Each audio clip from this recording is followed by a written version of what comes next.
through dialogues with multilateral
of India-USA Energy Leaders panel discussion. Since the event is centered around the two great democracies of the world, we have two very distinguished moderators for the event. I welcome on stage our very first moderator, Mr. Mohit Bhargava, to join us on stage.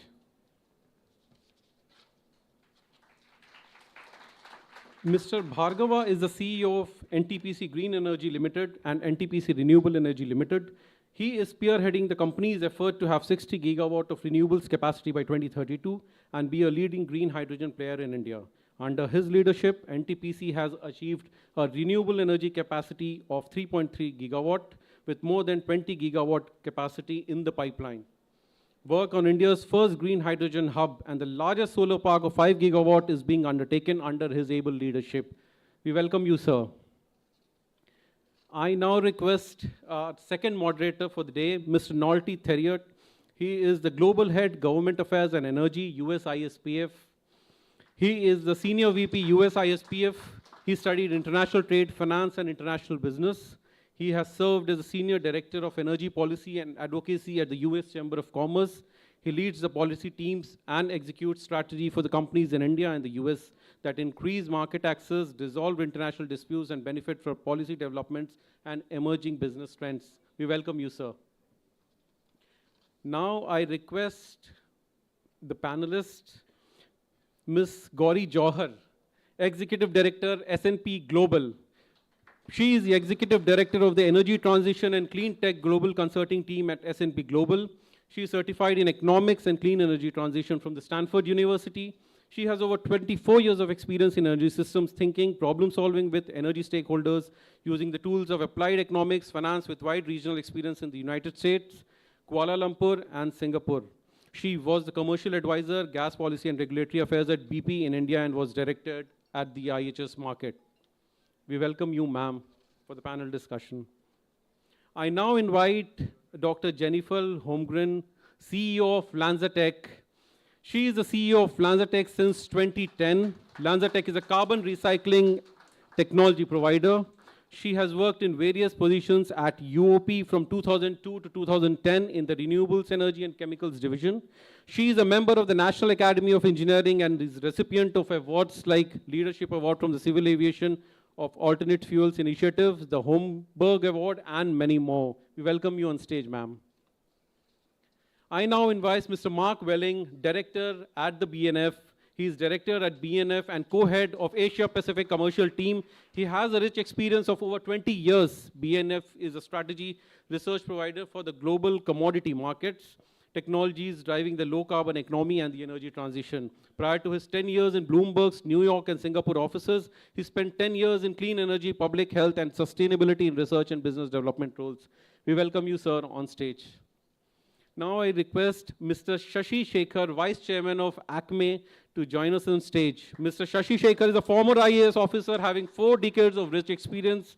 He was instrumental in preparing the Energy Conservation Act of 2002 while holding the post of Joint Secretary at the MOP. He brought many reforms in the power sector like river development and Ganga rejuvenation as Secretary, Ministry of Water Resources. He was the first Director General of the Bureau of Energy Efficiency. He was also the Chairman of the Central Pollution Control Board. We welcome you, sir, on stage. Now I request Mr. B.C. Tripathi, Senior Advisor, Greenco Group, to join us on stage. Mr. Tripathi has more than 4 decades of rich experience in one of the biggest oil and gas companies in India. He was the youngest person to become the chairman of any Indian PSU in the year 2009. After superannuating from GAIL as CMD, he is spearheading clean energy transition and energy security for the company in various capacities. Greenco is spread over 15 states in India. In the RE business, it is setting up a massive 22 gigawatt hour of pumped hydro storage and 1.25 MMTPA of green ammonia plant in various capacities in India. Now I request our very own Mr. Gurdeep Singh, Chairman and Managing Director, NTPC. Mr. Gurdeep Singh is the Chairman and Managing Director of NTPC, a 73 gigawatt US $17 billion company founded in the year 1975. NTPC is one of the top 10 global utilities having interest in coal, gas, hydro, mining, renewable energy, green hydrogen, and biomass. He is currently the co-chair of the Electricity Governors Committee of the World Economic Forum. He has won several awards and recognition, including the coveted S&P Global Patch CEO of the Year 2022. We welcome you on the stage, sir. I now request Mr. Mohit Bhargava, the first moderator and Chief Executive Officer of NTPC Renewables, to come for the welcome remarks, sir. Yes, sir.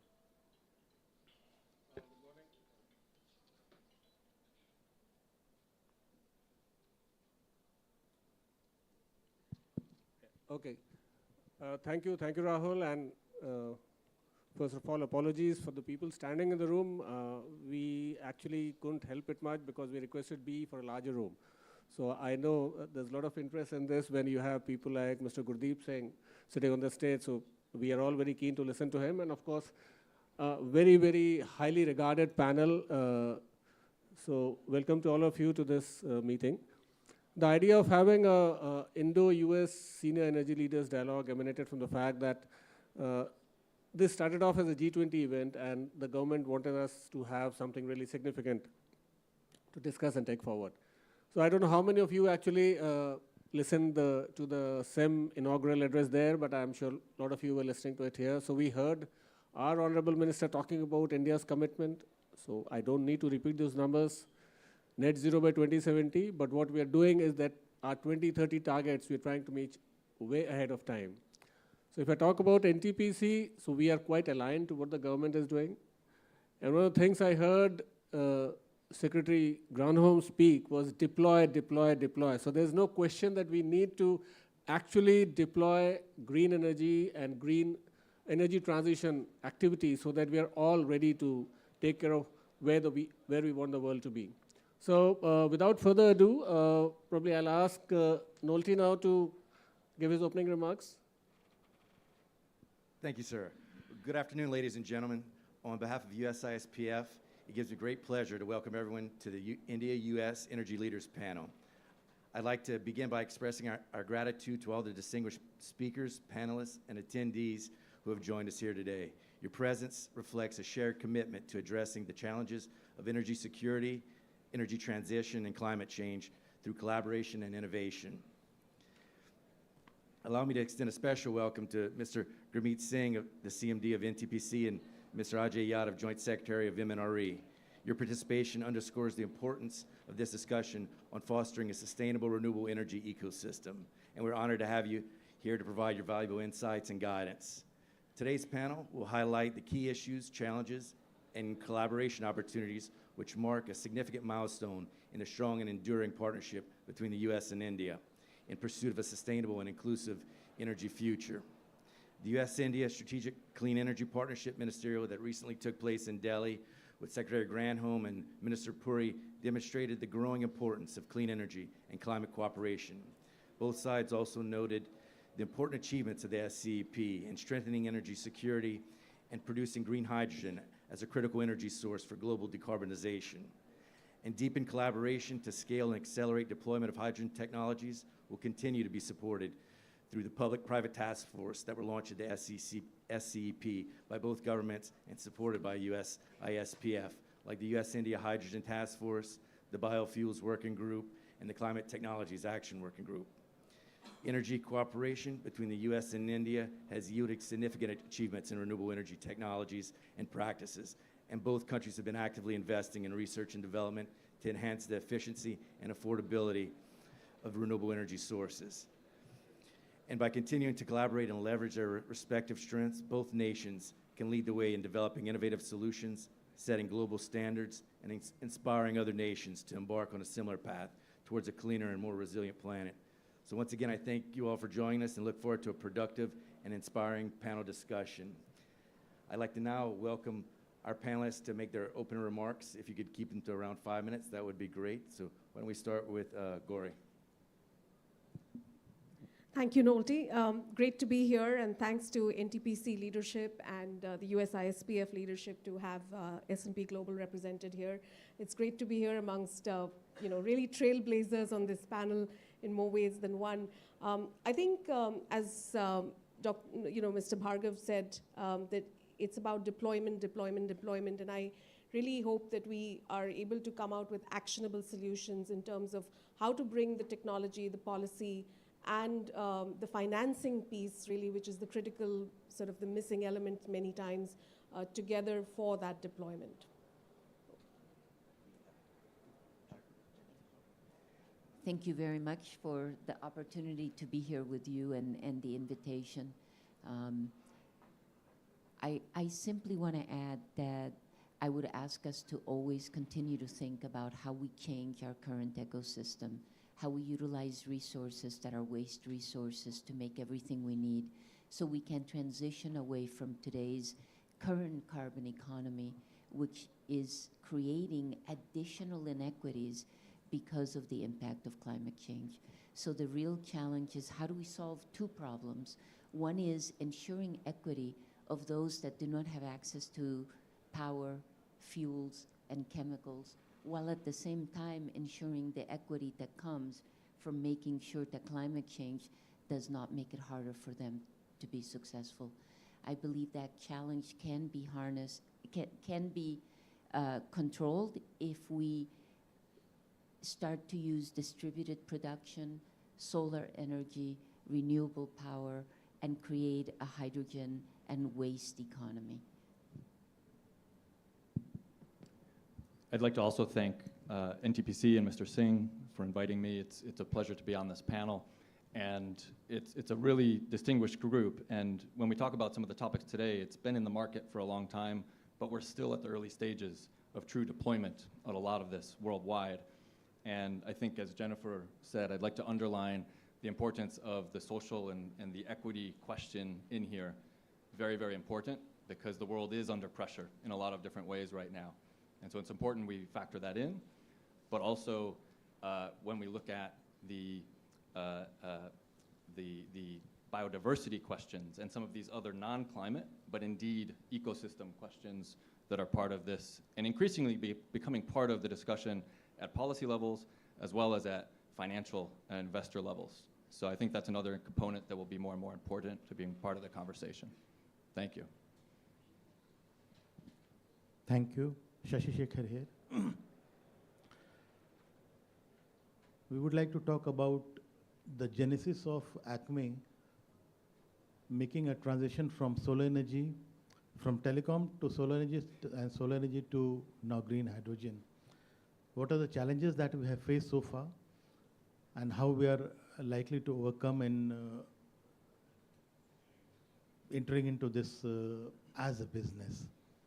Market being the main challenge, and how we are likely to address, how we are addressing that through the policy changes and other options. So my main focus would be how ACME is trying to set up its plant, how it's getting its plant, the projects achieving financial closure, how it is addressing the market, and of course how we are trying to address the policy issues to bring down the cost of hydrogen, particularly in India, without any major role of government in subsidizing the efforts. Thank you. Good morning. First of all, let me thank BEE, CEM, and other organizations that they gave us the opportunity to conduct this seminar. And let me thank my team, Jan, who has done reasonably good job. That's a kind of that we are not having enough seats in the room. But more than that, I think, Jan, we all know that this climate change and we have to go towards the transition. Transition has been continuous process. I think, Jan, if you go back even 300, 400 years back. But most importantly, I think today, when everybody talks about some transition or kind of climate change, so the first thing that comes to mind is only renewable. And in renewable, it is, in most of the parts of the world, it will be like solar, because solar is available everywhere, and wind. And then I think there is hardly people talk about the biofuels and others. And when it's solar and wind, I think we are only taking that it is the power which has to be used, and that power has to be fed to the grid. But this, now there is a, this is, looks to be on the surface of it. So as Mohit just reiterated what was said by Honorable Minister in the opening remark, and then echoed by and a similar thing by Secretary Granholm. The urgency is from many folds, and it cannot be on merely solar and wind power generation. I keep telling Janet to my colleagues most of the time that RE means what? RE means it's not renewable power, it's a renewable energy. And we have to start talking about in totality about the energy rather than only discussing about the power. Although I think about the emissions, we would have seen that in the presentation, very good presentation which was made by Dr. Saraswat, that the main culprit is the power generation, and that too also fossil based. And we have a big challenge. In India, we are almost talking to almost about more than 1,100 million ton, 1147 exactly. So it is almost around closer to some kind of touching to 40% kind of things, 38, 35. And if you talk about NTPC, we have a greater challenge, and that's the reason we are very happy that we will be having this kind of discussion and deliberate on this, that we contribute almost around 12% of the emissions in the country. So that is one of the very big challenge, but at the same time, I think this is the big opportunity and try to contribute in that. So we supply 1/4 of the electricity to the country, and the power generation is one of the biggest factor, and we are the biggest power generator. So, and the onus and the responsibility lies on us to lead the transition as far as the power sector is concerned on that. But we are not only limited to the power, what we are just saying that, as I just mentioned, that RE is renewable energy, and energy is a different forms of the energies, and when we have to talk about. And so we cannot rely on the solar and wind because it is not a reliable dispatchable power, so we'll have to go towards the storage, and beyond that, we will have to try to convert this power into other form of energy which can be utilized in the hard-to-abate sectors or the transportation. I think these are the main constituents, and I think then these are the biggies which if we can start really taking care of this, we will be able to really on the right path to solve the problem. And in that context, it is the hydrogen. And in hydrogen, when we say in NTPC, it is the only green hydrogen. For hydrogen means, for us, hydrogen means only green hydrogen. Sorry for some people that it will be kind of that blue hydrogen or something Janet said, but our focus will be only and only on the green hydrogen, which is the converting mainly, I think, electron to molecule. But at the same time, I'm sure that there will be more and more opportunity to discuss. Even some of the discussion can come triggered out of this forums and the forums discussion, and some people will be coming out with the technological solutions that whether we really need to convert the light, solar light into first electricity and then to hydrogen, or whether we can have some other way to convert directly the splitting the water into hydrogen, and that's we can bypass some of the things. I think this is the technology. I think we can't really say that there will be technological limits. I think the innovation, there is not going to be any limit. We all know about 30 years back who are around 50 plus, I think in this room, they will be knowing very well that 30 years back, I think we could not even imagine that the mobile phone is going to be there. And now I think there is probably, and not having the mobile phone is a luxury. So that's the kind of the power of the technology which is going to be. So I think this is the cleaner fuel what we are talking about, and cleaner fuel means that without the emission, and emission also I think mainly we are focusing only on the carbon, and I'm very happy that Jennifer is here, who is a leader in the technology side for the carbon management, which will be coming. And we are taking very ambitious projects, which are demonstration pilot projects, which will be pave way for the kind of, let's see, we are capturing our carbon dioxide, which is from the stack, and utilizing the green hydrogen to have the circular economy for creating the green methanol. Incidentally, I think then there are some the organizations trying to say that no, this should be only from the some kind of biomass or biogenic waste product. So my request is that we should be not looking at something which is impractical at point of time. We'll have to go in a kind of stepwise basis. It's always far better to do the practical things what is possible first and then go on innovating.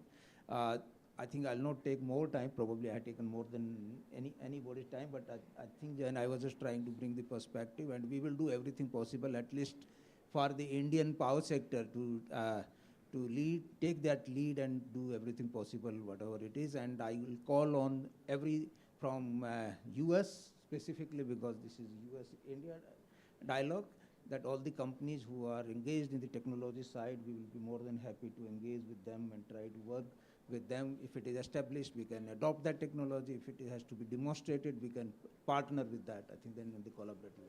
Thank you. A very pleasant good morning to all the fellow panelists and the audience here. It's really a pleasure to be part of this panel. After my superannuation of almost 4 years, I don't know why I'm feeling so excited to be here, because the topic is so important. Well, Gurdeep has given a broad spectrum of what the transition and climate change is. But let me give you the India perspective, how I look at it. Having worked for almost 37, 38 years, especially in oil and gas sector, this energy transition for India is a challenge, but at the same time it's an opportunity. The reason being that India is so largely dependent on fossil fuel. How do you transit from a cheap fossil fuel, especially with coal, which is available in abundance in the country, on one side, and we have so much import dependence on oil and gas on the other side. So therefore, it's a challenge on both sides. So therefore, I see that this transition, while challenge, is how do you navigate without affecting our growth and economy. As we know, we are one of the largest growing economy in the world today. To sustain that economic growth, you need cheap power. So you have to manage your transition and navigation from fossil fuel to the clean power. So that's the challenge, and which we all have to deal together. The opportunity I see, because on average, $150 billion import every year country is doing, especially in oil and gas. And in the recent time, we have seen how country was badly affected when the oil prices went up to $140, gas prices went so high. We have to scale down our production in fertilizer, petrochemicals, refinery, everywhere. So it is affecting economy in a big way. In that context, this green hydrogen I see is a great opportunity. Especially if I talk about natural gas, we import more than 50% of our natural gas, almost around about $25 billion worth every year. And the natural gas which we are importing, 80 to 85% of the natural gas goes into hydrogen production. So this green hydrogen offers an alternative and an opportunity for us in the country. How do we localize the production of green hydrogen? And how do we insulate this from the volatility? So in terms of sustainable growth for all our industry which are dependent on hydrogen either as a feed or as a fuel, this offers a great opportunity. So I see this transition is an opportunity, and of course, US-India dialogue on the basis of which we are all here offers a great opportunity for both the large democracy to collaborate, especially in terms of technology innovation and a very, very cheap finance. This needs a huge finance, huge capital. This is a sector where you have to invest trillions and trillions of dollars to really go and do the transition. So I think this participation and this partnership will offer great opportunity to share together what are the new development happening in technology and what are the best way to finance. The other important aspect I believe is where we should work is the global regulation. What I'm seeing, you have an IRA Act, you have the RED II guideline coming in Europe. I know some thinking is going on in the government of India, and so as other countries must be thinking. So globally, the effort has to be, it has to be a softer regulation for industry to grow. If there are barriers, if there are restrictions in different geography, this will not allow industry to grow globally together. It may be it is developing in some part of the world, but it may not be developing elsewhere. So the effort should be, the regulation should be a sort of an enabler which allow not only the US and India partnership in terms of green economy, but the global movement of green economy it should be supporting. That's what I look at it.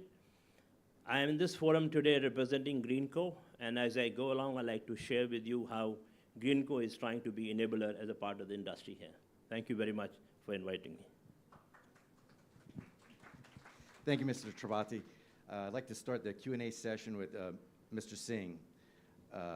NTPC is at the forefront of implementing many new initiatives for facilitating the energy transition in the country. Can you tell us what level of investment is needed to take projects from the demonstration stage to the commercial phase in India's energy transition? Yeah, I think it's a very, very open question, and it's very difficult to put a number on it. I think I can only tell you that it's a kind of the, not even billions, I think it will touch to the trillion kind of, it's a, at the end, when the economy is going to be opened up in this sector. But let me, I think, just tell here that we are taking up then some of the projects, like I just mentioned, that we are doing one green methanol project at our Vindhyachal power stations, wherein we are doing a 10-ton per day green methanol plant. And in that, this is to the tune of around 300 crores odd rupees, Indian rupees on that part. Similarly, we have started some work on ethanol, Gen 4 ethanol, and where I think we are collaborating with the Lenjatech in that case. So what we are in the initial stage we are doing is that we are trying to spend about 1% of our profit after tax, this profit in the R&D activities. And in case of our R&D, it's not the core R&D, but it's an application side of this, which is much more important. And we are not only taking these two projects, but there is another one which is in case of, we have already done one project in Kawash, which is in Gujarat, wherein we have hydrogen, which is produced from the solar power, and that solar power is also from the floating solar plant. So that power is being utilized to have the green hydrogen, and that is injected into the pipeline and being supplied to the household. So this is in the PNG. So we have already demonstrated that. And on the similar side, our efforts are to demonstrate something in Leh Ladakh, up north in the Himalayas. Because of these floods, maybe it's getting delayed in a few because of the logistic problem, but we are still trying that by 15th August. If we can do that, we will be having the hydrogen, solar powered hydrogen, and then utilizing that in the hydrogen fuel bus on that side. We all will be appreciating that, taking the hydrocarbon, and that too also imported hydrocarbon, all the way from the port to kind of then it's up in the Himalayas. It's a Himalayan task anyway. So those are the kind of some of the projects what we are taking. I believe that we were just having the session on the innovation side. So these are the kind of the innovation which we are trying to help in some way. But coming back, I think when you are going for, let's say, 1 million ton of green ammonia, or when 1 million ton of green hydrogen, I think it will be billions and billions of. So it's putting the figure is a kind of really, I think that will be unfair. And tomorrow, I think this will be completely out of probably the realistic number which is going to come out. But the more important thing is that we started taking these baby steps, but we should start running very soon. I think this is more important than anything else. Thank you. And will economic incentives alone drive the development of new technologies, or will policy incentives also be required in your view? Okay, this is to me only? Okay, Yes. fine. Now, please repeat the question. Will economic incentives alone drive the development of new technologies around green hydrogen and other green areas, or will it also take additional policy incentives? Yeah, I think economic incentives are always very important and vital, but I think the most important thing is, and we will be hearing again and again from our leaders, and I think Mr. Sasi Sekhar had been in the ministry and he has been a policymaker, so probably he can also reflect. But most important thing is the policy side first, and the economic incentive is a part of the policy. I think that's how it really works. So whether it's a policy, then the regulations, the rules, I think these, and how the economic incentives are given, where from the technology is being really sourced, and we just provide some of the subsidies or the incentive to start with to have that demonstration project, and then maybe I think in the initial stage we try to give some kind of incentive so that really it picks up and come to the kind of competition before it is on its own feet.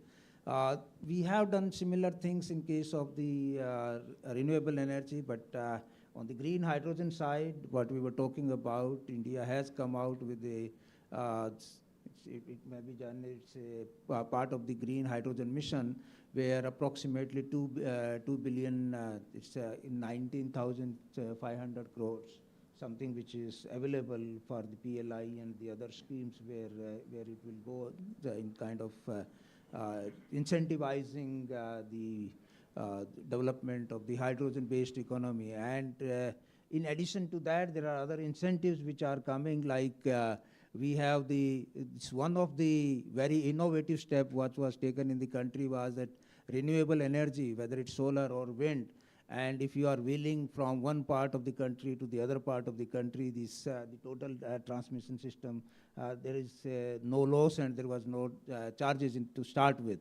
And now also, I think there is something which is open access is being granted, and there is some talks about even the banking, which is going to be there. So there are a number of incentives which are there.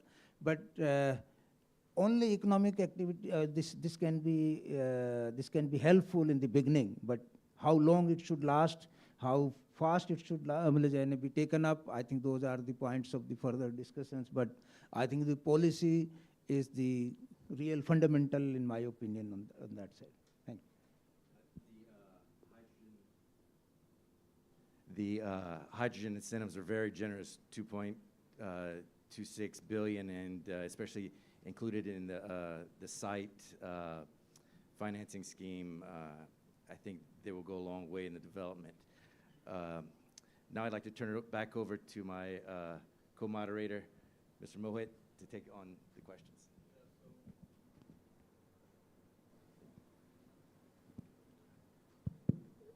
Yeah, thanks, Nolty. And so this is what you get when you have collaboration. You get two moderators for the price of one. So let's move over to LanzaTech and Dr. Holmgren. You have been leading this. On the carbon capture side, my chairman talked about what we're doing as a pilot in Vindhyachal, but carbon capture obviously has to play a very, very big role overall when we talk about net zero and how to move forward. And one good thing you mentioned just before we stepped on stage, you said carbon capture and renewables go together. So I'd like to request you to talk a bit about what work you're doing and maybe what's your view on how this collaboration can actually move forward. The ability to refine CO2, and that's what we were discussing before this panel started, requires hydrogen. We can refine CO2 by adding hydrogen. We can then ferment hydrogen and CO2 and convert it to ethanol. That ethanol can be converted to sustainable aviation fuel and to chemicals, and I'll show you an example of that. But we need to make that hydrogen, as Mr. Singh has said, from renewable power. It has to be green hydrogen that really powers our economy. And you can't power the economy then without the sun or without renewable energy. I do want to advocate for a future where we are using renewables to make everything we need. And I want you to take a step back. We focus so much on how we make power. We know that fossils are the resource that we use from which to make power. But the reality is that 30% of the barrel of petroleum goes to producing the materials we use in our daily lives. It's not just about power, it's not just about fuels. And I want to show you, because it's light and I can carry it. This is actually a pair of running pants that was made by H&M Move. The polyester in these pants actually came from carbon monoxide at a steel mill in China. That carbon monoxide was converted to ethanol. The ethanol was then converted to MEG here in India by Indian glycol. And then that was converted to polyester, which ended up in this. And I think it's really important to use this as an example and to just say, imagine that pollution, what was going to be pollution, particular emissions and greenhouse gases, is now something you can wear. The same thing with sustainable aviation fuel. We can take the same waste emissions and convert them to ethanol, and then that ethanol to sustainable aviation fuel. But we cannot do that unless we, as you said at the very beginning, deploy, deploy, deploy. By deploying, you take things down the cost curve. The more you deploy, the further you get down the cost curve, the less incentives that you need. And then we can create a new carbon economy based on renewable power and waste resources.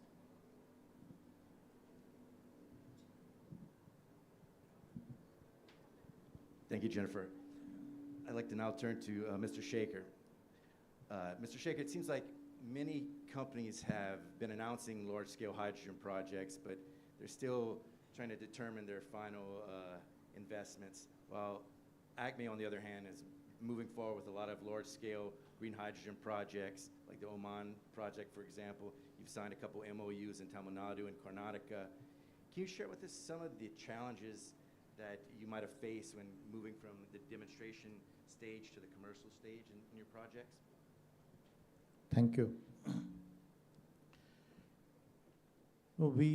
ACME began its journey from 2003 in the telecom sector and migrated to solar in 2011, and now solar and green hydrogen are our mainstay, likely to be the mainstay. In 2017, ACME quoted the lowest solar tariff, that was about rupees 44 paisa. I'm not converting into dollar and cents. And that's the time it was realized that among all forms of energy, solar is converted into the life cycle cost is the lowest. And that's the time we thought that now time has come that solar, the electron of solar is required to be converted to molecules. Actually, in India, electron is consumed only 17% in the overall energy terms. The rest is all molecules, whether it is the transport sector or it's chemical sector or it's fertilizer or all hard to abate sector. So that's the time we realized that its time has come, and the world had started talking about green hydrogen being the new source that would help in making a transition to the clean energy, and that is what will save the planet, which is now facing its existential crisis.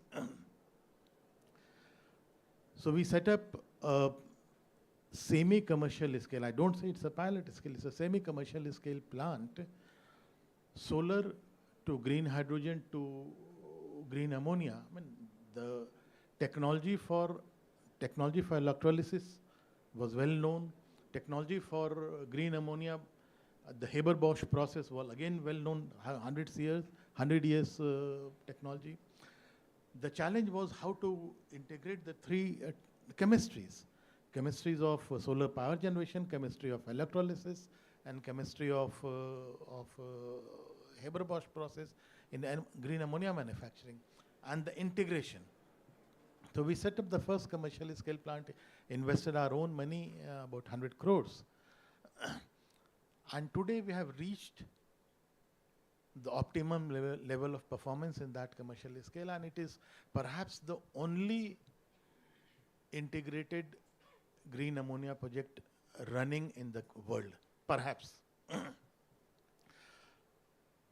Having acquired the knowledge and the confidence of the performance of the technology and the cost, we, India was still in the phase of announcing green hydrogen mission. It was not yet announced, so we approached government of Oman, because we thought that Oman near the Duqm area is the ideal, where you have wind and solar both available. So we were allotted about 92 square kilometers of land, and we are setting up about 1.2 million ton power plant, green ammonia plant. The first phase is 300 tons, and I'm happy to announce that just recently the Rural Energy Corporation, which is one of the financial institutions, government financial institutions, has cleared the project, has closed the financial, has done the financial closure, and we are going ahead with this project. Parallelly, by the time the Honorable Prime Minister announced Green Hydrogen Mission 2 years back, and there was a lot of traction within the country government, as we did it in solar, by mandating certain sectors of green hydrogen purchase obligation. I had occasion to go through those cabinet notes, not being part of the government, but being associated with the principal scientific advisor. I do advise him also. And we found that we are following the same track that we followed in solar, by mandating certain sectors of a percentage of green hydrogen consumption in their existing usage, particularly the refineries, the fertilizers. So, and some of the states were coming out with incentive packages for green ammonia. So we approached Tamil Nadu. We were the first, and the government of Tamil Nadu has sanctioned a project of 1.2 million tons of green ammonia with a decent incentive package.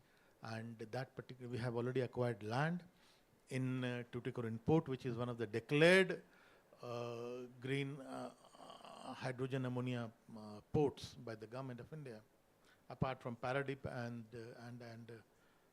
Kandla in Gujarat. We found that government of Odisha came out with another policy on on promoting green ammonia. So there also we have a project approved. There also we have obtained land. Now, what are the challenges that we are facing? The Indian financial institution, earlier for Oman project, we approached the international financial institutions, and there the rigmarole of diligence is very intense. And since it is a new area, the market dynamics, the performance of technology dynamics, ammonia is being traded historically, but ammonia has been a spot market trade. Indian financial institutions or the international financial institutions were looking forward to a fixed long-term stability of market, that is a procurement. We are in dialogue with a couple of traders, the leading traders in the world, and reached a very almost at the final stage of signing the agreements. So we expect that as far as export market is concerned for from Oman project as well as from our Tamil Nadu project, there should not be any problem. Yes, we need to grow and increase our production in stages. It cannot be in one stage. Domestic market, we consider, is going to be the biggest stay. Not through the mandated market, but we do a lot of policy advocacy to see as how the cost can come down. US has provided under the IRA a kind of incentive that perhaps India, it would be impossible for Indian government to offer that kind of incentive. So we need to bring down the cost of hydrogen, green hydrogen, to a level that it reaches the parity with that of fossil fuel. And we suggested certain areas in the government, and the government, I'm given to understand that is very actively working. One is the best of GHI sites, that is the solar sites in Rajasthan, Gujarat. We are requesting that let those sites be reserved for production of green ammonia, but solar being almost like 60% of the cost of green hydrogen. Second,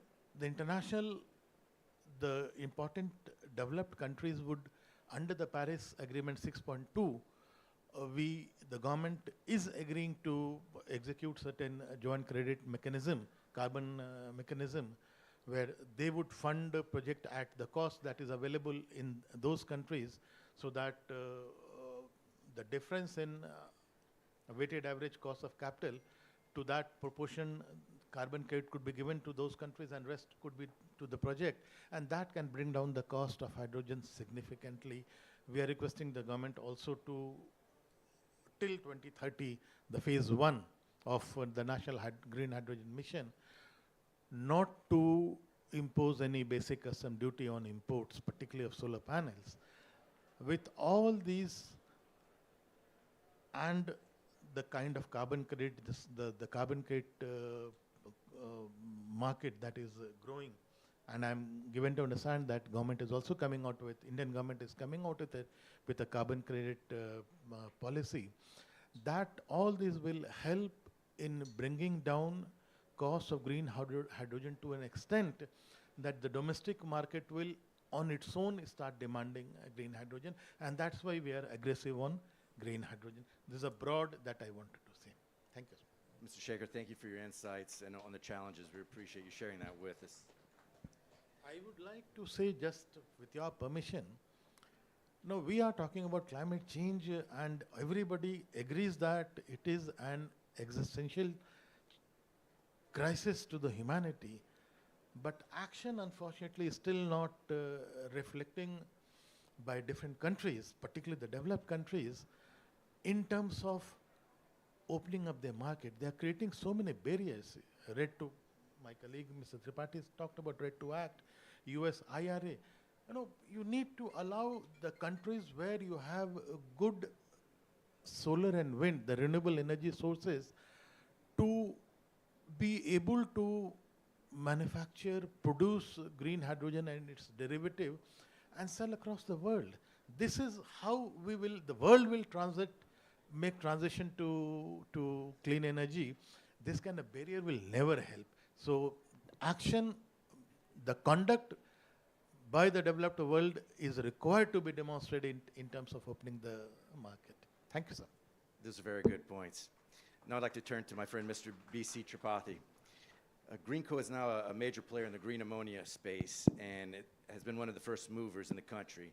How do you see the green ammonia adoption in India over the next decade? So let me just tell how Greenco is positioning strategically is almost 1.5 decade old organization. They started as a renewable energy company, and as of now they have almost 7 gigawatt of operating capacity with combination of solar, wind and hydro together.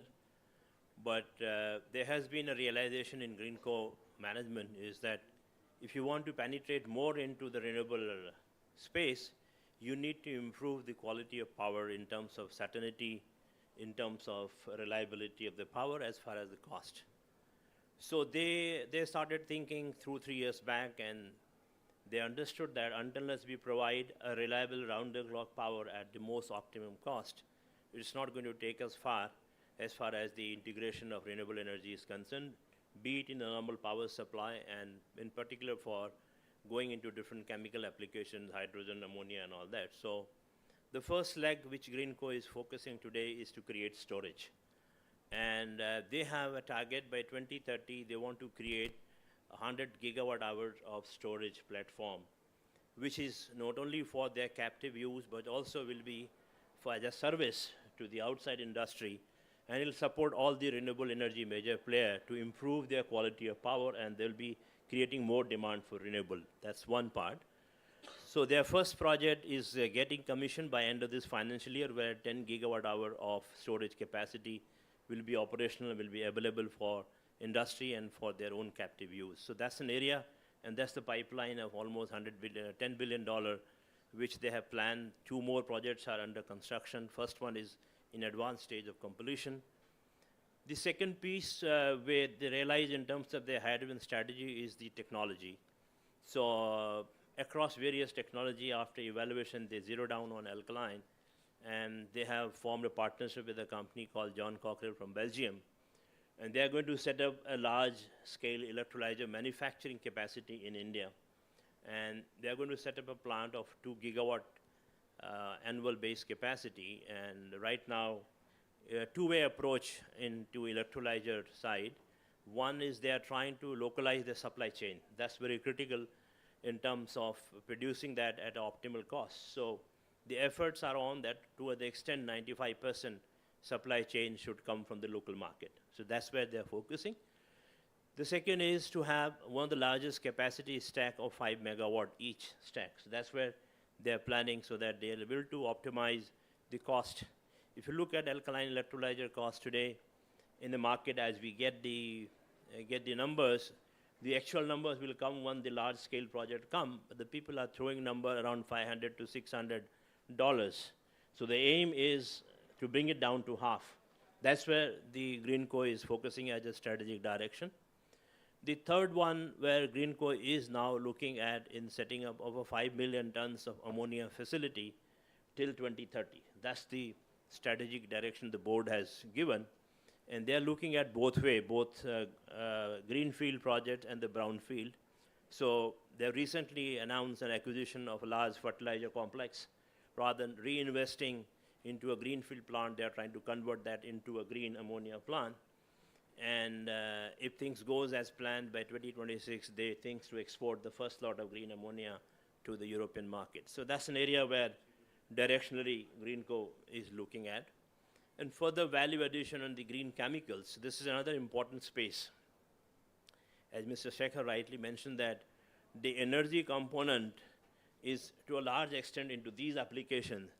India is still a large importer of petrochemicals. 1/3 of our demand we import, especially in the specialty chemicals, which are low in number but high in cost. India is largely dependent on import of these petrochemicals. So that's where Greenco is looking at how do we further go into value chain to go into green chemicals, especially the chemical which are going into food and the pharma sector. That's an area where country is largely dependent on import. You must have seen recently during COVID time how India pharma sector was affected because of lack of availability of those chemicals. So directionally, Greenco is trying to position to improve the quality of power, to set up a large-scale electrolyzer manufacturing facility, to set up 5 million tons of ammonia, and further going down into green chemicals.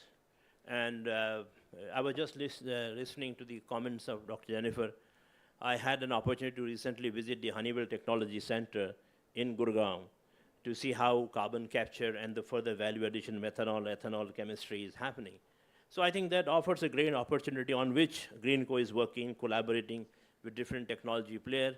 A lot of technologies are being evolved. So they have developed a pipeline of almost $15 billion investment in the next 5-6 years in different sectors. But the large focus is to reduce the cost of green electron, to improve the reliability of green electron so that it is made available to the larger industry and its own captive application. If we are able to handle that, we should be in a position, hydrogen costs $2.50 a kg. That's where the aim is, and unless you are able to reach the parity of the gray hydrogen, which is being produced in India today, and if I give you the number in the refinery sector, which is largely dependent on import of LNG, the cost of hydrogen should be in the range of $2.50 to $3 if you add the capital cost. So that's where the aim, Greenco is working on it. And the first hydrogen project in Numaligarh refinery is being set up now.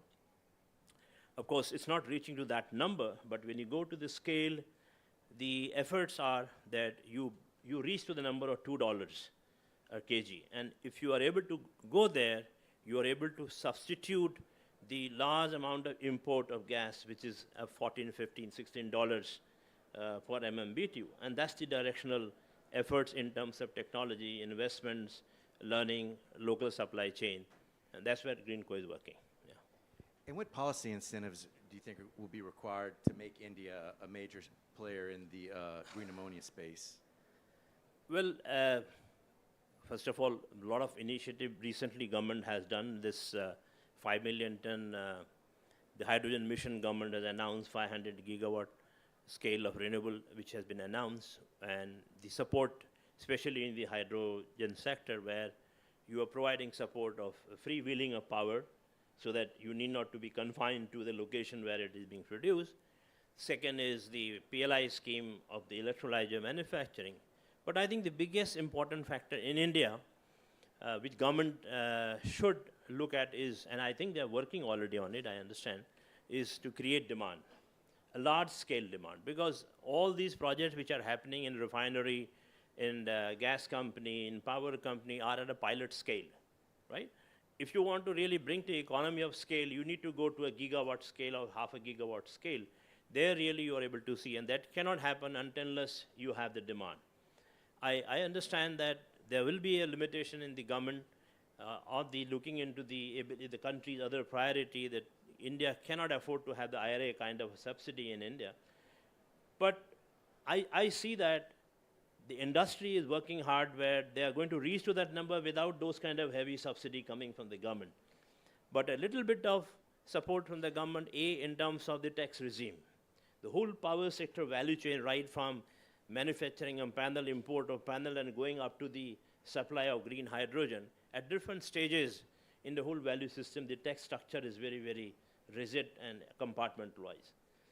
The industry have been demanding for quite some time GST into the whole energy sector, which is not happening. There are issues around that, but I'm sure that's one area where the government support can be provided. One is creation of demand and a very enabling, efficient, low tax regime, at least for first 5-6 years, by the time industry reaches to that scale.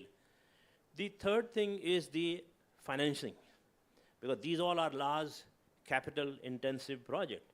This 5 million tons itself is required more than $125 billion investment.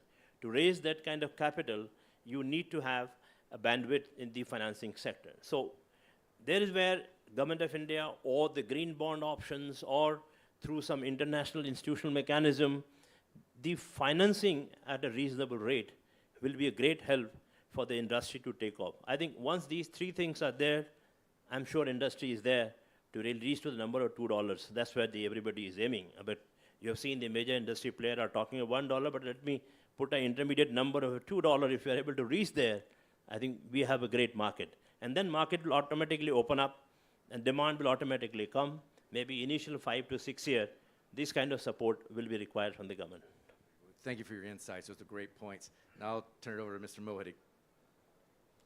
Thanks, Nolty. So you talked about finance, Tripathi ji, so maybe a good point to segue into what Gauri can tell us. And we all know S&P has been an entity which has been coming out with reports in terms of what's required, what's the kind of financing. So if Gauri, I could turn to you. So what is required in financing for new technologies in the clean tech stack to scale for a net zero? And I know it's again an open-ended kind of thing, but maybe you could put a lid on it. And in the interest of time, maybe we could keep it short also. Yeah, I think. So I think the financing question requires first a little bit of framing of where does financing really come in. I think Mr. Tripathi very rightly said that if financing is done at the lower capital costs, it can really open up the market. And I think in India especially, we struggle with high capital cost on projects. So how do you deliver returns? One of the challenges is that the industry, the overall energy industry, and to Jennifer, your point earlier, how do you bring that call of action? The industry is used to a certain type of rate of return profile, right? About 15, 20%, depending on what the pricing environment is. And to get the cost of capital returns equation to still make value in projects, that cost of capital number has to go down, and that is where a lot of companies are looking at green bonds. And that's right now only a $3 trillion market, in an overall, a system which is far bigger than $3 trillion. It's expanding, of course. So I look at financing as part of sort of a system of policy making, actually, wherein if you look at policy making, it's kind of like 4 overlapping circles of policy making and influence, stretching from the international policy making frameworks, which we are all a part of here, national policy making, subnational policy making, at the state and sectoral levels, but then financing comes in. And what is fascinating is that actually financing can be the fastest moving agent of policy change. Because I think one area where there is, in my opinion, not much work being done still, but there is a lot of new work being done, is the work of taxonomies. So we're seeing a lot of taxonomies come out by different countries, and they're very sector specific. There's energy, there's construction, there's real estate, there's waste management, there's water supply, there's remediation, there's manufacturing, and they're getting very prescriptive of what they're going to fund and what they're not going to fund. And the gates will get closed there, right? So that is where people need to do the hard work of rolling up the sleeves and actually sitting with those climate bond folks, green bond folks, sustainable bonds, transition bonds, and really sit down and do those definitions. And I think there are like 3 broad frameworks. EU is approaching a more threshold-based framework. China is a more whitelist approach. And there's a more principles-based system which is coming in countries like Malaysia. So let's get after the fastest moving agent of policy change, actually, far before any policy, because what happens is in these overlapping circles of policy making, it takes time to get a COP process moving. It takes time to make national and subnational governments align towards mega targets. And it's all important. I mean, I think this is all going in one direction. So I think, that is very critical, that we do the hard work at the taxonomy level now. Good you mentioned taxonomy, and of course Mr. Ajay Yadav is not here today as a government representative, but that is something I believe people in the room who have been talking to the government are aware of, that when we talk about green bonds in India, so the green taxonomy is still something which needs to be worked out, and I believe government is seized of the matter, which probably all of us agree will move that much more, help us move forward quickly. If I come back to you again for one more question. So IRA has been a very, hot topic for everyone other than the US. So do you think IRA, how do you see IRA helping in terms of, or if I may use the word, affecting the global narrative on clean energy investment? So I think a lot of work was done across the administrations. My understanding as a watcher and work with I think Mike can help. Someone who watches the US system very closely, used to be there at one time when the shale revolution took off. And as someone who works very closely with our US teams here, we have large teams in energy working on best practices and cross-sectoral issues. And what I learned from them is that, the positive policy disruption of the US IRA followed a technology disruption at a pilot scale. We had started seeing CCUS plants come in at a different scale. And what the IRA did was it just created that framework to sort of set off the accelerator, right? I was seeing one statistic by one of the US universities which said in just 11 months after the IRA announcement, there is $53 billion in just the US EV value chain, which it has incentivized, just in the EV value chain. So I think, one of the figures which I always revert back to is that 70% of decarbonization technologies were not commercial as we went into the IRA framework. And when we've seen, sometimes you want to come up with some analogs to understand what's happening right now. And the one which I go back to is the internet, right?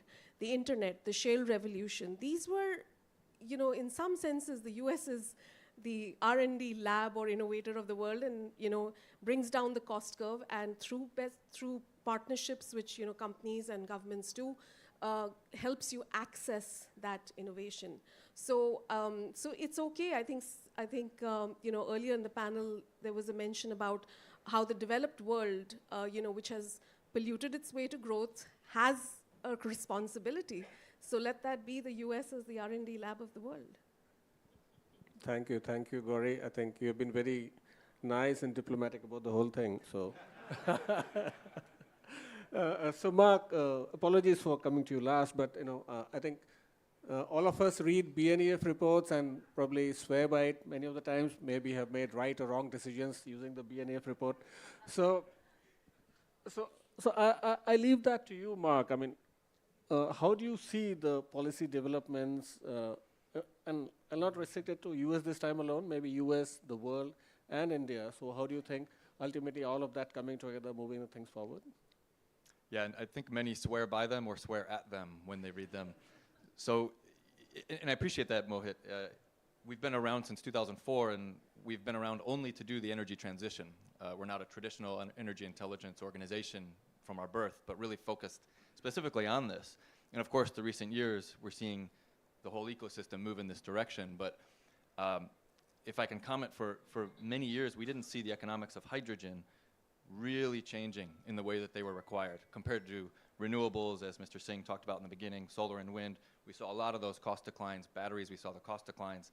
Hydrogen, we weren't seeing it. And it was about 6 years ago that we started seeing some of these signs that there could be this future demand. There could be a ramp up of supply. And so then we embarked on a huge series of projects around the world, looking at production, storage, transport, through the end use. And naturally today we're all moving to a place of looking at hard to abate sectors and the role that hydrogen uniquely plays. And it's important that we recognize India's role as a world-renowned low-cost renewables environment as a great base for that hydrogen here. And as we talk about the IRA and what the US is doing, it was an extremely arduous process for anyone involved in that policymaking. It was historic and remarkable. When it did happen, it surprised the US industry very much when it came out, in fact. And there's still work ahead. They're sharpening pencils all year in actually delivering the guidance on the specifics of what does this mean, how does this work. In just a few weeks' time, on the 16th of August, we're anticipating the 1-year anniversary of the signing of the IRA, which is the guidance when hydrogen comes out. The guidance on hydrogen coming out. And so they've missed a number of deadlines this year. So they've given basic guidance, and then the real guidance is yet to come. So we'll see if they give thorough guidance on the 16th. But that's an important date to watch for. But already this year, because the tax credits across the IRA largely come into effect on January 1st already, we've seen a huge rise, 10x, in the electrolyzer deployments. And so that's going to be a gigawatt by the end of the year. Number 2, only to China in the world. So we're seeing that supply really come in. The question becomes demand-side policies, as Mr. Tripathi mentioned, and is really crucial because around the world we have some supply-side policies, but it's the EU, South Korea, the state of Colorado recently, where we're seeing more of these demand-side end-use policies come into place. So I do want to just mention, earlier this week on Monday, we released a new report to clients. It's every 6 months that we do the levelized cost of hydrogen, and naturally, blue hydrogen will outcompete green in the coming few years. But in 2028, using Chinese alkaline electrolyzers, we do see that green can outcompete blue. So I know we're talking about the economics, Mr. Shekhar and Mr. Tripathi here. In 2028, we do see that with Chinese electrolyzers across 28 major modeled markets, including US and India. And in 2033, using Western alkaline electrolyzers, we do see green competing on economics with blue hydrogen. Perhaps most interesting, though, is in 2030, green outcompetes running on marginal cost existing gray hydrogen plants. So new green plants against existing gray plants running at marginal cost in 2030 in 5 markets around the world. 2 of them in Europe, Spain and Sweden, but very interestingly, 3 other markets, China, Brazil, and India. So 2030 becomes very, very interesting against existing plants in that sense from the green. And Brazil is the lowest of those at about a US $1.47 per kilogram. But just interesting context that we just discovered this week. But naturally with the IRA coming in, that adds even more push behind this. That's all without subsidies, these economics I just mentioned. Thank you, thank you. Actually, you took away my next question because I wanted you to ask about the numbers, and thanks for coming up with that. So we're actually out of time, so I'm not sure whether, or maybe we'll take just one quick question from the audience, and please make it a question, not an observation. So if there's anyone, yeah, please. This question is to Mr. Shashi Shekhar and Mr. Tripathi. It's becoming increasingly clear that government is not going to bring out a green hydrogen purchase obligation. How critical is it to your operations? So what is your reaction to it?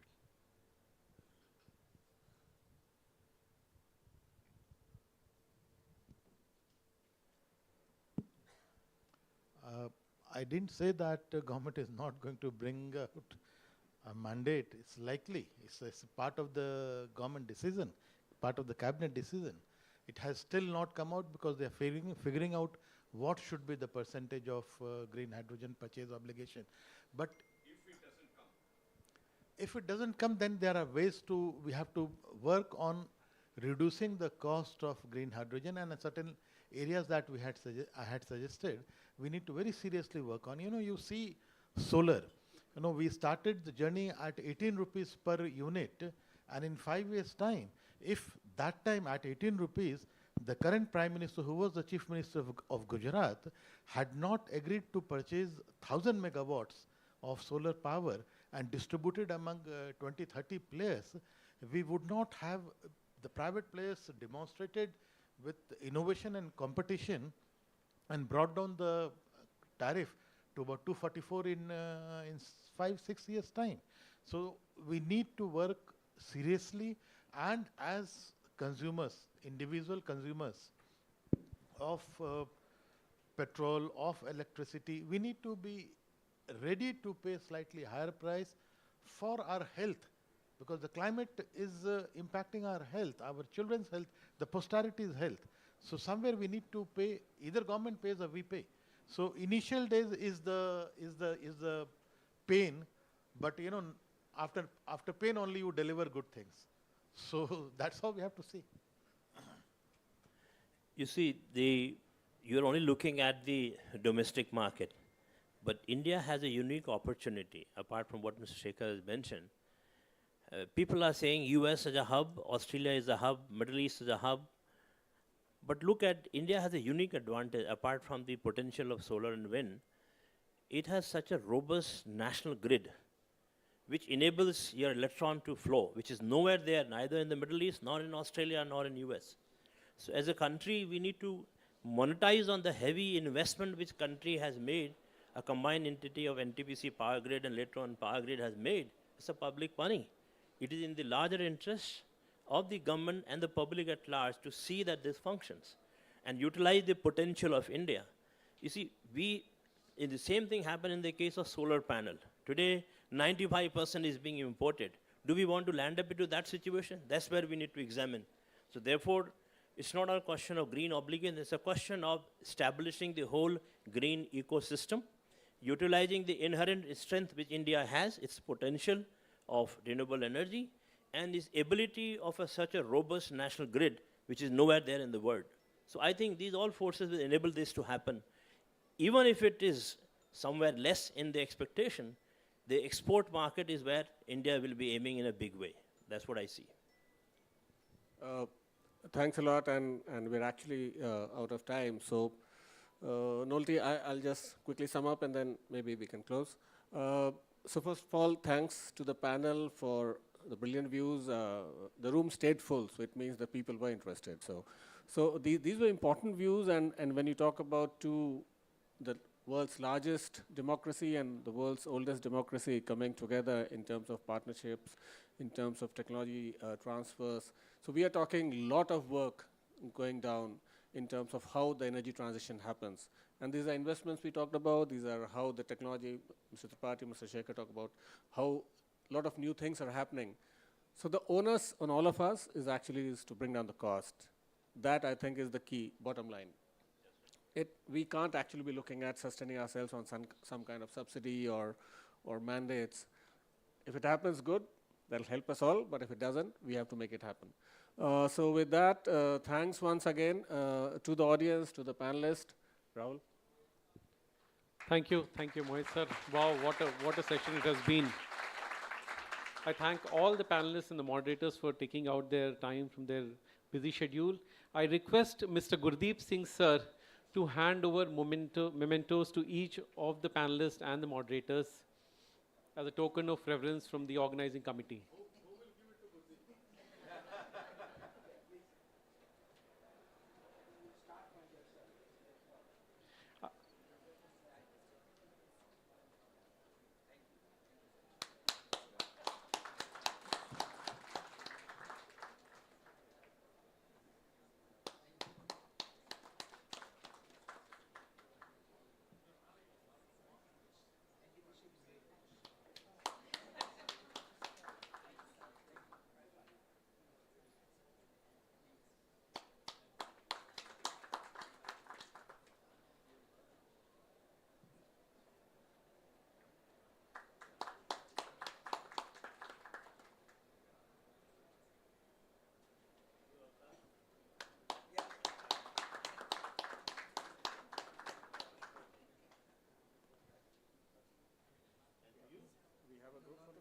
Yes, sir. I think we are done with the...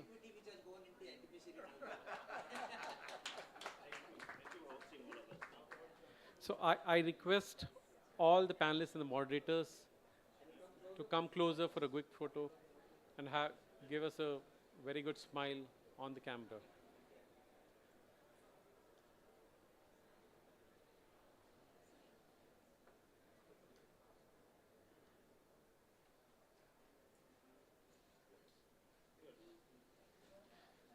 Thank you to the audience. Here we have a very power-packed session, a fireside chat between CMD and TPC and Executive Director IEA, Mr. Fatih Barol. In a moment, I request everyone to hold their seats.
Chair of the Electricity Governors Committee of WEF, along with Dr. Birol. He has won several awards and recognitions, including the coveted S&P Global Platts CEO of the Year 2022. Warm round of applause to Mr. Gurdeep Singh, please. And I know Anish is a celebrity in his own right. So Anish is the Global Head of Energy and Natural Resources at KPMG. And for those of us who have known him for quite some time, it's good to have you back in India. So that's probably one of the ways we can see you more in India. So Anish is a graduate of NIT Rourkela, did his MBA from XIM Bhubaneswar. But I think he has done tremendously good work on the energy side with NTPC, and I'm sure with a lot of other guys, other entities across the world. So welcome, Anish. So without further ado, over to you, Anish. Thank you, Mohit. It's an enormous privilege to have two stalwarts in the energy sector, Dr. Birol and Mr. Singh, on a fireside chat. My role is to be the moderator, but I'll try to be a fly on the wall and hear them, because you can really take away a lot from this session. But as we start, Mohit, I'm seriously threatened by your moderation skills from the earlier session. So well done. Thank you. So just quickly going into a little bit of context, just a couple of minutes, to see what we are seeing and what we are seeing in India around this theme of energy transition, energy security, and green hydrogen. These three things form the basis of this fireside chat between Dr. Birol and Mr. Singh. Let me set some numbers as a context. Now, between 2000 and 2020, the global economy grew by double. It became 2x. And between 2020 and 2050, it'll again grow double.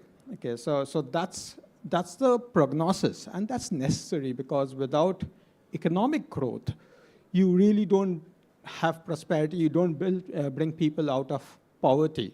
So that's a context in which is a given context, that we must have it for the well-being of the world.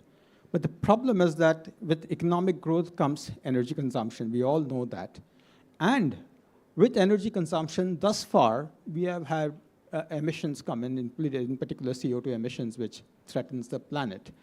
Now, as we go forward to this 2x, we have to do with a lot less emissions and a lot more sustainability. Unfortunately, it's becoming hard to get.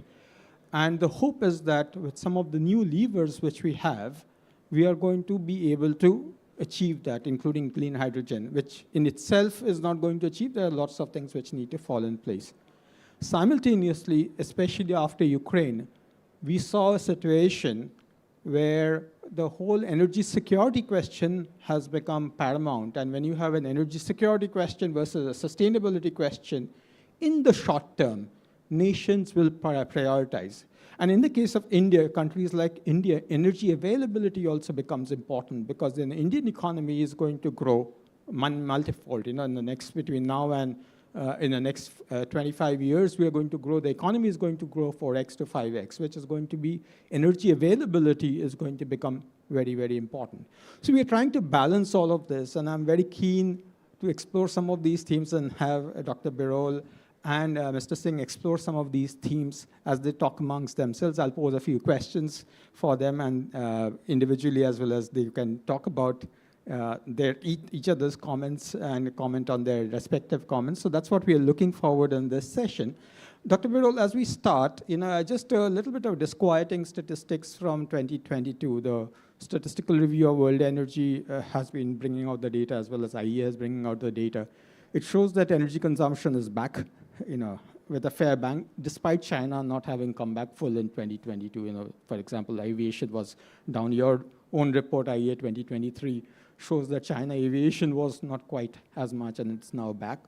But emissions were also back, 0.8% increase, which in today's world, when we need to flatten out, it seems to be not the curve. So despite the fact that we are seeing record investments in renewables and clean energy, which, as per your report, has topped now conventional fuel investment, fossil investments.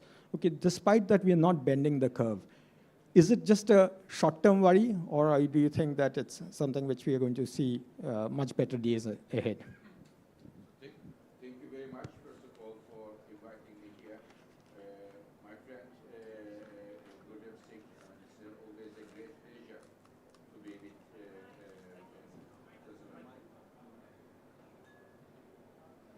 Okay, so it's always a great pleasure to be with my friend Mr. Singh. I mean, NTPC, for the colleagues who are not from India, NTPC's installed capacity is bigger than many of the European countries' total capacity, just to put it in a context. So we are talking with a CEO of a giant here, so we have to be put it in a context.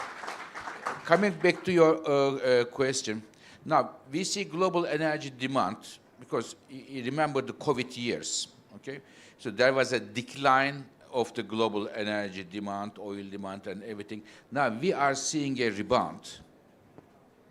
So this is, we shouldn't mix this rebound with a long-term trend. I give you a couple of numbers which makes me very, very happy. One, this is not even a projection, it's a data. Last year, of the all power plants installed in the world, around the world, more than 80% was renewables. Only 20% rest. And in the next 2 years, based on the projects, we look at the IEA, all the projects around the world, country by country, project by project, in the next 2 years, all the growth in global electricity demand will be met by renewables, almost all of them, more than 90%. That's number one. Number two, you mentioned oil. When we talk about oil, the first thing comes to our mind is the transportation sector. Now, what is happening in the electric car business is so important to understand. Not only for climate change, but also for the oil industry, for the car manufacturers. 2 years ago, only 2 years ago, 1 out of 25 cars sold in the world was electric. 1 out of 25 2 years ago. This year, 1 out of 5 cars sold will be electric. It's going to grow. So the three big markets, car markets today, US, Europe, and China, big growth, and I hope we will see India again coming there. This is the second one. And the third data, and I would stop here, as it's an issue that I discussed with my friend, and the nuclear power. Dear colleagues, some of us can like it, some of us dislike it, but nuclear is making a comeback around the world. In terms of some of the countries are going back to nuclear, who stole their generation, such as Japan, such as Korea, such as some Nordic countries. Some others are building and going to build some traditional nuclear power plants, and there is a huge appetite for small modular reactors, and there's a competition now among the countries. So when I look at this, these are data points, I see, and I finish here with one line, because at the IEA, one good thing is working at the IEA is you have all the data at your fingertips in each country, each sector. And I am a man who makes his hands dirty with data every single day, as my colleague, the Director of Strategy, Dan Dorner, knows. It is, one message is clear. A global clean energy economy is emerging, and emerging much faster than many of us realize. So it is the reason companies, governments, investors need to position themselves on the basis of data rather than old statements we need to stick. And I stop here. Thank you, thank you. That's very, very encouraging, because, you know, people who do not have access to that everyday data points, you know, we often wonder. And especially if you're sitting in India, given that the demand is going up so much, we have had a massive post-COVID rebound of demand of electricity, of hydrocarbons, transport fuels, everything. So you do want to have that insight to understand, where things are going across the world, because that ecosystem will also come to India. But I'll come to Mr. Singh. Indian situation is quite different. As I mentioned, Europe is flattening out, maybe degrowing a little in economic terms. US is, 1% growth, economic growth. India is aiming for 7-8% economic growth for the next 20-25 years. This is the Amrit Kaal which PM calls out. Now, that's going to be massively energy hungry. And PM also laid out the Panchamrit at Glasgow, which he had very, very clear directional pointers. But that also means a lot of hard work, a lot of changes on the ground. Are you seeing good progress in that direction as well, not just global, but locally? So first of all, let me thank Dr. Birol to accept this invitation, and Anis for you to join us just to moderate. And I think I'm little now, Jayan, it's a kind of, you had told the two experts, but I think one is really global and one is the practicing professional. So it's a kind of, and Dr. Birol is no less than a professor. He just said that it's on the fingertips, but how he articulate, I think there cannot be any match to that. But I'll do try, Jayan, just it's an honor to be Jayan, just co-panelist or the Jayan, discussing along with you, Dr. Birol. Anis, I think Fatih just mentioned that this is not the situation which is going to last. Whatever pent-up demand was there, whether it's a bounce back, etc., etc.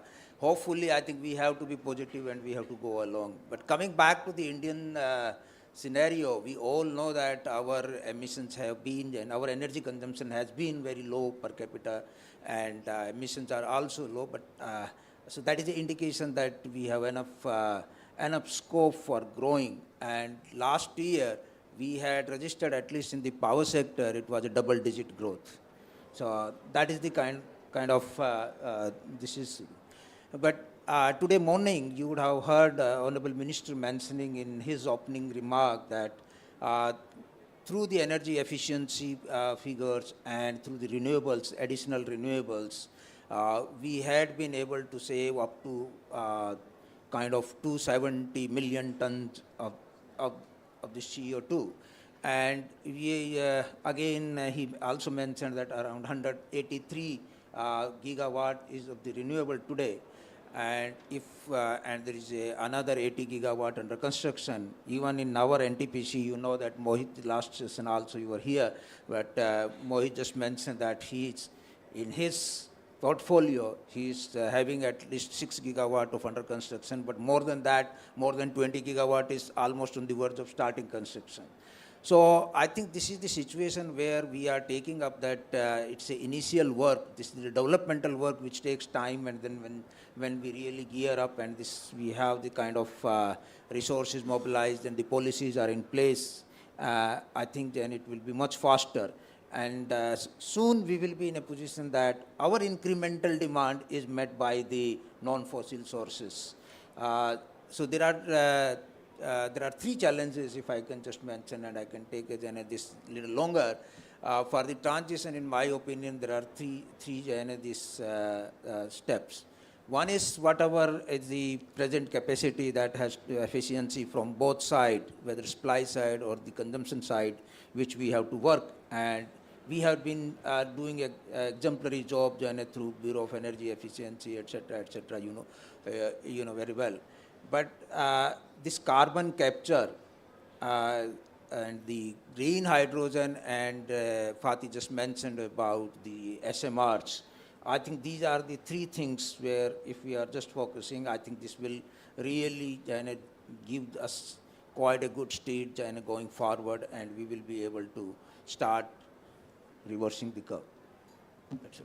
So Dr. Birol, any view on India specifically, what Mr. Singh mentioned? I have many views about India, so more than enough. Yeah, so we are all keen to hear about those views. So I tell you something that it is nothing to do with, less to do with energy, some recent observation.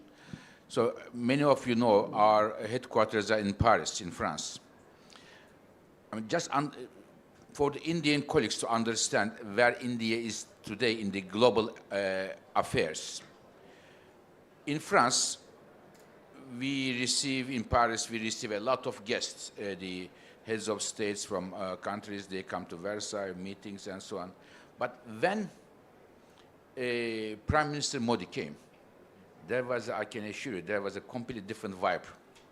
It is really important to understand. It is not only for the Prime Minister himself, because he has the personality as a leader who brought India here, but at the same time for India. So there is a, and similar thing. I have I don't know if I told you, my daughter lives in Washington. And she told me exactly the same thing when the Prime Minister Modi went to Washington to visit President Biden. So I think Indian colleagues need to understand that it is really the time of India now as a bridge builder. We need a bridge builder between North and South. We need a bridge builder between East and West. And India is a country that can really make happen. I don't say will make it happen, but can make it happen. Because we have all the credentials here.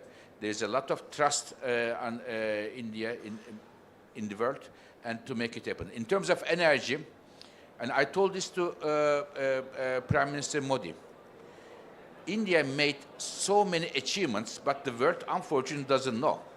I'll give you a couple of them. These are huge when you look at the size of the things.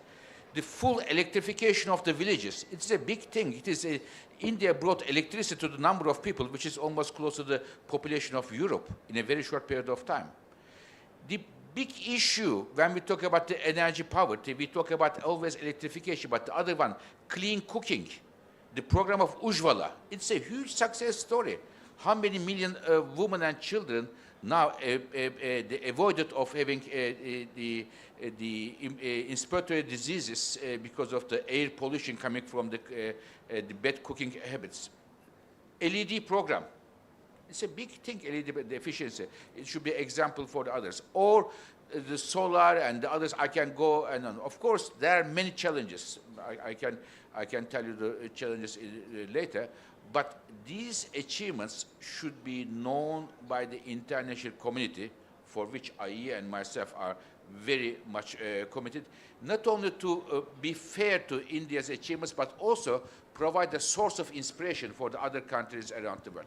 So to be honest with you, India can well be a leader for the global clean energy transition and representing the countries in the emerging world, and have a strong voice of the South.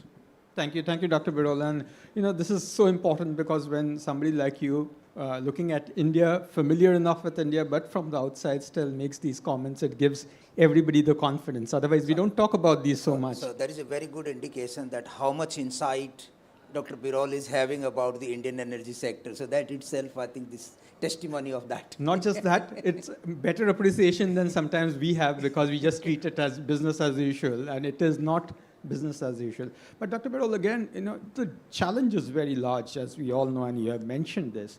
And there are nuances because, east of Suez and south of Suez, this is where the growth is, okay? And often, sometimes the resources are not there. The resources sometimes sit in different countries. The growth rates are different, demographics are different, consumption levels, as Mr. Singh mentioned, are different. So the dialogue which is happening across the world has to be nuanced enough, and then has to recognize these differences and then do it. Sometimes in the past, we have seen those dialogues getting straitjacketed. Everybody must do ABC. Are you seeing enough appreciation of those nuances of differences of growth, demographics, and so on? That's one part. And the second part is that, because emerging economies typically have higher interest costs, inflations are higher, which actually puts projects out of business there because you can't do it. So there is a need for finding instruments which will make this happen. Are you seeing enough appreciation and action on those aspects? No, this is the thing. I mean, first of all, the issue of climate change. I have to make something clear here. For their colleagues who know much better than me the climate change issue, We have our, here Philippe Benoit, who worked on the climate change issues much longer than me. So the problem we have with climate change today is not how much emissions go from which country to the atmosphere. It is an accumulation of carbon in the atmosphere. And when you look at it, since 110 years, the emissions, 85% of the emissions come from the advanced economies. So therefore, advanced economies have a historical responsibility to address this issue. This is number one. Number two, now, today in Europe, in US, many parts of the world, we have heat waves and impact of the climate change. But even in Europe today, emissions tomorrow would go to zero. They would still have the same impact of climate change, because the 1 ton of CO2 going to atmosphere from Jakarta or Mumbai or from Detroit or from Oslo, it has the same effect on everybody. Emissions don't have a passport. So then it means that the helping the emerging countries to address climate change is not only ethically important or is ethical responsibility, it's also rational here to do that. And the third, the problem is cost of capital in the emerging world for the clean energy applications is 3-4 times higher than the advanced economies. Now, here is the issue. How it is going to happen that we are going to see investment will come to emerging countries. For me, this is the fault line of all energy and climate debate. How we are going to bring the investment here. And if we leave everything to the markets, let's wait, it will come, never come, or not enough. So therefore, there is a need for intervention. We have to break this chain, and if we want to break this chain, here there are some actors who need to play a role, namely international financial institutions, multilateral development banks, and also regional development banks, and they have to make sure that the concession funding to other practices should be a key priority for them to support the emerging countries' investment flows. This is, for me, the fault line of all the things. I just wanted to just add on this. Just wanted to supplement this, what you said. Every kg or every ton of carbon dioxide, wherever it is emitted, it has the same impact. And at the same time, your favorite, the dollar spent in the developing economy will be able to help the climate far better in the developing or the underdeveloped economy rather than the already developed. And if we can have the cost of funding almost similar than what is in the developed country, I think it can really multiply the impact. And the third one, if I can just bring the another one, that in case of the developing countries, the state-owned power companies or state-owned enterprises, which are also important, they are playing important role, though the private capital is very necessary. But at the same time, I think there can be some kind of workable solutions which can come through this state-owned power companies, etc. Let us say that if they have the access to the low-cost capital, and that is long-term, I hope that this is going to really, I think, accelerate the process. Let's stay on that question, point. You know, India, by all estimates, is going to require 2,000 gigawatts of renewable capacity by 2047. You know, this is a work which we have done with the government of India. You are familiar with that. Today we are about 450 or so 4 to 5x capacity. And by extension, if NTPC keeps its current market share, you are looking at an NTPC which is up from 73 gigawatts to 400 gigawatts, you know, somewhere in that range. Is that something which is a part of your plans, and are you seeing enough financing support for that? Yes, I thought you are going to utilize more than Dr. Birol's presence here, but but anyway, you can ask that question any day from me. But at the same time, why you should have any doubt that we are not going to grow as the country requires? I think this is the fundamental thing. We are supplying as of now around 25% power to the country, which is, as it was mentioned, that it is more than US or more than Europe combined. And we have a role and responsibility to lead the transition. And in that case, whatever it takes, we will go the extra mile. But definitely what you are now saying is that we will be requiring to raise the capital, both equity as well as debt. And we can, you will be, I think most of the people in the room will be knowing that NTPC was the first one, at least for the Indian solar mission, when it started. We bought the power, NVVNL, that is what our trading arm, we bought the power at 17, 18 rupees and blended with the thermal power and sold at a kind of an affordable price.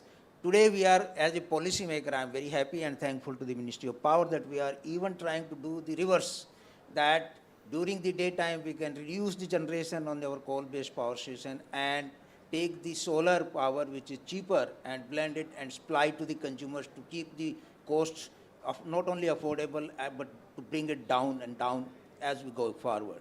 So I believe that as we progress, and as it was mentioned by none other than Dr. Birol now itself, that the kind of, I think, the acknowledgement worldwide what is happening, we should not have any doubt that we will be able to access the capital market both in India and abroad. Fantastic. So we'll take your warning, I'll take your guidance and speak more to Dr. Birol at this time. So just Dr. Birol, IEA has been out saying, with data, that between 2014 and 2021, there was underinvestment in energy systems, not just in fossils or renewables, but in everything. And now we, of course, have a happier situation where we are seeing renewables investments coming up. But it's a massive amount of investments, including in the grids.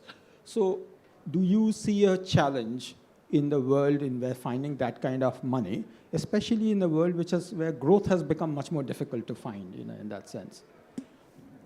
Now, I think there is enough capital in the world, and there is enough potential for clean energy, but the issues, are we going to make it happen that this capital and the clean energy projects meet?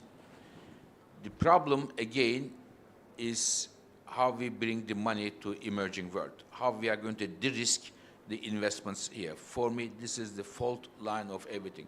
And here, there is a job for, of course, governments, domestic governments, and I was telling the Minister Singh, in Davos in January, I was invited to a meeting with a lot of business people.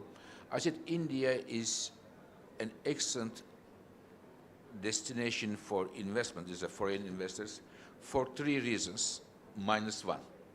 So 3 reasons is, 1, there is a rule of law. Second, macroeconomic and political stability.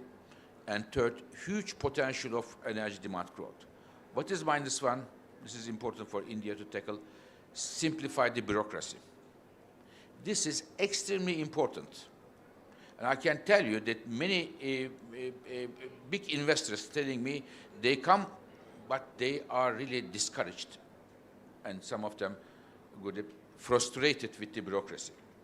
I have to tell you, we say something in my own language, the good friends, real friends tell the bitter truth. This is the bitter truth. Potential is there, rule of law is there, the macroeconomic growth potential is there, but if you have a lot of bureaucracy, at the end people, because it is going to increase the cost of capital as well. You are losing time. So this is really, I would really like to say, one thing I wanted to also mention, you mentioned in passing, renewables are very good, it is growing very strongly, it will grow very strong, especially solar. But there is one thing, one challenge that many governments don't see, not only in India, but in Europe, in US, in China, and elsewhere. And it is the reason I have commissioned my staff, my colleagues at IEA, a big study now, which is the issue of grids. Grids are now becoming blocking or slowing down the clean energy renewables meeting the consumers. There is a lots of huge amount of renewable projects are in the queue waiting for the green light to be connected to the grids. And we are coming in September as a wake-up call.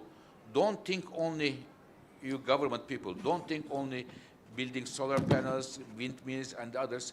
You should also think the second thing, how you are bringing to the consumers. Where are the grids, transmission and distribution grids? It is something like you build the best, manufacture the best car, most efficient car, fastest car in the manufacture that, but you forget to build the roads. It is the same thing. I mean, you don't have the grids, so therefore grids, as you mentioned, is a important blind spot here. Thank you, Dr. Birol. And I'm going to switch topics a little bit after you comment. Just I think you will be knowing these figures, but just for the information of Dr. Birol, we had invested almost equal amount, and if not more, and we had doubled our energy transmission system, and we have the scheme called Green Corridors for this, specifically for this. But you are dot on spot that the grids is the real, and grid takes longer time than the solar. I think this is where the real challenge is, and that is kind of. So I think in that condition, probably we need to switch over to more distributed generation rather than the bigger solar parks. But grids is going to become really, I think, major bottleneck. Absolutely, and its lead times are longer. Absolutely. Supply chain is also a problem because... And land acquisition and the stakeholders, I think their expectation is also going up. Increasing, yes. So we are going to move a little bit to supply chains and energy security, Dr. Birol. After Ukraine, what has happened on the supply chains? Are there major shifts in the global supply chains in the world of energy that you're seeing? And in some sense, how do you see that supply chain playing out? For example, if we are looking off reorientation of the LNG, the natural gas world, it just changes the whole ecosystem around shipping, around everything. So is the world coping well enough?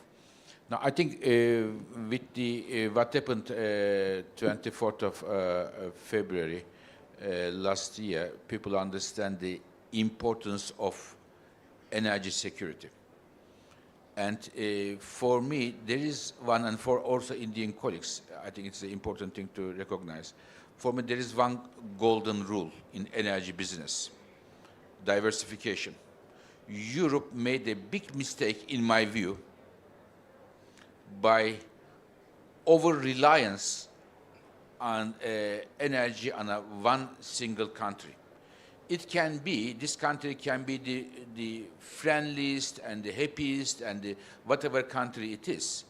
But you cannot rely on one single country, over-reliance, one single trade route, one single company. You have to diversify it. So this is, I think everybody has in mind. The second thing came from there is the fact that the more you generate your produce electricity at home, the better it is. And today, if we see a huge growth in renewables or electric cars or others, it is not only driven by climate change concern, it is driven by energy security concerns. Third point I wanted to make and finish maybe here. Now, we talk about the energy security of the fossil fuels, but the next energy security challenge will be on the critical minerals and clean energy technology manufacturing. And today, when you look at the IEA's numbers, the refining of critical minerals and the critical technology manufacturing, such as batteries, such as solar panels, such as the electrolyzers, it is dominated by one single country again. Huge time. So therefore, it is time to diversify there, and it is the reason I welcome the efforts coming from the United States, the Inflation Reduction Act, from India, the production-linked incentives, from Europe, from Japan, from Indonesia, and others. We need to diversify there in order not to have another accident in energy security in the clean energy domain. Yeah, absolutely. I'm going to go to the topic of green hydrogen now, because that's the third theme which we had, and I've been warned that we have 4 minutes. We'll wrap it up then. Dr. Beryl, starting with you, the EV revolution which you talked about, it's all coming good now. Do you see that happening to green hydrogen, and in what kind of time frame also? A similar trajectory. I see that happening, but to be very frank, I know we all, it is something that I am always surprised. When it comes to energy, there are always different views for different technologies, for nuclear, solar, coal, gas, but when it comes to hydrogen, everybody loves hydrogen. So this is very interesting. So this is good. So therefore, what I'm going to say may be a bit not so, how should I say, not so much lacked, but green hydrogen is not something for today, not something for tomorrow, maybe the day after tomorrow. So let's don't put all the things that it is going to come. We have to position ourselves.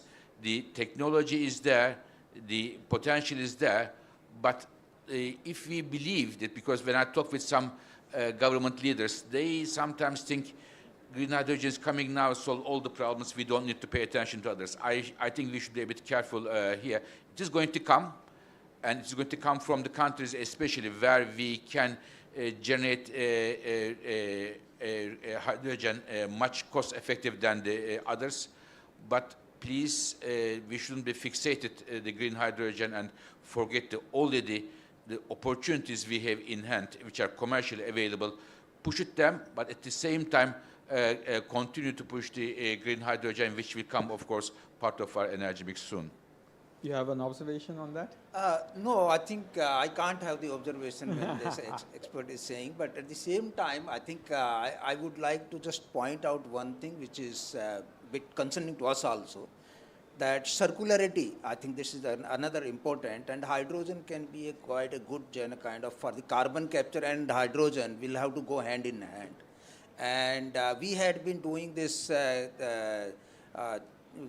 10-ton per day green methanol, which is going to be commissioned before end of December. Incidentally, model was there in Bangalore, and we had the opportunity to sneak his time in about 10 minutes in Bangalore to show that. But incidentally, the marine people are now saying that this is not green methanol, because the carbon dioxide which is captured is from the coal-fired plants. So, but that's not really fair point, because we are just at least limiting the emission, and we are recycling the CO2. Right. So that was the one comment which I was just giving. The question of standards, taxonomy thing. So before we are pushed out by Mohit of this, so I had another one. If you allow me to ask, because that's yes, please. I had seen some paper which came out from IEA about the life. I think we had been talking about critical mineral, we are talking about the financing, we are talking about everything else, but we are not talking about the real things, what we can do and we can help. So maybe I think your comment on that life. 30 seconds. In Bangalore, Prime Minister Modi asked the IEA to me to look at if the life initiative is adopted internationally, what are the implications of that on energy and climate change. We are working on that, and we are going to bring it to in September to the G20 summit. But what I can tell you, that it is an excellent to change the behavior of the consumers, their choices. It has a tremendous effect on bringing the emissions down, so therefore it is something that we really celebrate. I'm glad you picked it up, because that was a question which was not asked thus far because of the time. But thank you for that. Mohit, if you allow me one final comment with both these gentlemen, I think, Dr. Biroli mentioned that the friends tell the bitter truth. And thank you both for being such friends of the world and for India. I mean, I can't but make that observation that your well-judged comments actually help this audience tremendously. Thank you so much.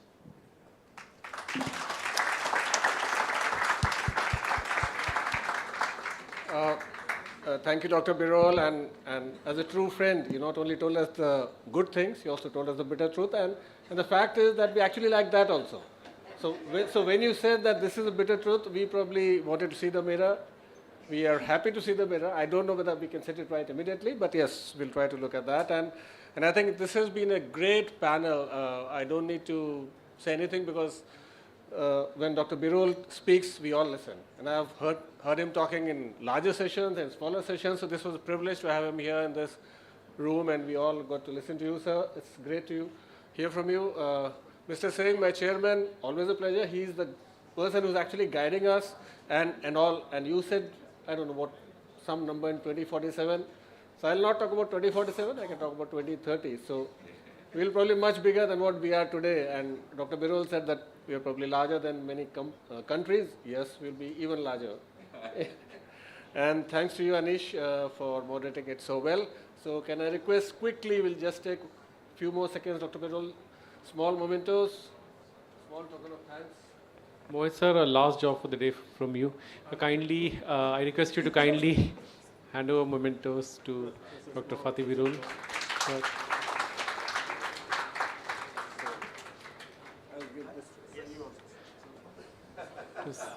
Mr. Gurdeep Singh sir.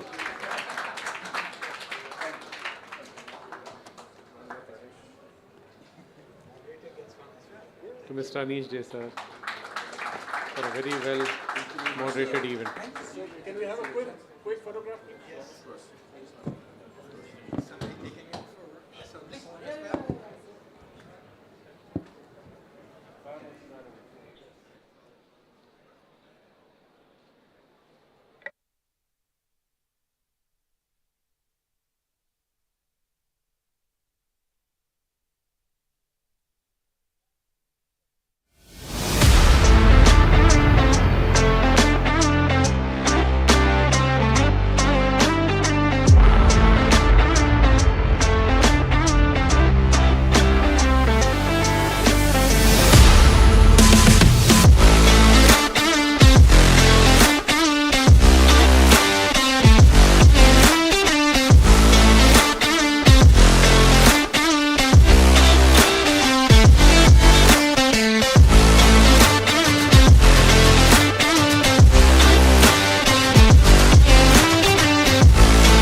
REC was incorporated in 1969 as a financial institution to reduce dependence of the Indian agriculture on monsoons by promoting and funding agriculture pump sets. Today, REC, a Maharatna company under the Ministry of Power, has strengthened its position as a premier NBFC, catalyzing the transformation of India's energy and infrastructure sectors. With robust credentials and strong financial health, REC has earned the trust of its investors locally and globally. REC boasts of a massive green energy portfolio, with special emphasis being laid on the National Green Hydrogen Mission and sunrise sectors. Our strategic approach aimed at decarbonization is gaining momentum, all with a thrust on restoring the balance in nature. REC is well poised to help usher in a phase of sustainable development for the future, taking big strides in financing renewable energy capacity addition. Embracing the vision of a responsible tomorrow, REC is rapidly marching ahead with the mission of creating a cleaner, greener planet and realizing the net zero dream of Government of India.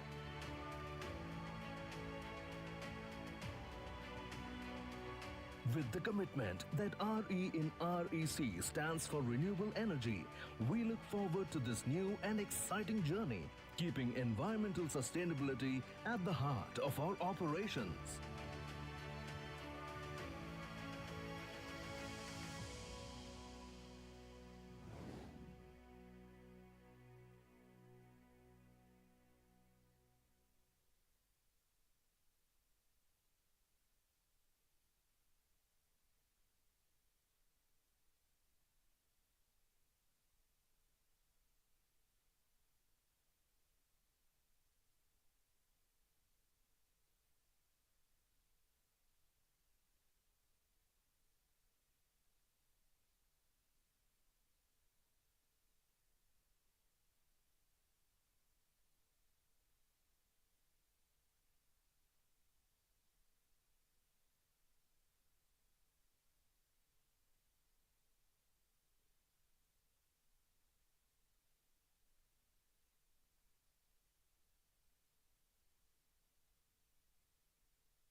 Rapid urbanization has taken its toll on the environment, leaving polluted cities staring at devastation.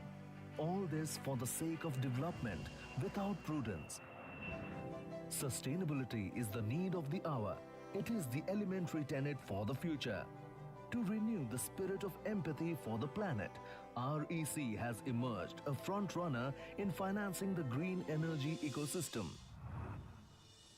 REC was incorporated in 1969 as a financial institution to reduce dependence of the Indian agriculture on monsoons by promoting and funding agriculture pump sets. Today, REC, a Maharatna company under the Ministry of Power, has strengthened its position as a premier NBFC, catalyzing the transformation of India's energy and infrastructure sectors. With robust credentials and strong financial health, REC has earned the trust of its investors locally and globally. REC boasts of a massive green energy portfolio, with special emphasis being laid on the National Green Hydrogen Mission and Sunrise sectors. Our strategic approach aimed at decarbonization is gaining momentum, all with a thrust on restoring the balance in nature. REC is well poised to help usher in a phase of sustainable development for the future, taking big strides in financing renewable energy capacity addition. Embracing the vision of a responsible tomorrow, REC is rapidly marching ahead with the mission of creating a cleaner, greener planet and realizing the net zero dream of Government of India.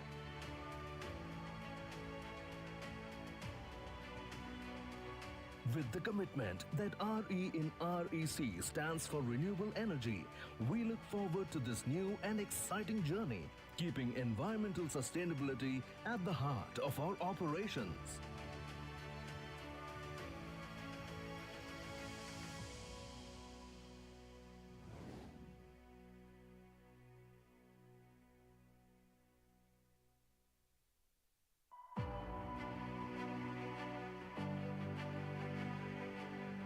Rapid urbanization has taken its toll on the environment, leaving polluted cities staring at devastation. All this for the sake of development without prudence. Sustainability is the need of the hour. It is the elementary tenet for the future. To renew the spirit of empathy for the planet, REC has emerged a front runner in financing the green energy ecosystem. REC was incorporated in 1969 as a financial institution to reduce dependence of the Indian agriculture on monsoons by promoting and funding agriculture pump sets. Today, REC, a Maharatna company under the Ministry of Power, has strengthened its position as a premier NBFC, catalyzing the transformation of India's energy and infrastructure sectors. With robust credentials and strong financial health, REC has earned the trust of its investors locally and globally. REC boasts of a massive green energy portfolio, with special emphasis being laid on the National Green Hydrogen Mission and Sunrise sectors. Our strategic approach aimed at decarbonization is gaining momentum, all with a thrust on restoring the balance in nature. REC is well poised to help usher in a phase of sustainable development for the future, taking big strides in financing renewable energy capacity addition. Embracing the vision of a responsible tomorrow, REC is rapidly marching ahead with the mission of creating a cleaner, greener planet and realizing the net zero dream of Government of India.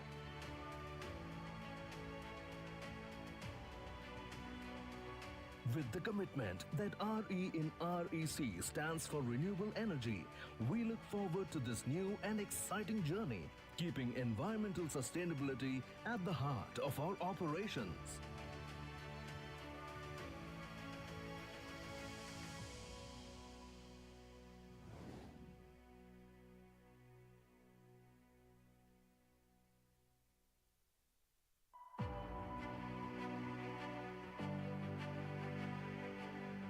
Rapid urbanization has taken its toll on the environment, leaving polluted cities staring at devastation. All this for the sake of development without prudence. Sustainability is the need of the hour. It is the elementary tenet for the future. To renew the spirit of empathy for the planet, REC has emerged a front-runner in financing the green energy ecosystem. REC was incorporated in 1969 as a financial institution to reduce dependence of the Indian agriculture on monsoons by promoting and funding agriculture pump sets. Today, REC, a Maharatna company under the Ministry of Power, has strengthened its position as a premier NBFC, catalyzing the transformation of India's energy and infrastructure sectors. With robust credentials and strong financial health, REC has earned the trust of its investors locally and globally. REC boasts of a massive green energy portfolio with special emphasis being laid on the National Green Hydrogen Mission and Sunrise sectors. Our strategic approach aimed at decarbonization is gaining momentum, all with a thrust on restoring the balance in nature.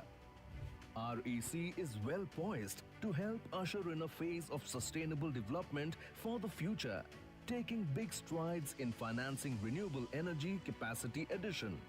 Embracing the vision of a responsible tomorrow, REC is rapidly marching ahead with the mission of creating a cleaner, greener planet and realizing the net zero dream of Government of India.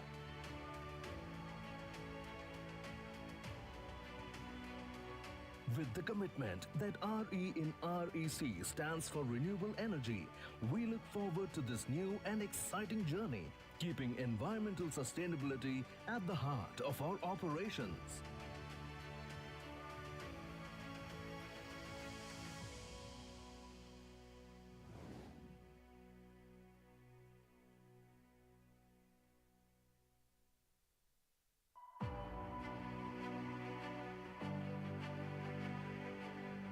Rapid urbanization has taken its toll on the environment, leaving polluted cities staring at devastation.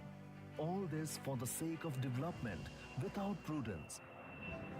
Sustainability is the need of the hour. It is the elementary tenet for the future. To renew the spirit of empathy for the planet, REC has emerged a front-runner in financing the green energy ecosystem. REC was incorporated in 1969 as a financial institution to reduce dependence of the Indian agriculture on monsoons by promoting and funding agriculture pump sets. Today, REC, a Maharatna company under the Ministry of Power, has strengthened its position as a premier NBFC, catalyzing the transformation of India's energy and infrastructure sectors. With robust credentials and strong financial health, REC has earned the trust of its investors locally and globally. REC boasts of a massive green energy portfolio with special emphasis being laid on the National Green Hydrogen Mission and Sunrise sectors. Our strategic approach aimed at decarbonization is gaining momentum, all with a thrust on restoring the balance in nature. REC is well poised to help usher in a phase of sustainable development for the future, taking big strides in financing renewable energy capacity addition. Embracing the vision of a responsible tomorrow, REC is rapidly marching ahead with the mission of creating a cleaner, greener planet and realizing the net zero dream of Government of India.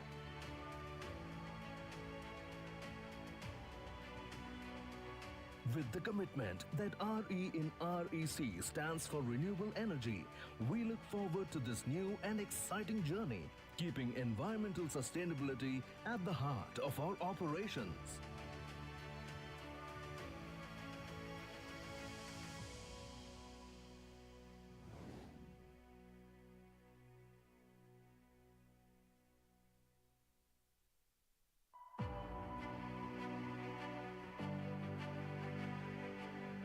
rapid urbanization has taken its toll on the environment, leaving polluted cities staring at devastation.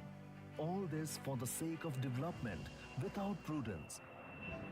Sustainability is the need of the hour. It is the elementary tenet for the future. To renew the spirit of empathy for the planet, REC has emerged a front runner in financing the green energy ecosystem. REC was incorporated in 1969 as a financial institution to reduce dependence of the Indian agriculture on monsoons by promoting and funding agriculture pump sets. Today, REC, a Maharatna company under the Ministry of Power, has strengthened its position as a premier NBFC, catalyzing the transformation of India's energy and infrastructure sectors. With robust credentials and strong financial health, REC has earned the trust of its investors locally and globally. REC boasts of a massive green energy portfolio, with special emphasis being laid on the National Green Hydrogen Mission and Sunrise sectors. Our strategic approach aimed at decarbonization is gaining momentum, all with a thrust on restoring the balance in nature. REC is well poised to help usher in a phase of sustainable development for the future, taking big strides in financing renewable energy capacity addition. Embracing the vision of a responsible tomorrow, REC is rapidly marching ahead with the mission of creating a cleaner, greener planet and realizing the net zero dream of Government of India.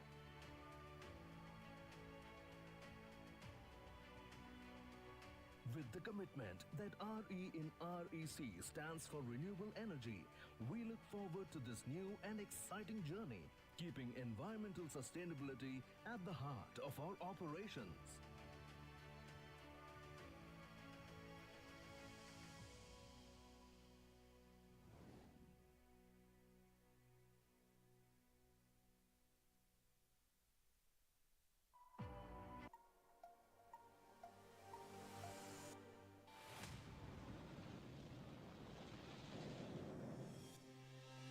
(1969) was the year when man first landed on the moon, a giant leap for mankind.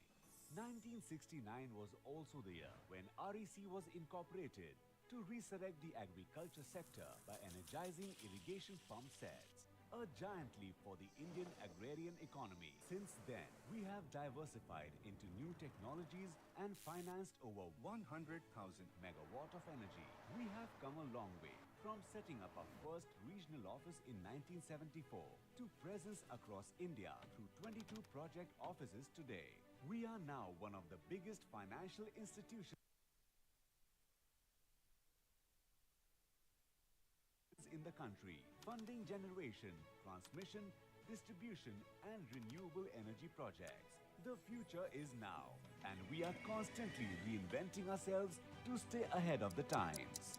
From issuing our first bonds in 1975 to raising funds from across the globe and having one of the highest foreign institutional investment among public financial institutions, the trust of our investors has been driving us forward. As a testament to the faith reposed by our stakeholders, we have established ourselves as an accredited financier and have the highest credit rating from all major domestic agencies. Internationally, we are rated at par with the sovereign ratings by Moody's and Fitch. With our client-oriented approach, we continue to set new benchmarks in our performance and continue to outshine our peers while creating maximum value for our clients with untiring diligence and strong ethics as our guiding principles. We do not just provide comprehensive, competitive and customized energy finance solutions, but also transform the entire power sector value chain of the country by providing electricity access in every corner of the nation and to every doorstep. We have made a place in the life of every Indian. We are an enabler of flagship Government of India reform. As India aspires to become a $5 trillion economy, our goal is to help India become a leading economic power in the world while paving the way for a brighter nation. Our vision is to be the leader in catalyzing an innovative, inclusive and a sustainable future.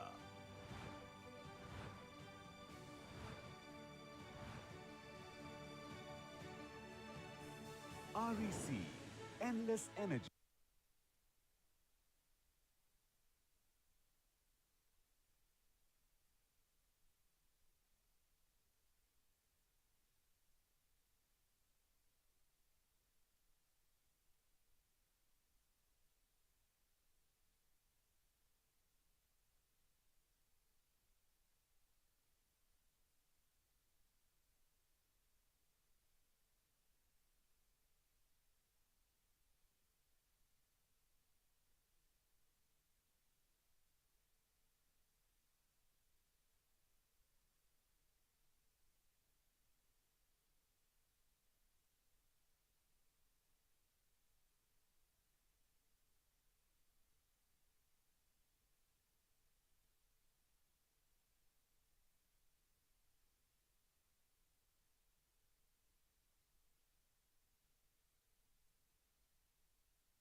Infinite possibilities.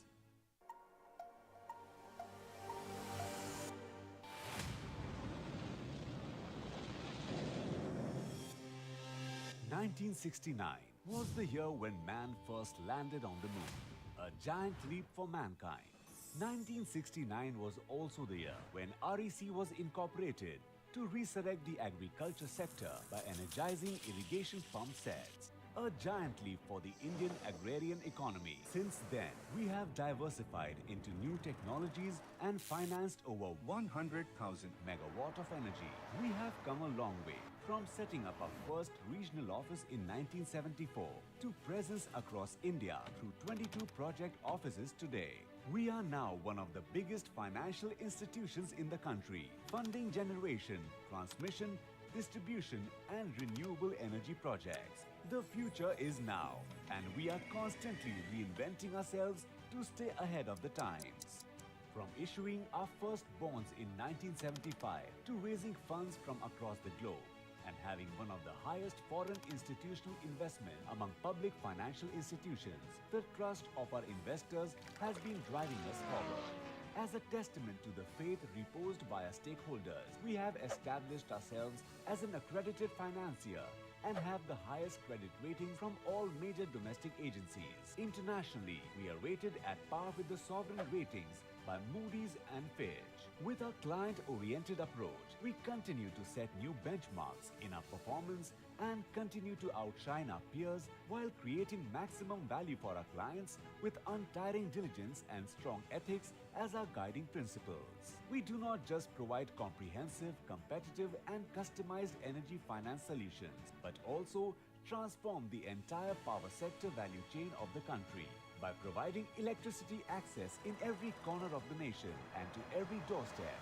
We have made a place in the life of every Indian. We are an enabler of flagship Government of India reform. As India aspires to become a $5 trillion economy, our goal is to help India become a leading economic power in the world while paving the way for a brighter nation. Our vision is to be the leader in catalyzing an innovative, inclusive and a sustainable future.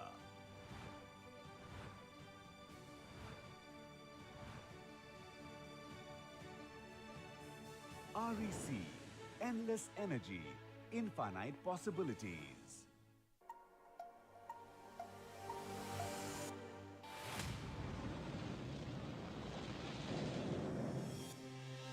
"1969 was the year when man first landed on the moon, a giant leap for mankind. 1969 was also the year when REC was incorporated to resurrect the agriculture sector by energizing irrigation pump sets. A giant leap for the Indian agrarian economy. Since then, we have diversified into new technologies and financed over 100,000 megawatt of energy. We have come a long way from setting up our first regional office in 1974 to presence across India through 22 project offices today. We are now one of the biggest financial institutions in the country, funding generation, transmission, distribution, and renewable energy projects. The future is now, and we are constantly reinventing ourselves to stay ahead of the times. From issuing our first bonds in 1975 to raising funds from across the globe and having one of the highest foreign institutional investment among public financial institutions, the trust of our investors has been driving us forward. As a testament to the faith reposed by our stakeholders, we have established ourselves as an accredited financier and have the highest credit rating from all major domestic agencies. Internationally, we are rated at par with the sovereign ratings by Moody's and Fitch. With our client-oriented approach, we continue to set new benchmarks in our performance and continue to outshine our peers while creating maximum value for our clients with untiring diligence and strong ethics as our guiding principles. We do not just provide comprehensive, competitive, and customized energy finance solutions, but also transform the entire power sector value chain of the country by providing electricity access in every corner of the nation and to every doorstep. We have made a place in the life of every Indian. We are an enabler of flagship Government of India reform. As India aspires to become a $5 trillion economy, our goal is to help India become a leading economic power in the world while paving the way for a brighter nation. Our vision is to be the leader in catalyzing an innovative, inclusive, and a sustainable future.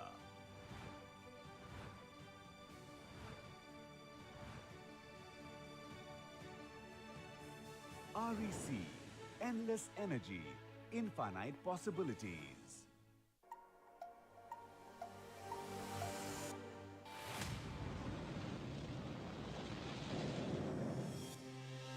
"1969 was the year when man first landed on the moon, a giant leap for mankind. 1969 was also the year when REC was incorporated to resurrect the agriculture sector by energizing irrigation pump sets. A giant leap for the Indian agrarian economy. Since then, we have diversified into new technologies and financed over 100,000 megawatt of energy. We have come a long way from setting up our first regional office in 1974 to presence across India through 22 project offices today. We are now one of the biggest financial institutions in the country, funding generation, transmission, distribution, and renewable energy projects. The future is now, and we are constantly reinventing ourselves to stay ahead of the times.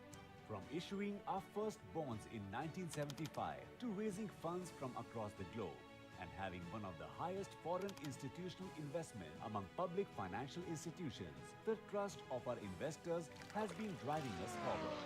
As a testament to the faith reposed by our stakeholders, we have established ourselves as an accredited financier and have the highest credit rating from all major domestic agencies. Internationally, we are rated at par with the sovereign ratings by Moody's and Fitch. With our client-oriented approach, we continue to set new benchmarks in our performance and continue to outshine our peers while creating maximum value for our clients with untiring diligence and strong ethics as our guiding principles. We do not just provide comprehensive, competitive, and customized energy finance solutions, but also transform the entire power sector value chain of the country by providing electricity access in every corner of the nation and to every doorstep. We have made a place in the life of every Indian. We are an enabler of flagship Government of India reform. As India aspires to become a $5 trillion economy, our goal is to help India become a leading economic power in the world while paving the way for a brighter nation. Our vision is to be the leader in catalyzing an innovative, inclusive, and a sustainable future.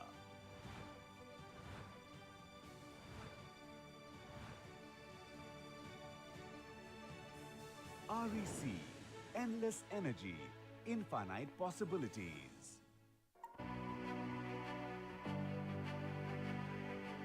Rapid urbanization has taken its toll on the environment, leaving polluted cities staring at devastation.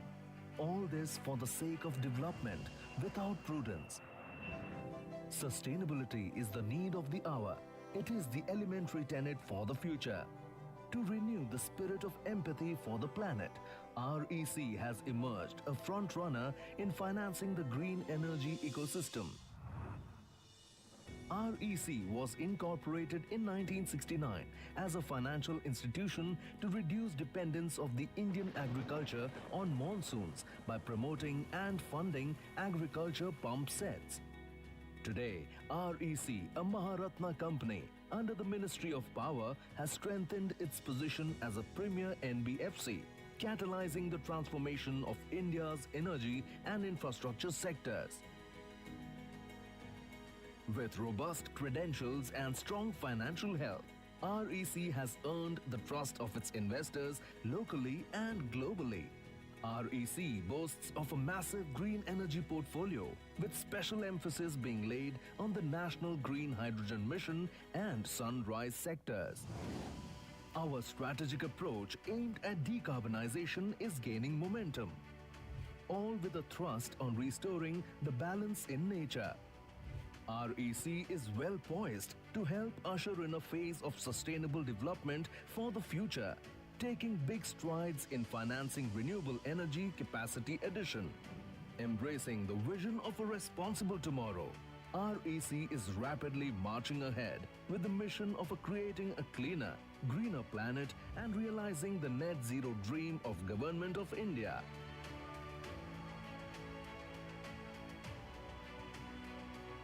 With the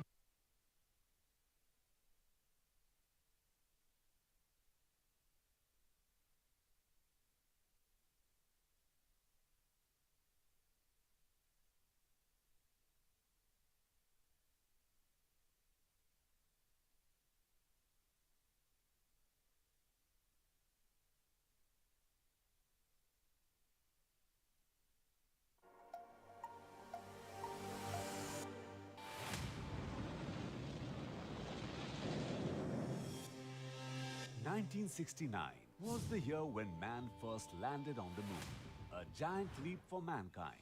1969 was also the year when REC was incorporated to resurrect the agriculture sector by energizing irrigation pump sets. A giant leap for the Indian agrarian economy. Since then, we have diversified into new technologies and financed over 100,000 megawatt of energy. We have come a long way, from setting up our first regional office in 1974 to presence across India through 22 project offices today. We are now one of the biggest financial institutions in the country, funding generation, transmission, distribution and renewable energy projects. The future is now, and we are constantly reinventing ourselves to stay ahead of the times. From issuing our first bonds in 1975 to raising funds from across the globe and having one of the highest foreign institutional investment among public financial institutions, the trust of our investors has been driving us forward. As a testament to the faith reposed by our stakeholders, we have established ourselves as an accredited financier and have the highest credit rating from all major domestic agencies. Internationally, we are rated at par with the sovereign ratings by Moody's and Fitch. With our client-oriented approach, we continue to set new benchmarks in our performance and continue to outshine our peers while creating maximum value for our clients with untiring diligence and strong ethics as our guiding principles. We do not just provide comprehensive, competitive and customized energy finance solutions, but also transform the entire power sector value chain of the country by providing electricity access in every corner of the nation and to every doorstep. We have made a place in the life of every Indian. We are an enabler of flagship Government of India reform. As India aspires to become a $5 trillion economy, our goal is to help India become a leading economic power in the world while paving the way for a brighter nation. Our vision is to be the leader in catalyzing an innovative, inclusive, and a sustainable future.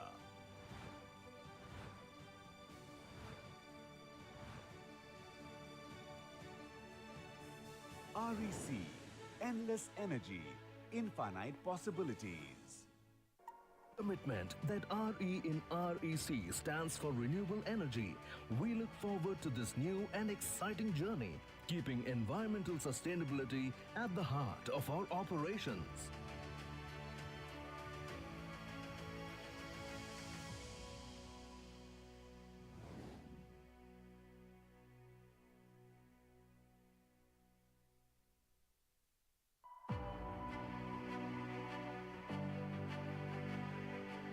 Rapid urbanization has taken its toll on the environment, leaving polluted cities staring at devastation. All this for the sake of development without prudence. Sustainability is the need of the hour. It is the elementary tenet for the future. To renew the spirit of empathy for the planet, REC has emerged a front runner in financing the green energy ecosystem. REC was incorporated in 1969 as a financial institution to reduce dependence of the Indian agriculture on monsoons by promoting and funding agriculture pump sets. Today, REC, a Maharatna company under the Ministry of Power, has strengthened its position as a premier NBFC, catalyzing the transformation of India's energy and infrastructure sectors. With robust credentials and strong financial health, REC has earned the trust of its investors locally and globally. REC boasts of a massive green energy portfolio, with special emphasis being laid on the National Green Hydrogen Mission and Sunrise sectors. Our strategic approach aimed at decarbonization is gaining momentum, all with a thrust on restoring the balance in nature. REC is well poised to help usher in a phase of sustainable development for the future, taking big strides in financing renewable energy capacity addition. Embracing the vision of a responsible tomorrow, REC is rapidly marching ahead with the mission of creating a cleaner, greener planet and realizing the net zero dream of Government of India.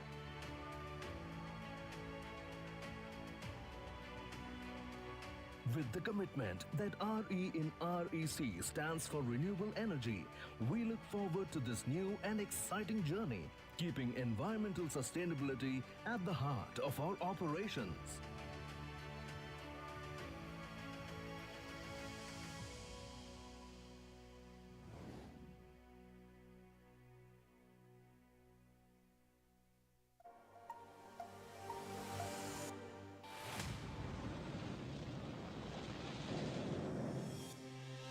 "1969 was the year when man first landed on the moon, a giant leap for mankind.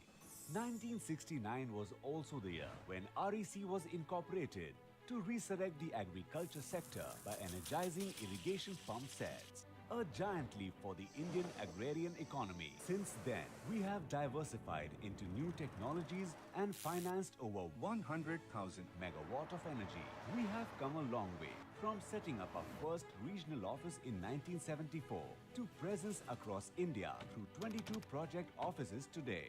We are now one of the biggest financial institutions in the country, funding generation, transmission, distribution, and renewable energy projects. The future is now, and we are constantly reinventing ourselves to stay ahead of the times. From issuing our first bonds in 1975 to raising funds from across the globe and having one of the highest foreign institutional investment among public financial institutions, the trust of our investors has been driving us forward. As a testament to the faith reposed by our stakeholders, we have established ourselves as an accredited financier and have the highest credit rating from all major domestic agencies. Internationally, we are rated at par with the sovereign ratings by Moody's and Fitch. With our client-oriented approach, we continue to set new benchmarks in our performance and continue to outshine our peers while creating maximum value for our clients with untiring diligence and strong ethics as our guiding principles. We do not just provide comprehensive, competitive, and customized energy finance solutions, but also transform the entire power sector value chain of the country by providing electricity access in every corner of the nation and to every doorstep. We have made a place in the life of every Indian. We are an enabler of flagship Government of India reform. As India aspires to become a $5 trillion economy, our goal is to help India become a leading economic power in the world while paving the way for a brighter nation. Our vision is to be the leader in catalyzing an innovative, inclusive, and a sustainable future.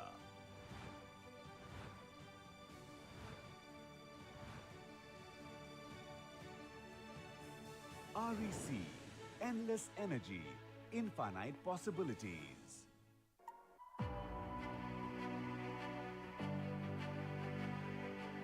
Rapid urbanization has taken its toll on the environment, leaving polluted cities staring at devastation. All this for the sake of development without prudence. Sustainability is the need of the hour. It is the elementary tenet for the future. To renew the spirit of empathy for the planet, REC has emerged a front-runner in financing the green energy ecosystem. REC was incorporated in 1969 as a financial institution to reduce dependence of the Indian agriculture on monsoons by promoting and funding agriculture pump sets. Today, REC, a Maharatna company under the Ministry of Power, has strengthened its position as a premier NBFC, catalyzing the transformation of India's energy and infrastructure sectors. With robust credentials and strong financial health, REC has earned the trust of its investors locally and globally. REC boasts of a massive green energy portfolio with special emphasis being laid on the National Green Hydrogen Mission and Sunrise sectors. Our strategic approach aimed at decarbonization is gaining momentum, all with a thrust on restoring the balance in nature. REC is well poised to help usher in a phase of sustainable development for the future, taking big strides in financing renewable energy capacity addition. Embracing the vision of a responsible tomorrow, REC is rapidly marching ahead with the mission of creating a cleaner, greener planet and realizing the net zero dream of Government of India.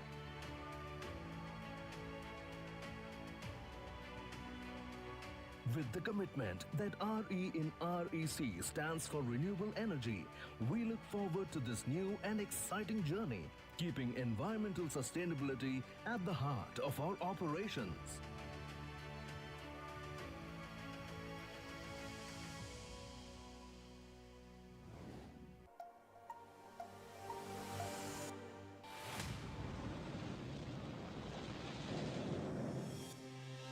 "1969 was the year when man first landed on the moon, a giant leap for mankind.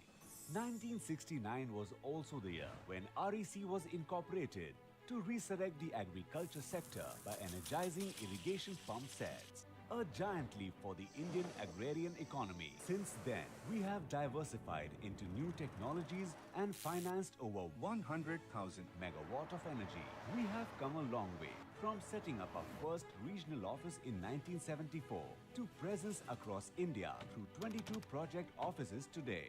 We are now one of the biggest financial institutions in the country, funding generation, transmission, distribution, and renewable energy projects. The future is now, and we are constantly reinventing ourselves to stay ahead of the times. From issuing our first bonds in 1975 to raising funds from across the globe, and having one of the highest foreign institutional investment among public financial institutions, the trust of our investors has been driving us forward. As a testament to the faith reposed by our stakeholders, we have established ourselves as an accredited financier and have the highest credit rating from all major domestic agencies. Internationally, we are rated at par with the sovereign ratings by Moody's and Fitch. With our client-oriented approach, we continue to set new benchmarks in our performance and continue to outshine our peers while creating maximum value for our clients with untiring diligence and strong ethics as our guiding principles. We do not just provide comprehensive, competitive, and customized energy finance solutions, but also transform the entire power sector value chain of the country by providing electricity access in every corner of the nation and to every doorstep. We have made a place in the life of every Indian. We are an enabler of flagship Government of India reform. As India aspires to become a $5 trillion economy, our goal is to help India become a leading economic power in the world while paving the way for a brighter nation. Our vision is to be the leader in catalyzing an innovative, inclusive, and a sustainable future.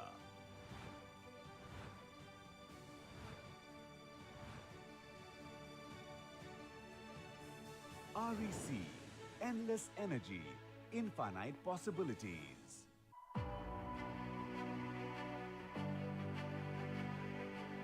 Rapid urbanization has taken its toll on the environment, leaving polluted cities staring at devastation. All this for the sake of development without prudence. Sustainability is the need of the hour. It is the elementary tenet for the future. To renew the spirit of empathy for the planet, REC has emerged a front runner in financing the green energy ecosystem. REC was incorporated in 1969 as a financial institution to reduce dependence of the Indian agriculture on monsoons by promoting and funding agriculture pump sets. Today, REC, a Maharatna company under the Ministry of Power, has strengthened its position as a premier NBFC, catalyzing the transformation of India's energy and infrastructure sectors. With robust credentials and strong financial health, REC has earned the trust of its investors locally and globally. REC boasts of a massive green energy portfolio, with special emphasis being laid on the National Green Hydrogen Mission and Sunrise sectors.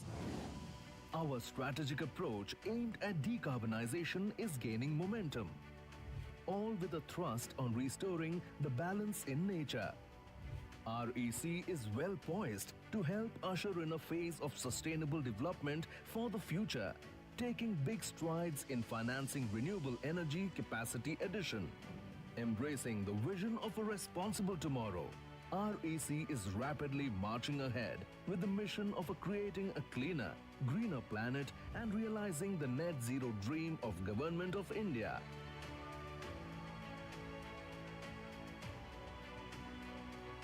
With the commitment that RE in REC stands for renewable energy, we look forward to this new and exciting journey, keeping environmental sustainability at the heart of our operations.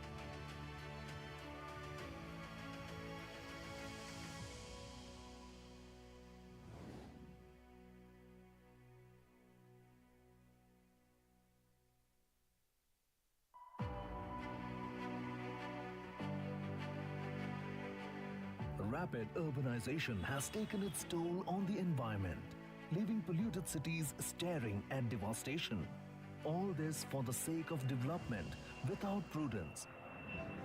Sustainability is the need of the hour. It is the elementary tenet for the future. To renew the spirit of empathy for the planet, REC has emerged a front runner in financing the green energy ecosystem. REC was incorporated in 1969 as a financial institution to reduce dependence of the Indian agriculture on monsoons by promoting and funding agriculture pump sets. Today, REC, a Maharatna company under the Ministry of Power, has strengthened its position as a premier NBFC, catalyzing the transformation of India's energy and infrastructure sectors. With robust credentials and strong financial health, REC has earned the trust of its investors locally and globally. REC boasts of a massive green energy portfolio, with special emphasis being laid on the National Green Hydrogen Mission and Sunrise sectors. Our strategic approach aimed at decarbonization is gaining momentum, all with a thrust on restoring the balance in nature.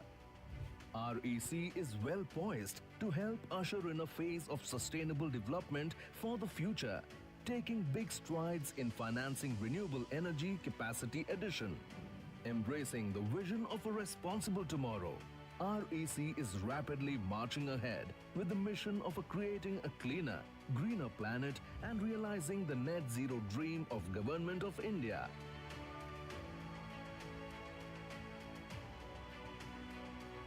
With the commitment that RE in REC stands for renewable energy, we look forward to this new and exciting journey, keeping environmental sustainability at the heart of our operations.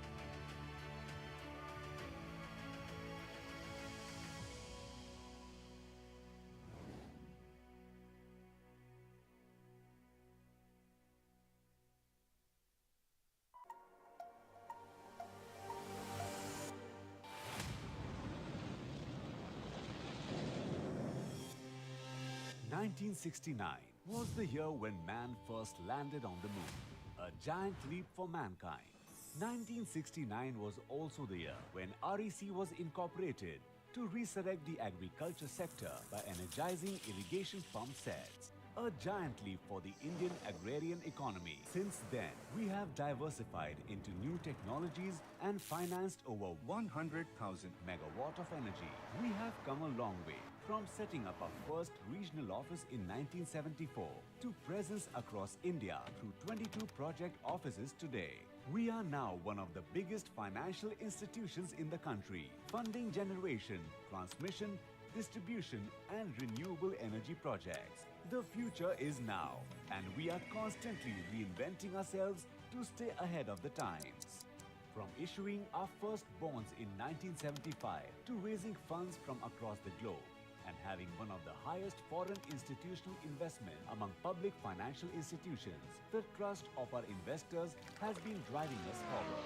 As a testament to the faith reposed by our stakeholders, we have established ourselves as an accredited financier and have the highest credit ratings from all major domestic agencies. Internationally, we are rated at par with the sovereign ratings by Moody's and Fitch.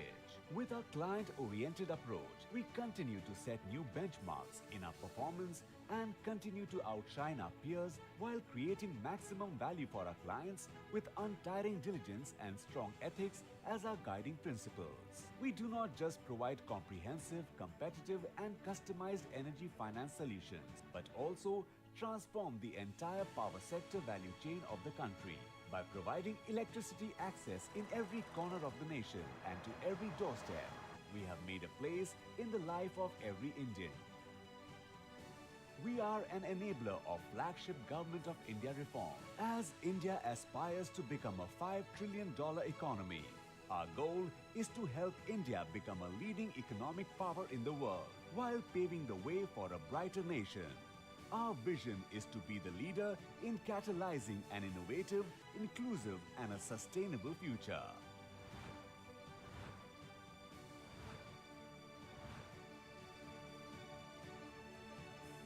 REC, endless energy, infinite possibilities.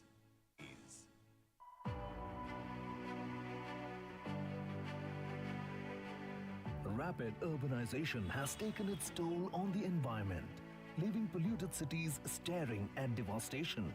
All this for the sake of development without prudence. Sustainability is the need of the hour. It is the elementary tenet for the future. To renew the spirit of empathy for the planet, REC has emerged a front runner in financing the green energy ecosystem. REC was incorporated in 1969 as a financial institution to reduce dependence of the Indian agriculture on monsoons by promoting and funding agriculture pump sets. Today, REC, a Maharatna company under the Ministry of Power, has strengthened its position as a premier NBFC, catalyzing the transformation of India's energy and infrastructure sectors.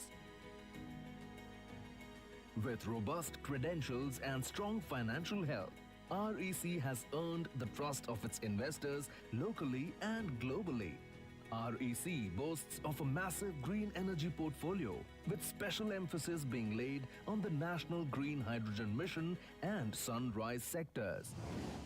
Our strategic approach aimed at decarbonization is gaining momentum, all with a thrust on restoring the balance in nature. REC is well poised to help usher in a phase of sustainable development for the future, taking big strides in financing renewable energy capacity addition. Embracing the vision of a responsible tomorrow, REC is rapidly marching ahead with the mission of creating a cleaner, greener planet and realizing the net zero dream of Government of India.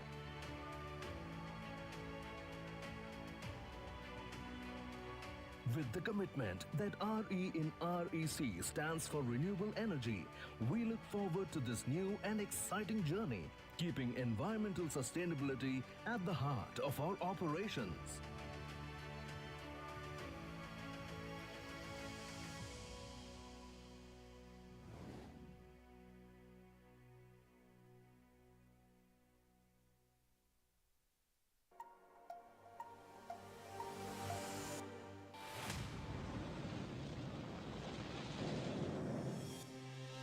"1969 was the year when man first landed on the moon, a giant leap for mankind.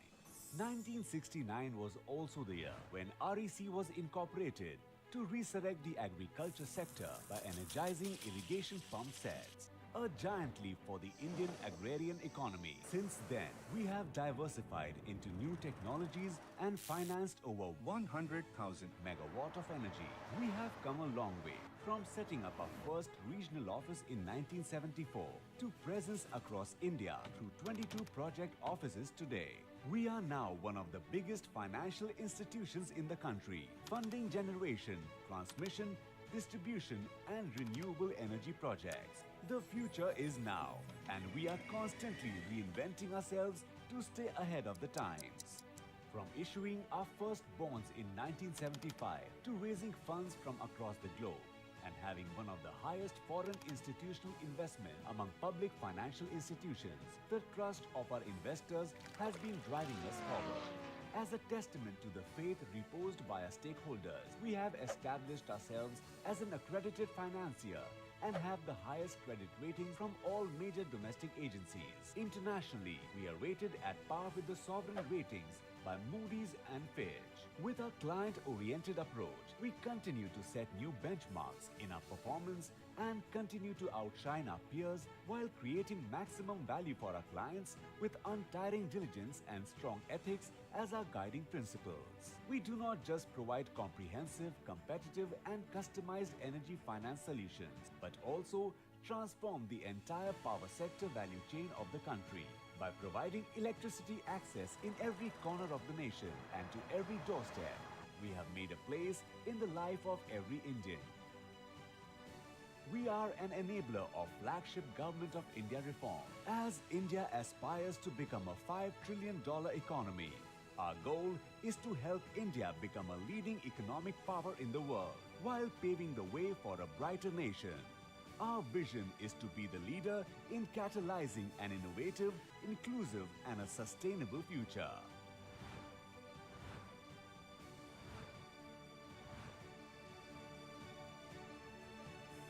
REC, endless energy, infinite possibilities.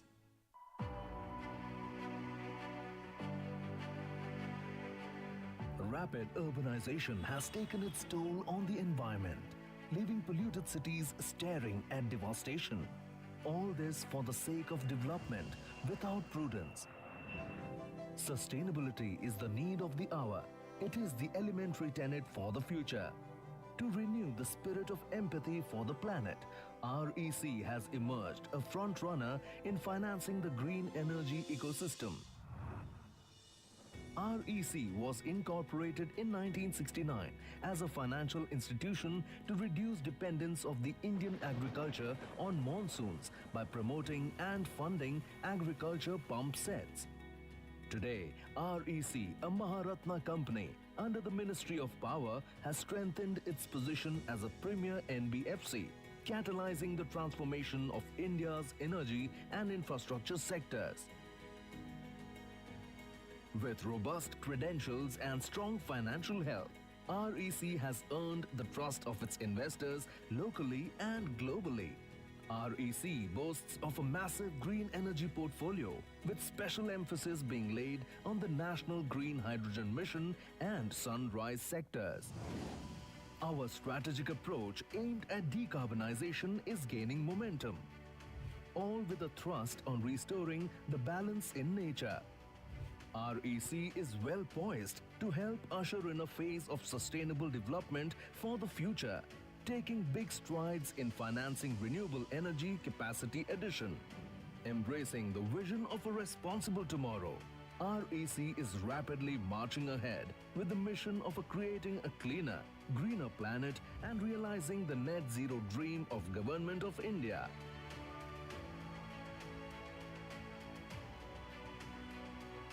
With the commitment that RE in REC stands for renewable energy, we look forward to this new and exciting journey, keeping environmental sustainability at the heart of our operations.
realizing the net zero dream of Government of India.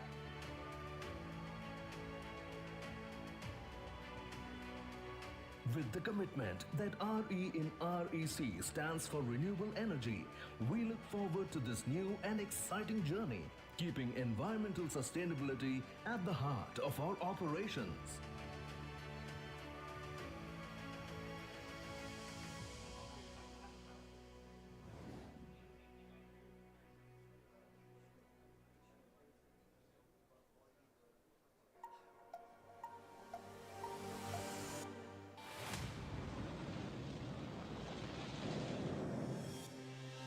(1969) was the year when man first landed on the moon, a giant leap for mankind.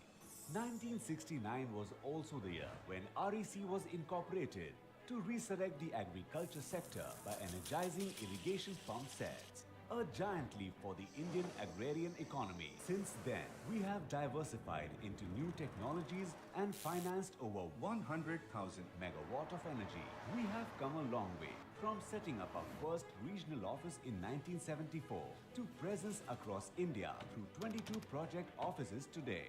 We are now one of the biggest financial institutions in the country, funding generation, transmission, distribution and renewable energy projects. The future is now, and we are constantly reinventing ourselves to stay ahead of the times. From issuing our first bonds in 1975 to raising funds from across the globe, and having one of the highest foreign institutional investment among public financial institutions, the trust of our investors has been driving us forward. As a testament to the faith reposed by our stakeholders, we have established ourselves as an accredited financier and have the highest credit rating from all major domestic agencies. Internationally, we are rated at par with the sovereign ratings by Moody's and Fitch.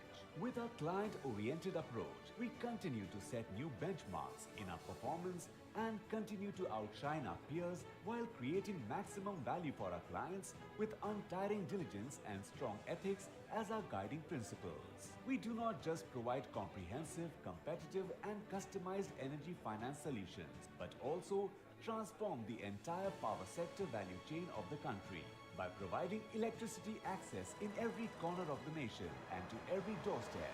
We have made a place in the life of every Indian.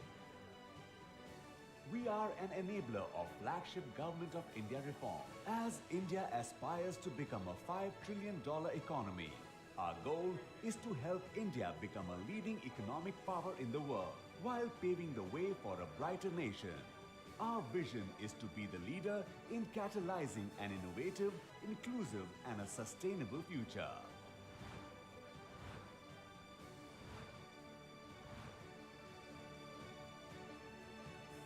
REC, endless energy, infinite possibilities.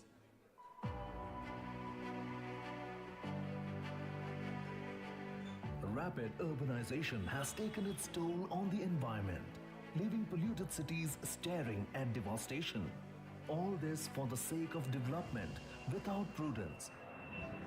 Sustainability is the need of the hour. It is the elementary tenet for the future. To renew the spirit of empathy for the planet, REC has emerged a front-runner in financing the green energy ecosystem. REC was incorporated in 1969 as a financial institution to reduce dependence of the Indian agriculture on monsoons by promoting and funding agriculture pump sets. Today, REC, a Maharatna company under the Ministry of Power, has strengthened its position as a premier NBFC, catalyzing the transformation of India's energy and infrastructure sectors. With robust credentials and strong financial health, REC has earned the trust of its investors locally and globally. REC boasts of a massive green energy portfolio with special emphasis being laid on the National Green Hydrogen Mission and Sunrise sectors. Our strategic approach aimed at decarbonization is gaining momentum, all with a thrust on restoring the balance in nature. REC is well poised to help usher in a phase of sustainable development for the future, taking big strides in financing renewable energy capacity addition. Embracing the vision of a responsible tomorrow, REC is rapidly marching ahead with the mission of creating a cleaner, greener planet and realizing the net zero dream of Government of India.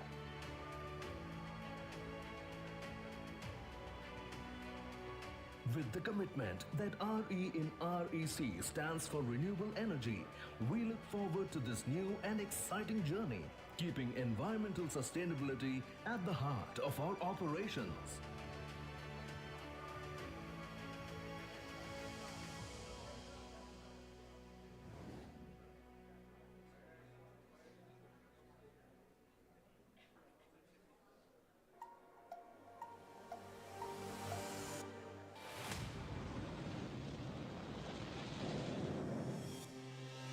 (1969) was the year when man first landed on the moon, a giant leap for mankind.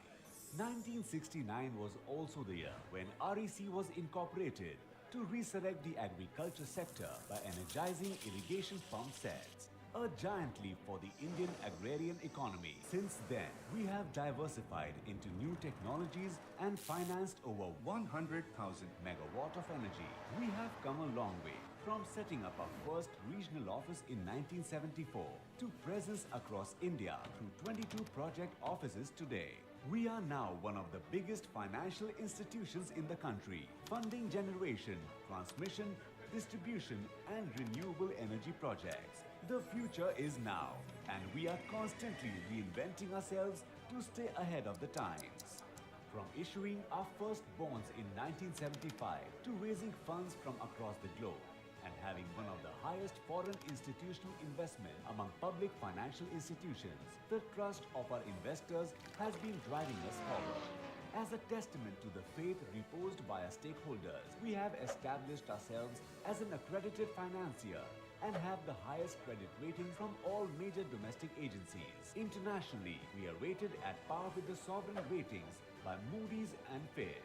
With our client-oriented approach, we continue to set new benchmarks in our performance and continue to outshine our peers while creating maximum value for our clients with untiring diligence and strong ethics as our guiding principles. We do not just provide comprehensive, competitive and customized energy finance solutions, but also transform the entire power sector value chain of the country by providing electricity access in every corner of the nation and to every doorstep. We have made a place in the life of every Indian. We are an enabler of flagship Government of India reform. As India aspires to become a $5 trillion economy, our goal is to help India become a leading economic power in the world while paving the way for a brighter nation. Our vision is to be the leader in catalyzing an innovative, inclusive and a sustainable future.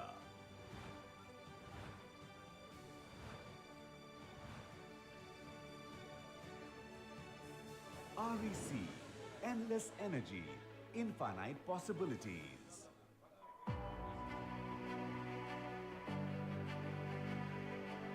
Rapid urbanization has taken its toll on the environment, leaving polluted cities staring at devastation. All this for the sake of development without prudence. Sustainability is the need of the hour. It is the elementary tenet for the future. To renew the spirit of empathy for the planet, REC has emerged a front-runner in financing the green energy ecosystem. REC was incorporated in 1969 as a financial institution to reduce dependence of the Indian agriculture on monsoons by promoting and funding agriculture pump sets. Today, REC, a Maharatna company under the Ministry of Power, has strengthened its position as a premier NBFC, catalyzing the transformation of India's energy and infrastructure sectors. With robust credentials and strong financial health, REC has earned the trust of its investors locally and globally. REC boasts of a massive green energy portfolio with special emphasis being laid on the National Green Hydrogen Mission and Sunrise sectors. Our strategic approach aimed at decarbonization is gaining momentum, all with a thrust on restoring the balance in nature. REC is well poised to help usher in a phase of sustainable development for the future, taking big strides in financing renewable energy capacity addition. Embracing the vision of a responsible tomorrow, REC is rapidly marching ahead with the mission of creating a cleaner, greener planet and realizing the net zero dream of Government of India.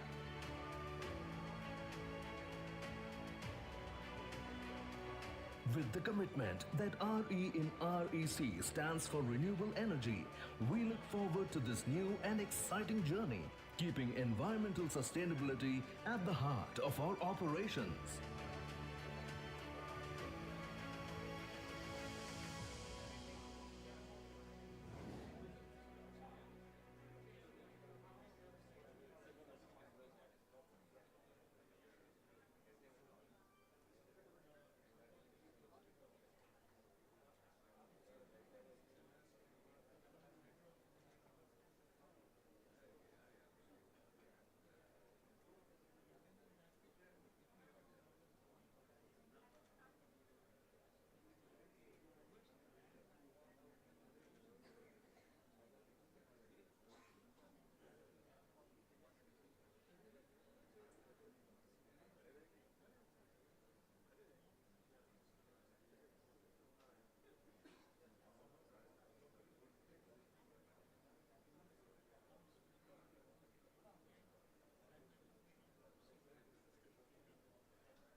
Check. Ladies and gentlemen, we will commence very, very shortly. You all are requested to please be seated, and I hope by now you have turned your cell phones to the silent. Thank you for your cooperation, and we regret the inconvenience caused due to the delay.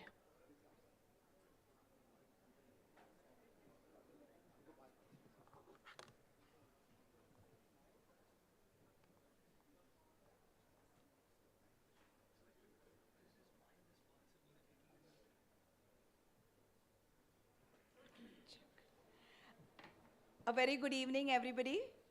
Good evening.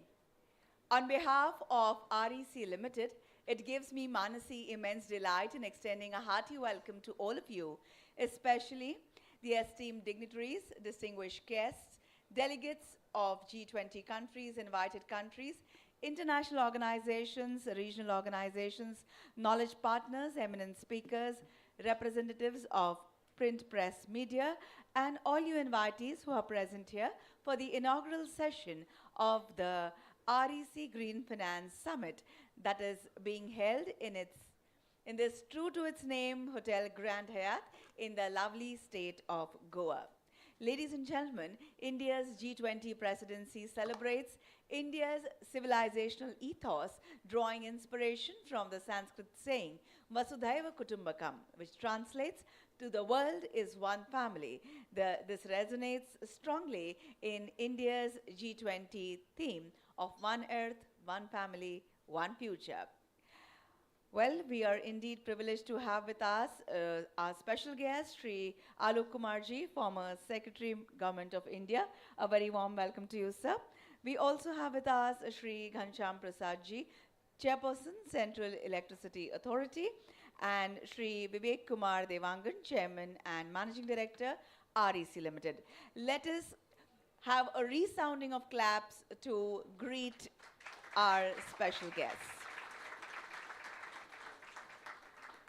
We will commence by welcoming the esteemed dignitaries with bouquets of flower. Could I request Shri Vivek Kumar Devangan sir, Chairman and MD REC Limited, to please present a bouquet of flowers to our special guest Shri Alok Kumarji, former Secretary, Government of India.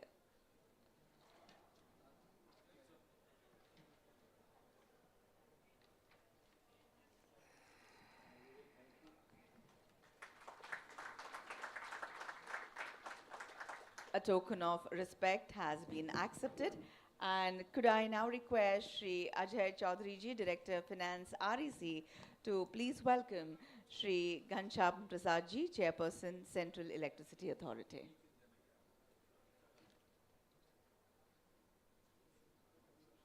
A token of appreciation for you, sir.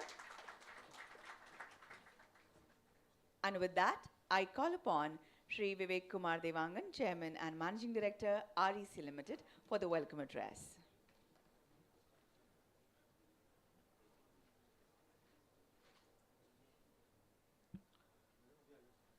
Good afternoon, friends. It's my proud privilege to welcome Shri Alok Kumarji, former Secretary Power, Government of India, for this inaugural session. Shri Ghanshyam Prasad ji, Chairman, Central Electricity Authority, who has made estimates for optimal generation mix, the country which will require in the year 2030 and in fact up to 2032. Honorable Minister Power and New and Renewable Energy is stuck up in another meeting. He'll be joining a bit late, so we thought that with his permission we have started this inaugural session. And similarly, Secretary Power, Mr. Pankaj Agrawal, and Secretary MNRE, Mr. Bhupinder Singh Balla, they are both stuck up in the G20 communique, which is yet to be finalized. Let me just give a perspective why we have organized this Green Finance Summit here. On the backdrop of G20 Energy Ministerial and Clean Energy Ministerial, which is going on, India has raised its ambition to achieve 500 gigawatt of installed electricity capacity from non-fossil fuel sources by the year 2030. And India has also targeted to become net zero by the year 2070. By a preliminary estimates, to achieve this 500 gigawatt of installed electricity capacity from non-fossil fuel sources will require a minimum investment of about 15 lakh crore over the next 7 years. And to become net zero by the year 2070, 2 and 3 studies have been carried out, and they have estimated that total requirement for India to become net zero by the year 2070 will be about to the tune of $12 trillion to around $17 trillion. This is the scope of the things which will come, which will require a huge financing requirement. But the bottom line is how we can provide low-cost financing. That is what is there. We will have to address the issue of low-cost financing. As you are all aware that renewable energy is intermittent in nature. In order to have grid stability, will require a storage solution. Storage solution, be it battery energy storage or pump storage projects or hydrogen fuel cell. They are still in the development phase. The cost is quite high, but technological advancements are going on, and we are 100% sure in next 2 to 3 years we'll be able to bring down the cost of storage. Now, when we talk about providing round-the-clock electricity supply, the plain vanilla solution of either solar or wind will not work. We'll have to combine this.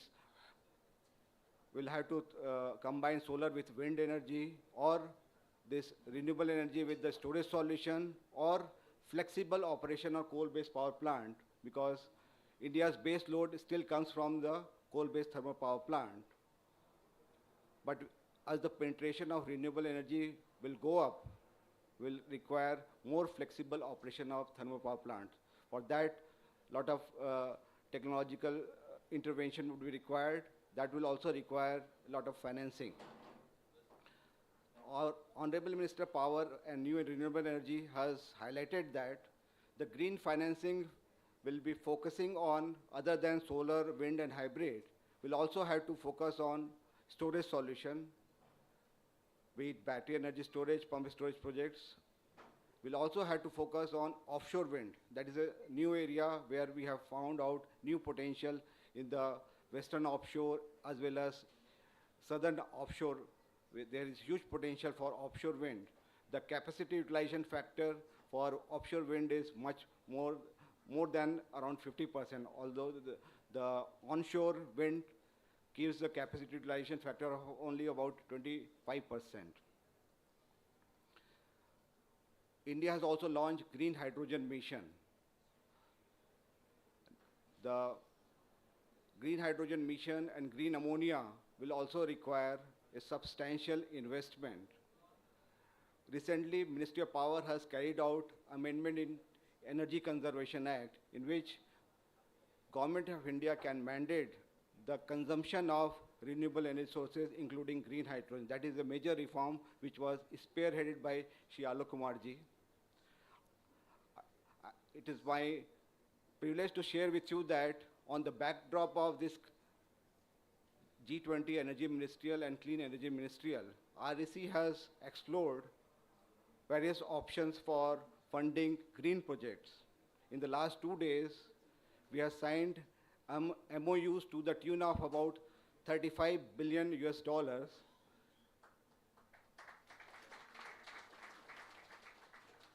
Right now, the outstanding loan book of REC stands at around 4,35,000 crore. And the renewable energy portfolio is about only 7% of it. But in the next 7 years, we want to increase this renewable energy portfolio by about 30%. So we intend that the outstanding loan by the year 2030 will grow up to about 10 lakh crore, and 30% of it will come from green projects. With this background, may I invite Shri Ghanshyam Prasad ji, Chairperson, Central Electricity Authority, for giving his perspective on optimal generation mix and the requirement of green finance which India will require. Thank you.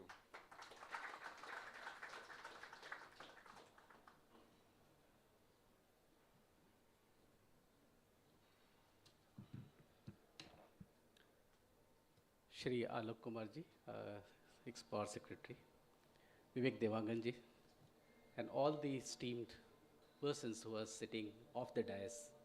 I think they are more important than we sitting on the other side of it. As I see the green financing, I am not from any financing company, but definitely I recall when we started the journey of renewables, that time the financer used to come and tell us that we don't have the visibility, we don't have the path where the green capacity will go. I think that was the era, and from that era to this era, I think we have greater amount of visibility, and we are now probably running short of time.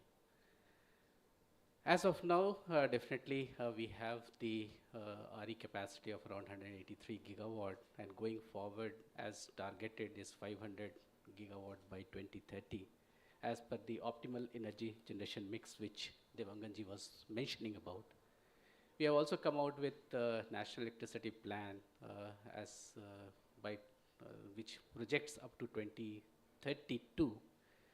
But beyond that, also, we have done a study which is yet to be made public, and that is up to 2047. And that figure is still mind-boggling.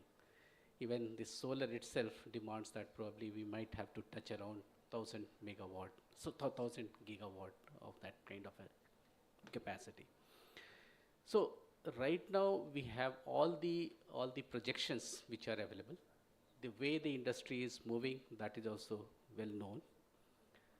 So the quantum definitely is what is being projected is probably in terms of billions and trillions of dollars that requirement is going to come if we have to really go into that space of either solar, wind, or storage or green hydrogen or name anything that is going to come in the future. What is more important, according to me now, is probably in the space of us.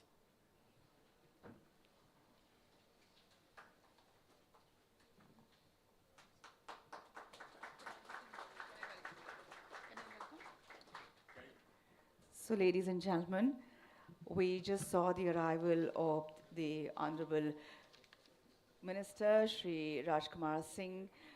Chief guest, could I request Shri Devangan sir to please greet and welcome him with a bouquet of flowers. So kindly accept this as a token of reverence and gratitude.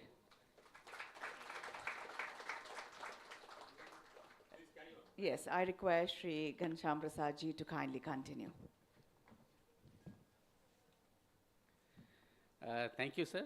What I was only mentioning so far is the requirement and the need for the green financing and where we are going and where we are heading to in the green space. What is required now is a few things that I just wanted to highlight because I think most of the financing companies are here and what the pain point that we face in India is the approval process of the financing. Probably a developer goes to a financer. Financer asks a number of questions, and particularly one of the questions that he asks is about the risk management that is going to be done by the countries. So to my understanding, the risk, in fact, just now I was talking to one of the USAID companies, and they were saying that still they have a perception about two to three things when we come and start lending into the finances of the Indian companies.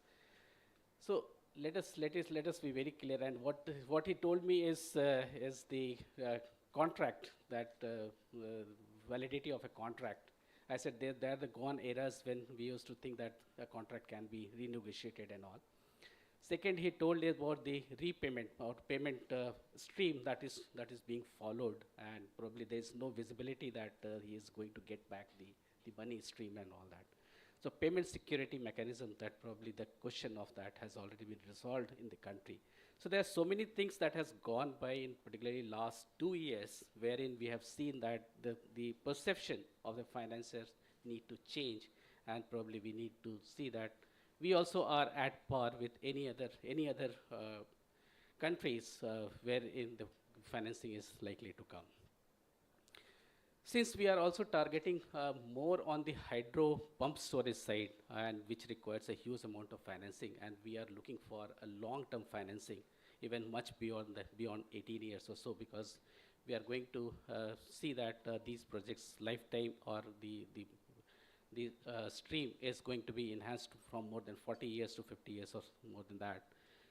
So if I have to look for a long-term financing, particularly in the hydro space or the hydro pump storage space, then I need that such financing company must come forward and try to support us so as we are able to keep the initial tariff as low as possible, which gets absorbed into the system. Another pain point that I see is the approval process, particularly coming from any international banking financing company. If they start processing a particular project, they take around anything between 8 months to 1 year or slightly more than a year or so in processing that financing case. Probably we need to get it expedited because we can't wait under the present circumstances, particularly when the gestation period of solar, wind, like offshore wind or any other these projects are very, is supposed to be done in a very fast manner. So all these things, particularly as I mentioned, that there is a need now. We have already charted out. The perception of risk management has changed in the country, and we need to see that the financing process and the quantum and the financing process needs to be expedited so that our developers are as comfortable and they are able to commission the projects in a timely manner. With that note, sir, I'll thank you so much. Thank you, sir, for sharing your thoughts with us. I now request Shri Alok Kumarji, former Secretary, Government of India, to kindly address this august gathering.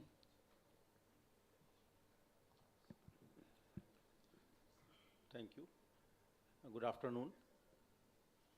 It's my honor to speak at this session, which is being chaired by Honorable Minister for Power and Renewable Energy, Government of India, Shri R.K. Singh Saab. My colleague, Shri Vivek Devangan, CMD REC, and all this distinguished audience. It's really a pleasure speaking. I think we have been talking of energy transition for long, and we will be talking even each day, each month, each year. And there are various estimates in front of us that to take this transition to net zero by 2070, we need around, India will need around $10 trillion of the funding. And it will be around $7.2 trillion by 2050. What is important is that most of the green finance will be required, around 70% in power sector and mobility. They will be requiring the most finance. There is one more aspect which is important. There will be a lot of front loading of the financing, because as we grow, our demand will saturate and flatten. So most of the investments will be required in the coming decades, not in the decades of 60s and 70s. So challenge is very big, because we need most of the financing in next 15 to 20 years. Say this $10 trillion by 2070 is a misnomer, because most of the demand will be coming when we grow very fast in the next 2 decades. And there is one more development on horizon, is the Indian carbon market. As and when Government of India decides to impose the emission intensity reduction targets on industries, there will be larger demand for green finance, because they will be then going for deployment of new technology, which will be even more expensive. So I have touched upon the time dimension of green finance. There are 2 more dimensions which are very important. We always talk of low cost finance and finance. Low cost comes later. Important is whether finance is available for a project or not. See, it depends on the stage of technology. If you were talking of the solar PV in 2010, it was very difficult to find finance. But now today, there's no dearth of finance for solar PV. It's established technology, and its cost has come down. So let us talk first of the availability of green finance, then the cost of green finance. The availability of green finance, as Ghanshyam Prasad was saying, is a function of some real risks, some perceived risks, which are about technology, about payment risk, and about the project execution risk. Technology risk, I'll say, because as technologies mature, the cost of electricity or cost of product comes down.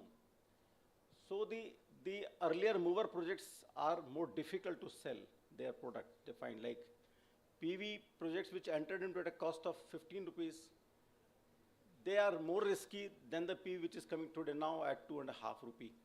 Because the procurer has a tendency to get rid of those costly projects. The market is more uncertain as the technology is mature. So green finance availability is more difficult when a technology is just entering the market. So it needs more support of public funding, more support of government policy, more support of government policies at the initial stage. Payment risk is also very important, because in India you used to see huge pendency of the payments of the generators, including green generators. Now it is very happy moment that with the enforcement of late payment surcharge rules, the payment risks are comparatively much covered. They're taken care of. That's why we are seeing that the financing availability has gone up, because now the developers are getting their payments in time. Project execution is also a very important aspect, because there are many uncertainties in terms of supply chains. If the solar modules are not available, the financing is stuck. Whatever our PFC or REC has sanctioned, it will not get disbursed. Its repayments are uncertain. So when the the projects face the challenges of the uncertain supply chains or difficult execution in terms of the right of way or similar other matters, the financing is difficult to come. So what all it requires? It requires government support for new technologies, for new projects, and for improving the quality of cash flows. What India has done, three very important interventions. Green open access has been now mandated through a rule, through a statutory rule, which is a very big comfort for funding in green hydrogen or funding in technologies which are coming up like battery storage and all. Because green open access is the key to this absorption of 500 gigawatt of the non-fossil energy by commercial and industrial consumers, by green hydrogen producers. So green open access, there were some doubts, but now it has settled well. It's now being implemented. Banking is another. Banking is sorted out largely at a state level. There may be some difficulties, but we are still grappling with the issue of the banking at ISTS level, which is required for green hydrogen projects. That is another policy area which needs more work. We are seeing a lot of robust support from government for the new green technologies, like government intermediaries. The first 1,000 megawatt hour project of battery storage in India was procured through a government company, which is SECI. And government came forward to support its viability through Power System Development Fund. What I'm trying to say that first initial 3 or 4 projects, if they're supported by government policy, government funding, and appropriate regulatory framework, the confidence of the financing community goes up and they will come forward. Initial projects need more intervention from government. Similarly, for green hydrogen, we are seeing now for procurement of green hydrogen, there is a tender by the government company for electrolyzer, government company procurement. So this is a good ecosystem which has already is now in place, which is working.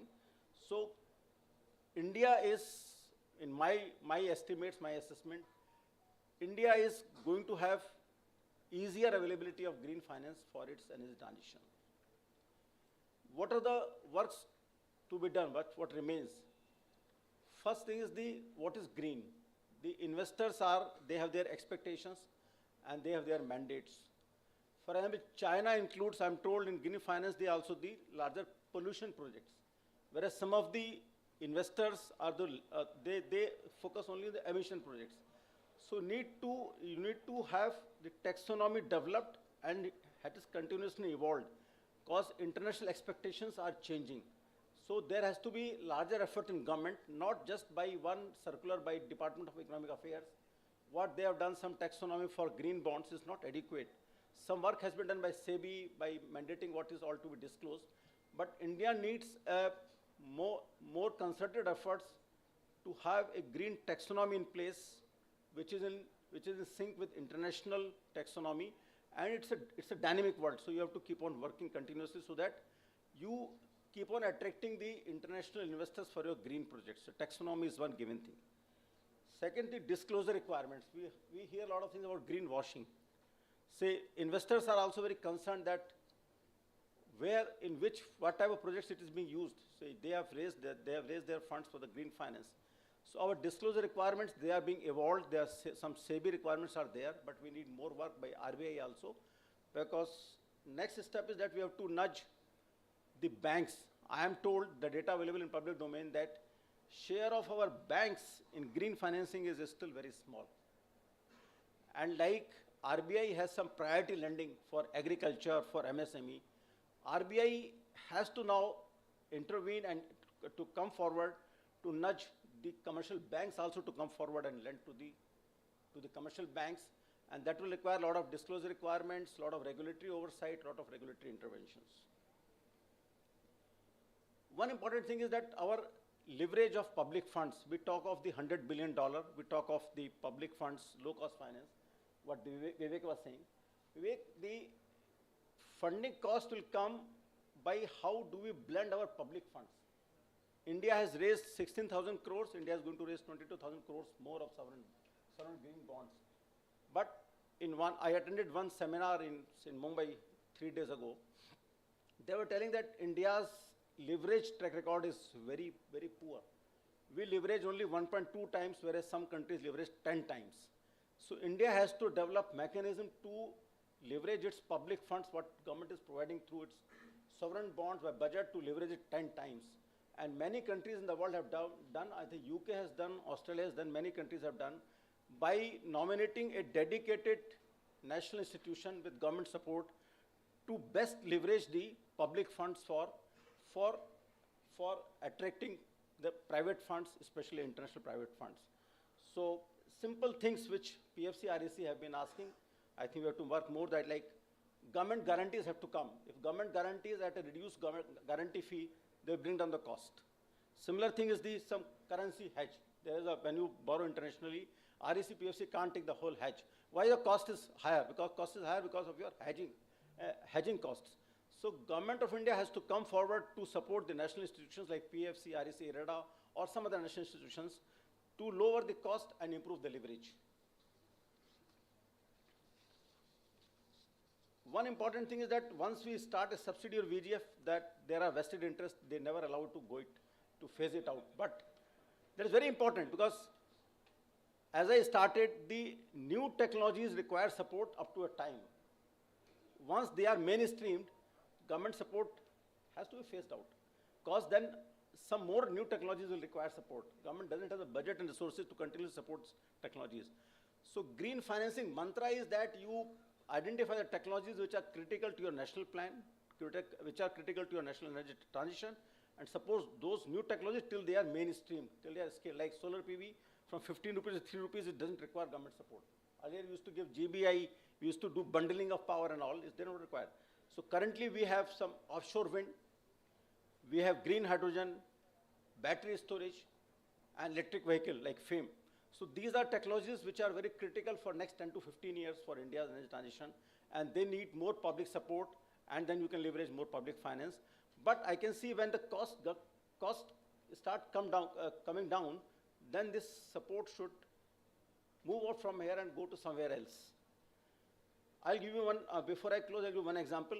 We have formulated one scheme called Aditi in Ministry of Power to support investments in more efficient but more expensive energy efficient technologies in industries.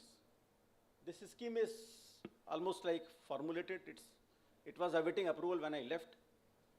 By investing 2,000 crore rupees of government funds for interest subvention, it is projected to leverage 15,000 crore of investment.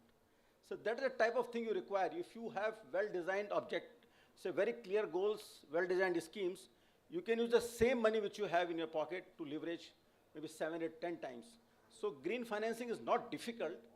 You have to see where the risks are, what are the perceived risks, what are the real risks, and how do you address those risks, and you put your money where it is most required, and the green financing is not going to be very difficult. Thank you very much. Thank you. Thank you, sir, for your valuable insights. I now invite our chief guest, Shri R.K. Singh Ji, Honorable Cabinet Minister, Power, New and Renewable Energy, Government of India, for his special address on this highly significant occasion.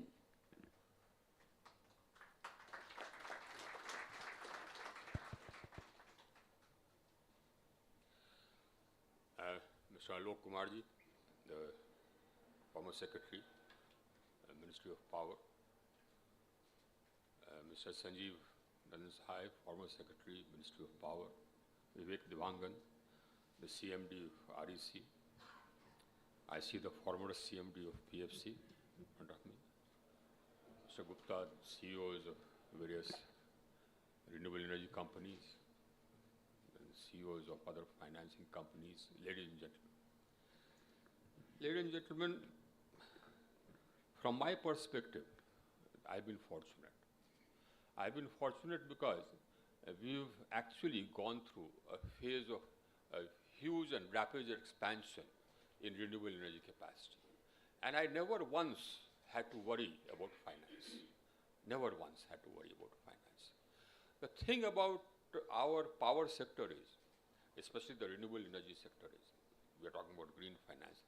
And now, of course, we've made the conventional power sector also attractive because we made it viable. So that also has now become so viable that investments will come. But as far as renewable energy is concerned, we've never had a problem of investments. Today, our pure renewable energy capacity is about 173 gigawatts, if I leave out nuclear, etc. And I don't think that more than about 5-7 gigawatts of that is by government investment. The rest is all private investment. And all my companies get invested by funds from abroad. Now that means that the people have confidence in our sector, and there is a reason for that confidence. We are transparent. Our bidding systems are totally transparent. Our dispute resolution mechanism works. It is one dispute resolution mechanism which works, and it works within a time frame. 30 days, it will decide whatever it decides goes. Whatever it decides. There is no litigation. We don't go to court appealing against their judgment, etc. We put in place a payment security mechanism. First, we gave some money, about 500 crores to begin with. Now that's already 1,600 crores in SECI. But after that, we came out with LPSC rules, which makes payment for any power supplied guaranteed. So it's absolutely, the payment is totally up to date. It's 100%. It's not 99%, it's 100% up to date. And it will remain 100% up to date, because if anybody defaults, his electricity gets cut off automatically. So my sector is booming. My sector is seeing a growth in energy terms. We saw a growth of about 9% against last year. The 22-23, 9% more than 21-22. That's how fast it has grown, and it will continue growing fast. So we are the biggest market, and we are getting investments. Thank you. And we'll continue getting investments because of our transparency. The thing is that the domestic companies, apart from PFC and REC, have not actually stood up and started investing. Most of the investment is coming from abroad. It suits us because that investment is cheap. But I think the banks, the other financing agencies which are based in this country, are losing out big time. You are missing out the biggest market in the world outside of China. And this will continue to remain the biggest market in the world. Why? Because our demand will continue to grow. We are adding about, our target is to add 50 gigawatts a year. 50 gigawatts a year. Our target is to sort of achieve 500 gigawatts by 2030, which we shall do. So that's the scale of expansion which is happening. Now this is only in renewable energy capacity terms. Apart from that, we have already had PLIs for manufacturing of the modules right from polysilicon onwards. That resulted in almost about 49 gigawatts of bids, which have been finalized. Orders have been given, LOAs have been given, out of which 24 gigawatts will be from polysilicon onwards. And apart from that, the developers have started another 24, 25 gigawatts they have tied up. So I'll have about 100 gigawatts of manufacturing capacity by 2030. And the bulk of it would be from polysilicon onward. At least 50 gigawatts will be from polysilicon to modules. Outside of China, I will be the biggest maker of cells and modules in the world. And I will be exporting to every country in the world, because most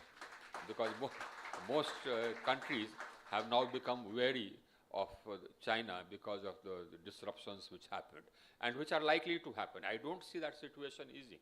I don't see the Taiwan situation easing at all, and I don't see the Ukraine situation and the divisions which it has caused easing very soon. So therefore, I will remain the destination of choice when people want to buy cells and modules, and so that is another market. A third market is growing, and that is the electrolyzer. We have come out with bids for electrolyzer manufacturing. We aim to become the biggest electrolyzer manufacturer outside of China. I don't know what capacity China has. It can't be very much, because last checked, I think their total installed capacity was about 10,000 megawatt hours of storage.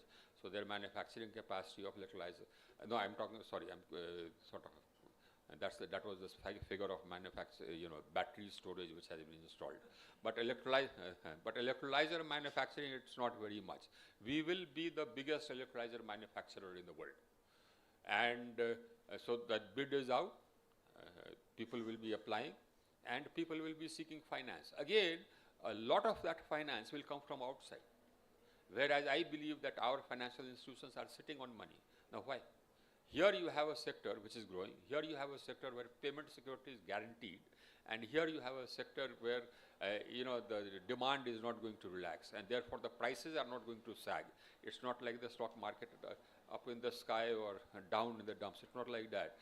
Because for the next 3-4 decades, my demand is going to remain high as the country continues to grow. And when the demand remains high, the prices of electricity will remain high, and therefore the sector will continue to remain viable. That is the future here. Green financing per se, apart of course, I mean, insofar as concessional financing is concerned, when we talk about green financing, what are we talking about? We are talking about concessional financing, right? That's why green financing. Why should anybody talk about the color of finance? Because we associate that color with lower costs of financing. Now, that costs of financing have to come down. Now, one way, of course, is the priority sector lending. So I'll be writing to the finance minister that REC and PFC need to be considered for priority sector lending, just like the banks have. The banks have not been able to utilize almost about 70% of the priority sector lending money which they have got. So they are sitting on huge reserves. And whereas it is us who are actually in the priority sector, green energy is actually in the priority sector. So therefore, I think our country has to get its, the sort of facts right and reorient the priority sector lending to include our renewable energy sector. Actually, the entire power sector is a priority sector. It's the most important infrastructure, barring none. Even more important, it's more important than roads. The roads are important because you have to travel from one point to another. Electricity is important for everything. It's important for saving lives. It's important for communication. It's important for defense. It's important for everything. It's important for industry. You don't have anything without electricity. The great thing is that we are managing electricity well. We are making sure that electricity is available. We have turned our country around from being deficit to surplus, and we've sort of made it ease of doing business a part of our system, and so we are meeting the requirements, and we have also sort of put in place rules which guarantee the rights of consumers, connections within a certain time frame, no load shedding. We've done all that. We've brought the country to almost to 24/7, and we made generators history, except where there may be some local faults. But we have also strengthened the distribution system by investing almost 210,000 crores. We have strengthened distribution systems so that there should be no local faults, and therefore so that there is actually 24/7 power. That's what we have done.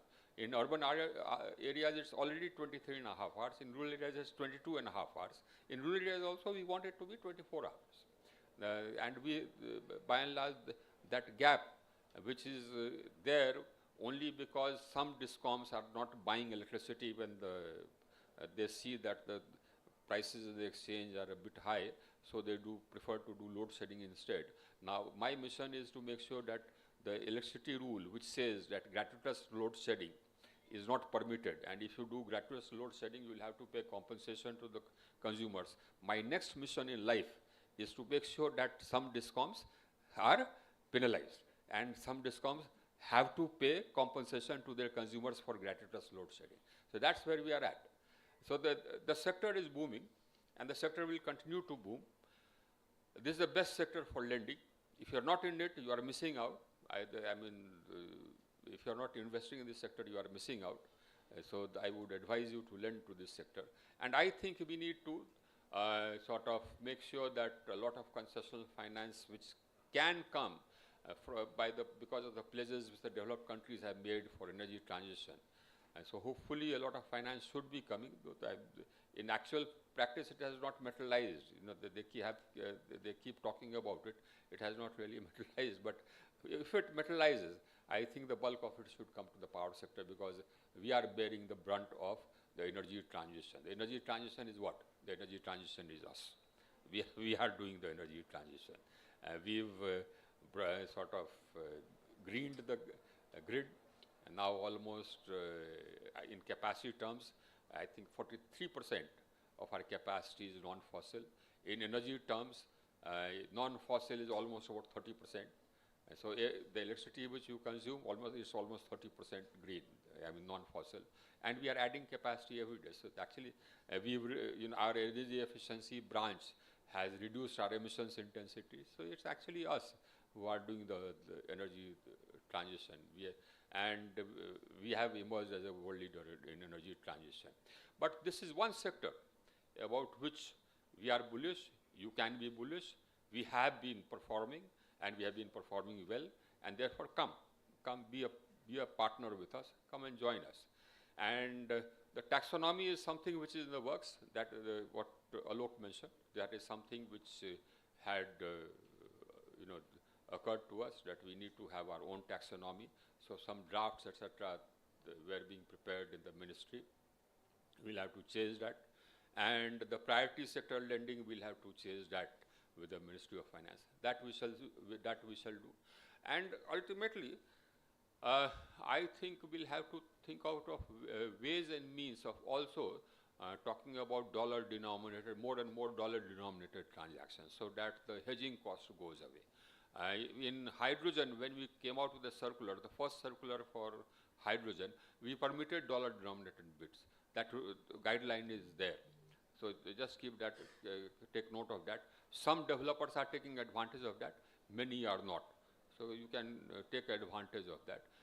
We will see whether in energy also that we can do, especially insofar as the energy for the industry is concerned, where we are, we have given green open access so that the industry can buy renewable energy from any developer anywhere in the country, or they can set up capacity anywhere in the country and then get electricity from there.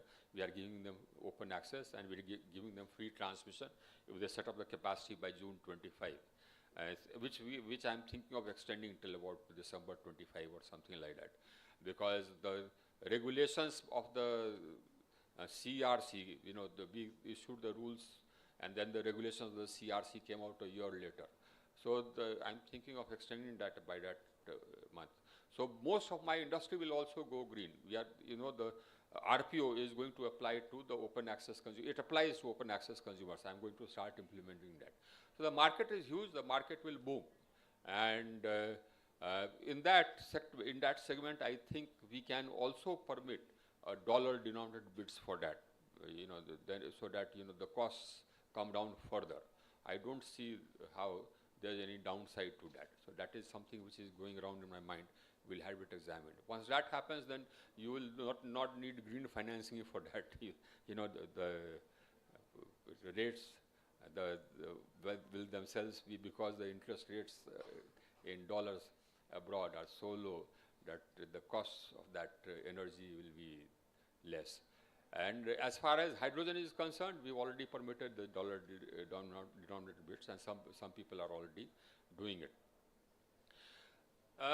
I'll end by repeating what I said in the beginning, that I have been fortunate in the sense that finance has not been a worry to me insofar as my renewable energy expansion is concerned. And I'm quite sure that will not be a worry for me even insofar as conventional sector financing is concerned. Incidentally, the hydro expansion which I'm doing, I mean, I've never had a problem. None of my companies have had any problems in raising funds for hydro projects, and none of them will have any problems. All my companies are doing very well, thank you. But nonetheless, the requirements ahead are huge, and the requirements are actually opportunities. Just take it as that. And if you don't come in any case, the world is waiting to come in. The world is already coming in. So basically, that's a thought for you. Thank you.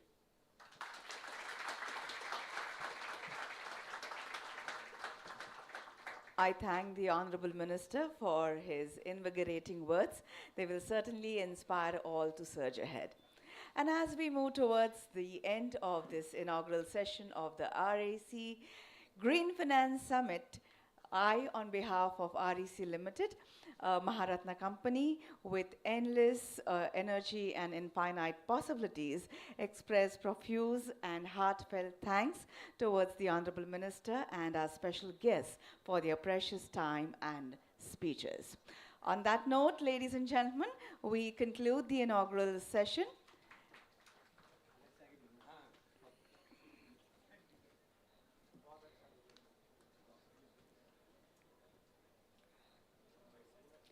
Kindly remain seated. We are beginning the technical sessions immediately. Ladies and gentlemen, please do not move out of the hall. We are beginning the technical sessions immediately. The very first one is on mobilizing green finance, supply and demand side perspectives, to be followed by scaling up green capital for mature and early stage technologies thereafter. I will hand over charge to the REC team.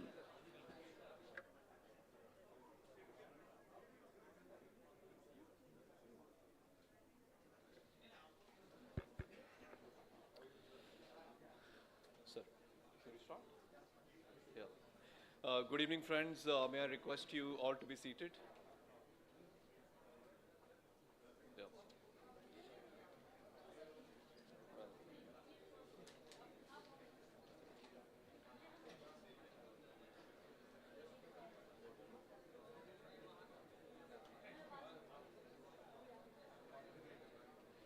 We need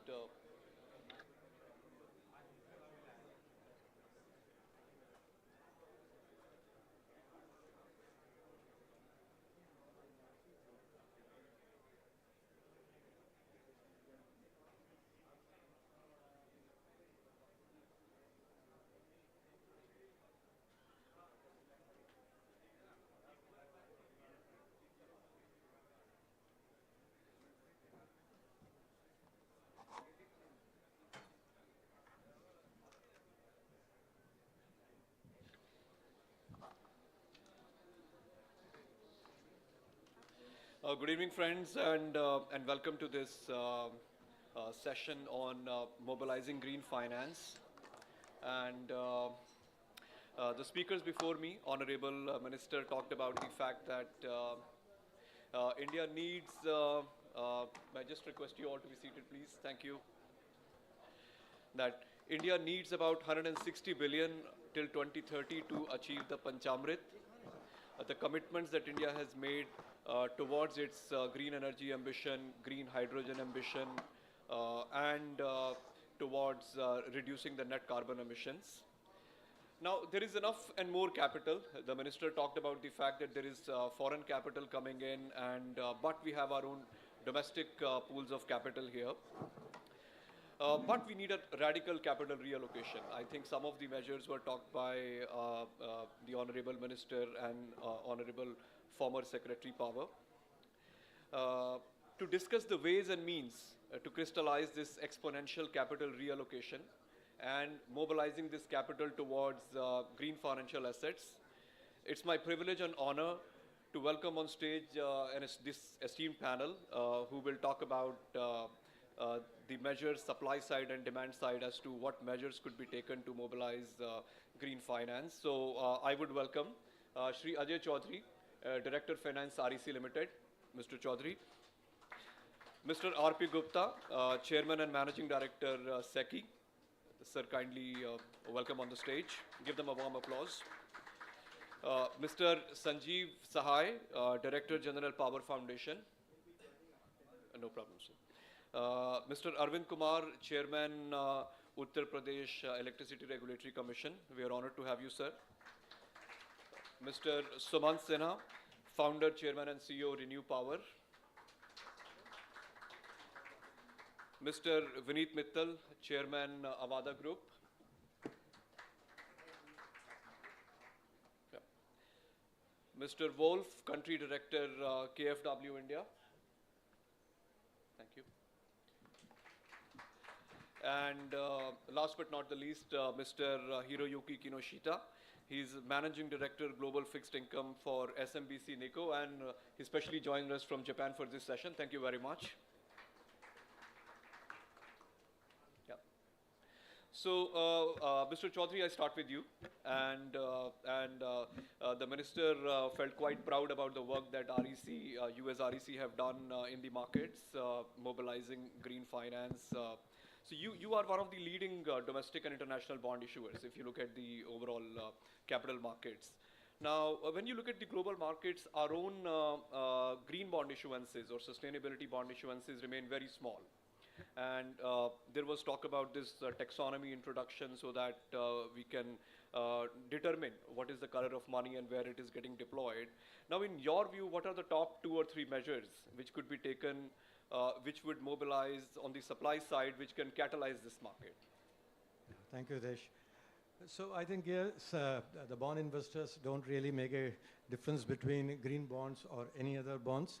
The usual benchmark of rating and tenor, etc., applies equally here. So I think the crucial catalyst will be the green taxonomy, which you mentioned. I think once the framework is put in place, apart from that, I think in many countries today, ESG scoring is a mandatory subject.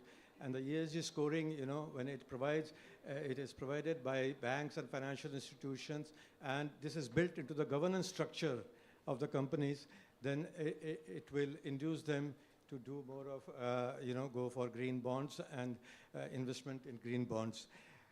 But looking into the, quantum of money that is needed, I think, dispensation, as was mentioned by Honorable Minister and Salao Kumarji, Former Secretary, I think they will be absolutely required to, build this green bond market. Thank you. Thank you very much. Mr. Gupta, I will turn to you, sir. Now, SECI, SECI has been instrumental to India's success in the power markets, clean electricity markets, and your intermediation is instrumental in actually the financial markets as well. I think you have given the credit quality which is required to mobilize and catalyze the sector. Now, as we move from clean electricity to a clean transport system, green hydrogen system, so how do you see, sir, the role of SECI changing in this greater ecosystem which has to be catalyzed in the markets? See, the role which SECI has played, we have been fortunate that some of the problems which were there for green finance, and the developers also didn't want to move into developing the clean energy systems. For example, the payment security from DISCOMs, those we have been able to remove. Much of it, of course, I must say, has come from the ministry. They have supported it. They have supported it by putting the, first of all, renewal purchase obligation, and then, as Honorable Minister said, by enforcing it. And if there are penalties, they will have to purchase it. They can't sort of also switch off the electricity because there is penalty. So both these things are ensuring that the DISCOMs, they purchase electricity and they also make the payment. This, in a way, has helped SECI. Of course, what we did, we aggregated demand from different states. Being an intermediary of Government of India also helped because the investors had confidence on a Government of India organization. That helped us. Going forward, we will have to come out with different and very innovative packaging, even for finance also. Apart from the packages which we are coming out in renewable energy sector, for example, RTC was the one which we pioneered. Now, on-demand electricity also, our tenders are already in public domain. So that is unless we keep on innovating and also talk to the financial institutions and give them a comfort, which we will be doing, the financing would be difficult. Let me also give some dimensions to it. The finances required for green energy are almost 4 to 5 times for the same kind of annual energy requirement. If you see a conventional thermal power plant that requires 5 to 6 crore per megawatt, the similar energy requirement in megawatt terms, maybe the solar power or the solar plants, they may be requiring about 5 to 6 of the same thing. But if you take the PLF of the two different systems, the investment requirement becomes almost 4 to 5 times, whether it is wind or whether it is solar energy. Add to that the storage requirement. If you add that to make it a equivalent power, then the finance requirement would be almost about 8 to 9 times of the conventional power requirement. And that is where when there are other avenues for the finance. Other demands are there. We must be supported. As when I was Secretary Environment, we fought for some sort of concessional finance for developing countries for going into the green energy and reducing the emissions. $100 billion which we are promised should have come about 5 years back. They are fortunately available, but there is no clarity what kind of finance this will be, whether there is any concession attached to it, who will get it, how much. I think there is need that this finance is given as per the requirement of the country. Some formula must be built into it. But I'm sure that there is a lot of domestic finance available, and SECI will keep on playing its role to ensure that the financial security, payment security is there, and also the packages which we develop, they are much more to meet the requirement of the different segments of consumer. Thank you. Thank you, sir. Mr. Arvind Kumar, I turn to you, sir. Now, you are in a regulatory head position. Now, if you look at the RE market, sir, now this is witnessing a transition from one-on-one, so generator to the discom, to one-to-many. So you have generator, and then you have corporate PPAs, open access, so on and so forth.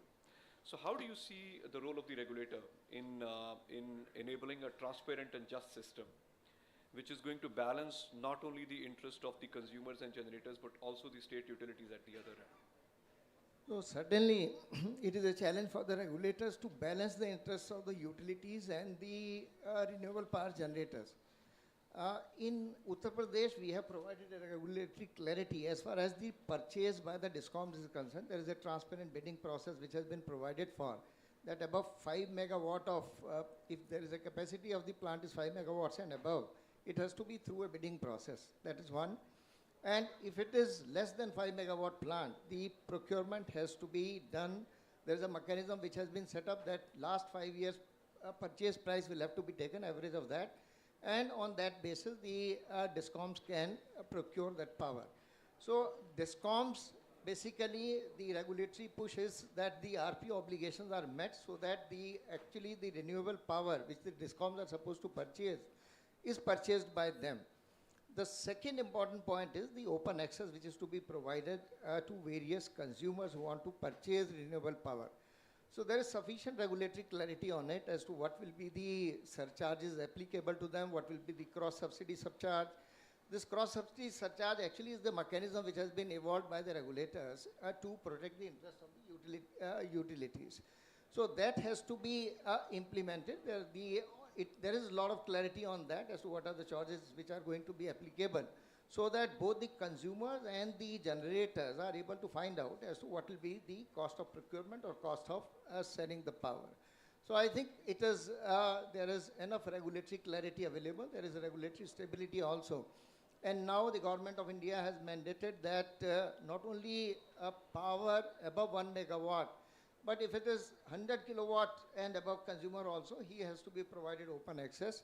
We are now in the process of modifying the regulation so that this 100 kilowatt and above procurement is also enabled to the consumers. There were certain technical issues which were there, which we are trying to sort out in a collaboration with various stakeholders, and I think that will also be shortly mandated.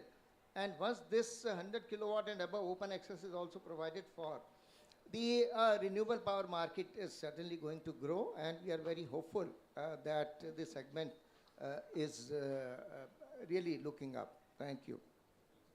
Thank you, Mr. Kumar.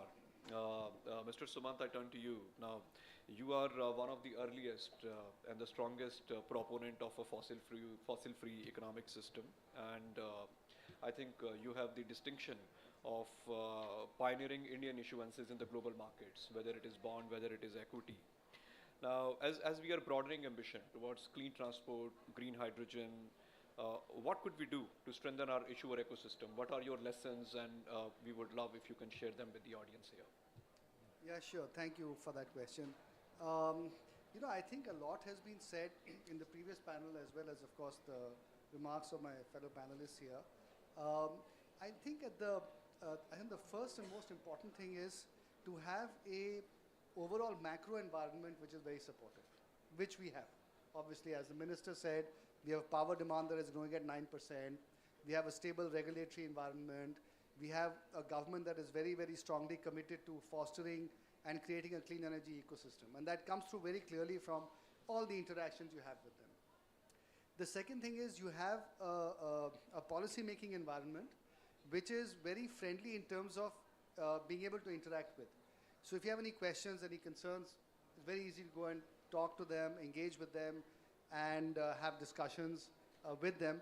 And also with the forums like the dispute resolution mechanism and so on, and APTEL and CRC, apart from the state regulators, all of those are very well established. And so there are lots of precedences now for disputes being resolved in a very straightforward manner.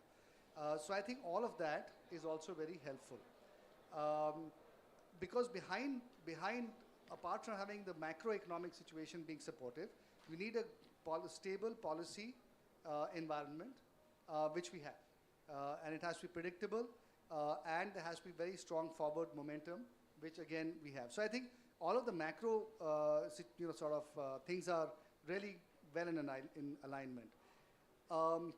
I think the issue then comes to a question of how do we create more companies that can actually go out and raise capital in the market, whether it's debt or equity.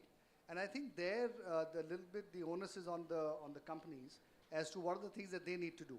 I think, first of all, you need to not overcommit. Very often what we find is companies tend to take on too many projects that they cannot execute, that they don't have the equity for, and then they start looking for equity, and that in that search for equity that then becomes, or debt that becomes more difficult as time goes on, then I think that's something that needs to be avoided. The second thing is that companies also need to be very mindful of their capital structures, their debt equity ratios. Both are very important to look at very carefully.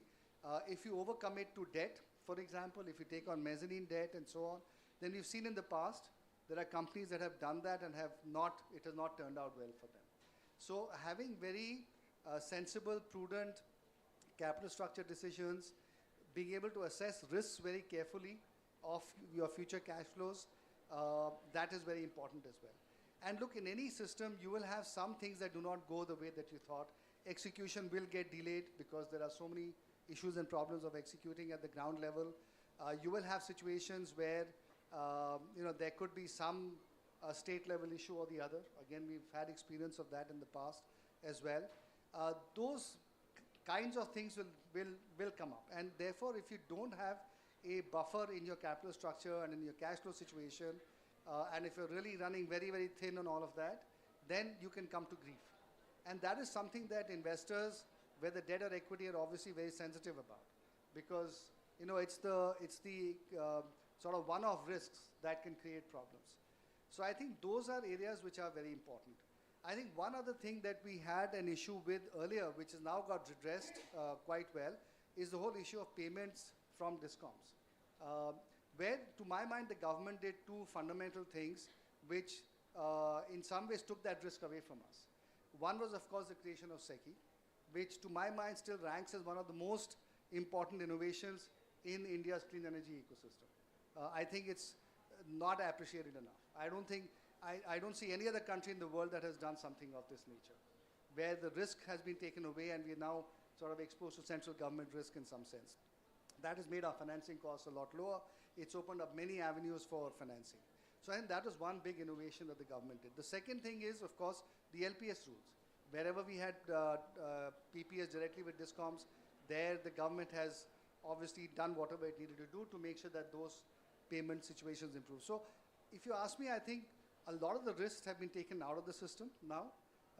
And really it's up to now the developers, the generators like us, to take advantage of this opportunity and be able to raise debt and the equity in various markets. Now, if you look at the different markets, you have the bond markets, you have the lending markets.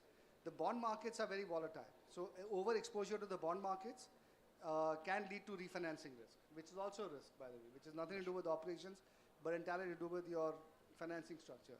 So you have to be careful not to get too exposed to that. Or if you are exposed to that, make sure that you have other sources of financing.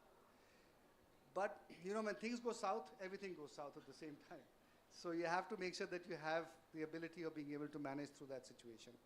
And on the equity side, I think as long as you have an attractive project, you will have enough funding that is willing to come in. And the good news is that because India is such an attractive market, there are investors globally that are willing to come in and invest in all sorts of developers right now. And we are therefore seeing a lot of interest and a lot of capital continue to come into the country, and I think that will just continue.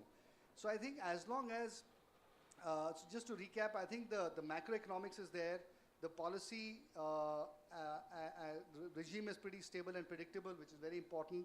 I think the developers, as long as they stay at a sort of prudent levels of the capital structures, don't take too many outsized risks, manage the execution well enough, I think that there's ample amount of financing available, whether it's in the bond market or the lending market or in the equity markets.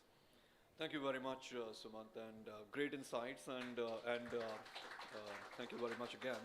It gives me the cue to turn to Vineet on that side. Vineet, you also have the distinction of rolling out many successful businesses. I think in some sense you are a serial renewable entrepreneur. So I think what are, in your view, key ingredients for the architecture of a business which is scalable for energy transition business, and it could mobilize third-party capital at scale? So over to you. So my experience is that capital is never a constraint. The constraint lies in our own mind, where we start believing that we will not be able to attract the debt capital or equity capital, and that leads to the beginning of problem. I was lucky enough to be starting the first solar company when most of the projects were 1 megawatt or lower, and we did 15 megawatt. And there also we could attract JICA financing at almost less than 1% cost. And I'm also not a very strong believer of keep asking for low-cost financing from the West. I don't believe in that. I think the key is that many times you go to the DFIs in US and others, they will sanction $500 million, but they will take 9 months to sanction, another 6 months to disburse. So it's a money for no good. What we need is the speed, and what we need is the ability to due diligence on the developers. That is their equity genuine, is their project viable, because many times in the reverse auction, we have habit of gambling. And there are so many developers who did not deliver the project and kept asking for a year or 2 year extension during the COVID. All of that gives bad name to the industry. So in my opinion, now India has proven itself as a reliable, stable nation for investment. Equity has started coming in. The debt providers are plenty. With the opening up of NIF, NAFED, and CEM, and several others, I think debt is no more a challenge. And if you can demonstrate equity visibility, your project is fairly de-risked from the transmission side, PPA side, and land side. No one has concern. And same thing we are seeing on the manufacturing of green ammonia, manufacturing of solar panels, ingot wafer.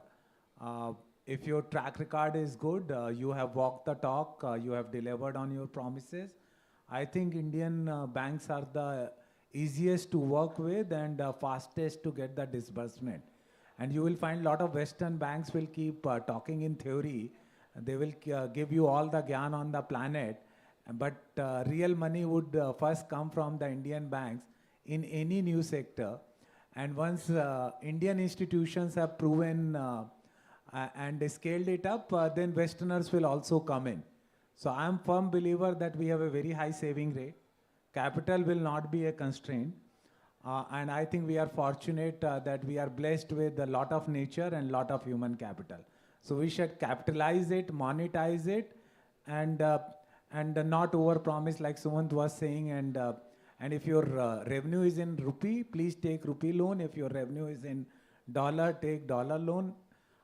I have never taken in last 13 years, I have never taken a 1 year, 1 day hedge risk. Because once you start becoming a bank yourself, you are lose the track. So you are entrepreneur, take as much of risk which you can manage, like going and doing dollar bond and doing 85-15 debt equity ratio. We have never done it. We did not grow as rapidly as we could have done. We always raise equity upfront, more than what we needed, and then we build the project.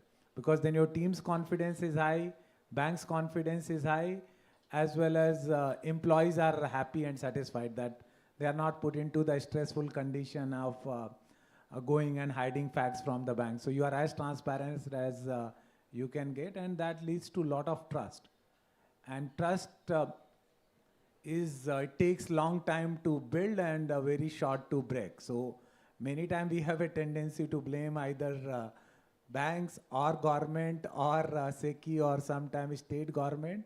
But I have seen usually that these institutions may take little longer, but they always help you out because they are interested in India first approach. And that's what has made me successful. And I think, and this philosophy is not just relevant for renewable, it's relevant for every business in India. Thank you, Vineet. Thank you so much. And walk the talk is my key takeaway from what you said. Wolf, I turn to you. And Germany and India, you've signed this large partnership. I think it is one of its kind for sustainable development in May of last year.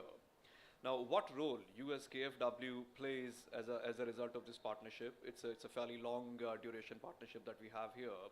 And I think what could other DFIs and MDB system, what can they bring to bear in the Indian markets? Yes, first of all, thank you very much for this invite. It's a great pleasure here to you to describe a bit what you've just mentioned, the Green and Sustainable Development Partnership. And it's quite notable that last year our Chancellor, together with President Prime Minister Modi, have signed a long-term commitment till 2030. It's comprising 10 billion. And I know that in the recent days, the new unit seems to be trillions instead of billions. But nevertheless, I think I'd like to describe a bit, what is our contribution to this financing of the energy transition here in India. This partnership is actually unique. It doesn't exist with none of our partner countries within the development cooperation. KfW, just to let you know, is a state-owned bank. We are acting on the German government, and each year we do have government negotiations, and with this we set the pace and we set the framework for the future cooperation. But nevertheless, this framework until 2030 with a total amount of 10 billion is really setting a standard, and it's absolutely unique. So far, we have already an ongoing portfolio of 8 billion here in India. Half of it, we were heavily involved in setting up transmission lines. I think we've almost financed 1.4 billion in setting up transmission line together here also with REC and other partners. And we are also looking forward to new projects. But what can we contribute? I mean, it's not only providing money, so it's also the kind of money what we can provide. And it's also we address this, so where is the benefit? Because we are just dealing with the public sector, not with the private sector. But there is a leverage in the end of the day.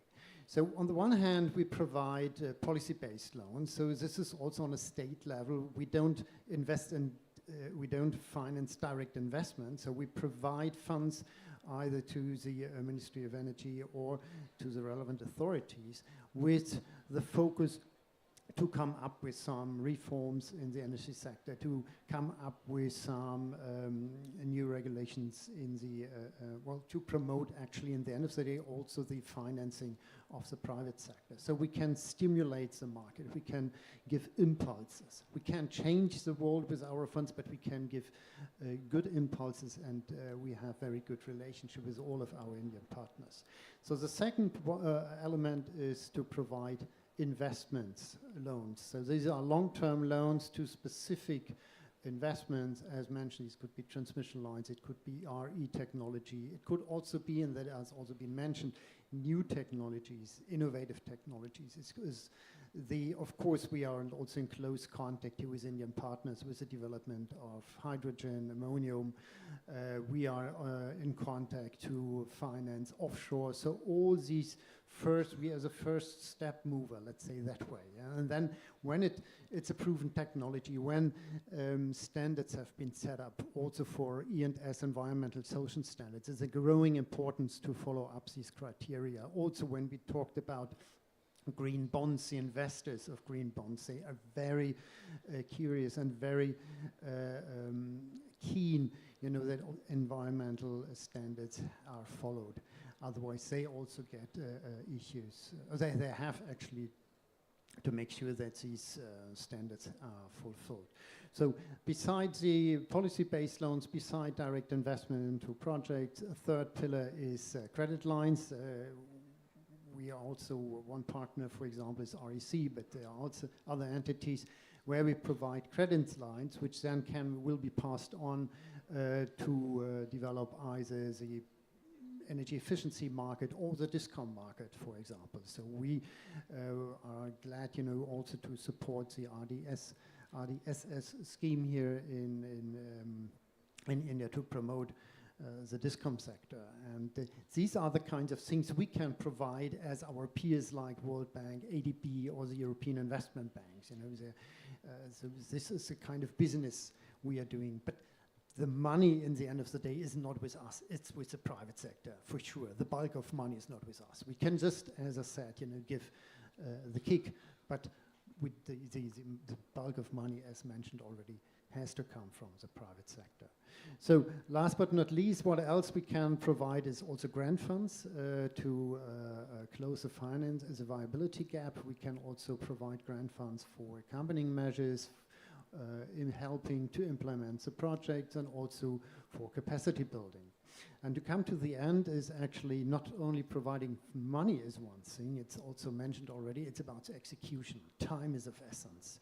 And unfortunately, especially when you're dealing as a state-owned bank, acting on behalf of the German government, you have to follow up quite a lot of rules.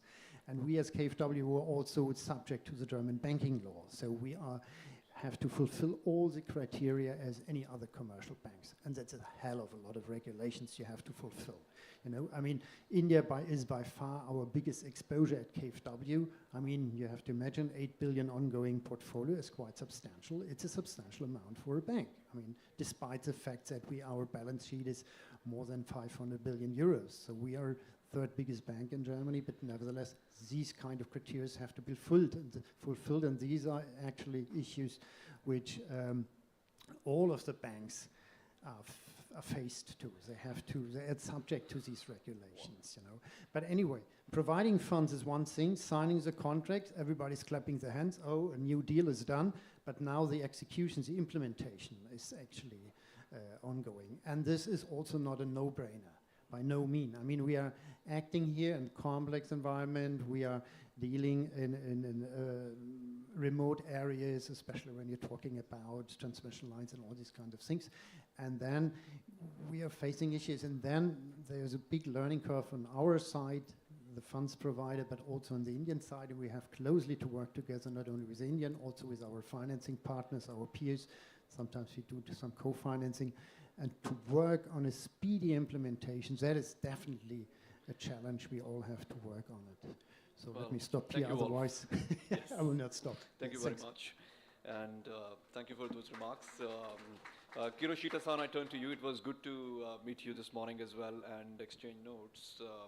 I think you bring a vast global fixed income expertise to this room. I think you've done a number of issuances in Japan of green bonds. I think I would request you to share your perspective on the Japanese green capital markets and how could Indian issuers succeed in Japan. I think yen still, it was good to chat with you again. Yen still remains one of the cheapest sources of finance in the world. So how could Indian issuers really go and access those markets? So thank you very much. All right, so in terms of ESG market in Japan, firstly, Japan's capital market last year there are about 170 billion dollar equivalent of debt issuance last Japanese fiscal year, and of which 20% was from ESG bonds. Yeah. When we say ESG bonds in Japan, obviously it's not 100% green. I mean, it includes transition bonds, or sustainability bonds, social bonds. So it's not all green bonds, but ESG bonds is one of the big themes in Japan as well, and the market is growing. And this year already, the pace is faster than the last year, and probably I expect it is landing at 25–30% of the total debt issuance in the Japanese fiscal year.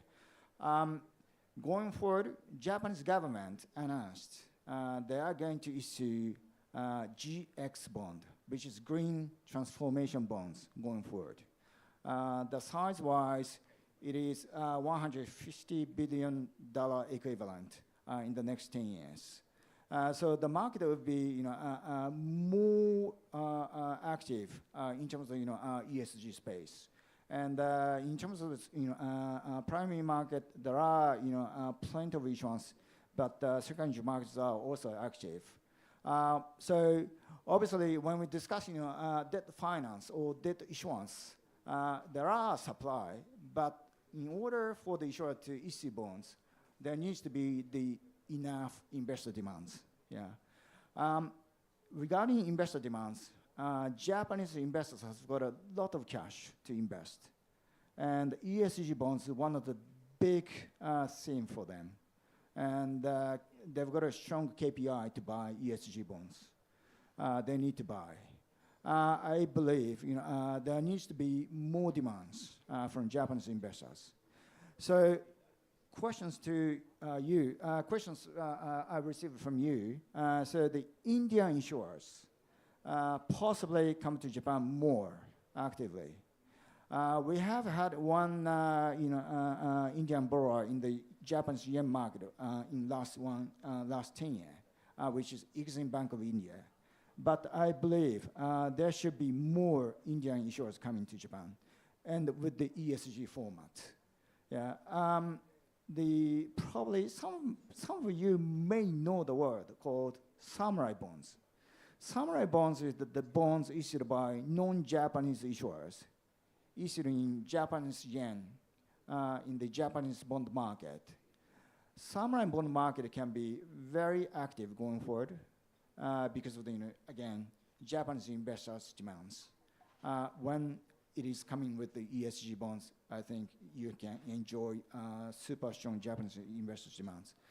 In terms of the rates, so there was the discussion about the cost. Probably you may know, Japanese central bank is rare central bank committing to QE, still QE, quantitative easing. 10-year Japanese government bond, still 0.5, so lower than 0.5%. 0.5%, super low rates, yeah. And obviously, some of the issuers needs to swap it back to Indian rupee or dollar, including the swap cost. Japanese capital market provides you very competitive pricing for you. By the way, I came to Goa last night from Tokyo, Japan, long way, for this session. Yeah, I'm going back to Japan tomorrow.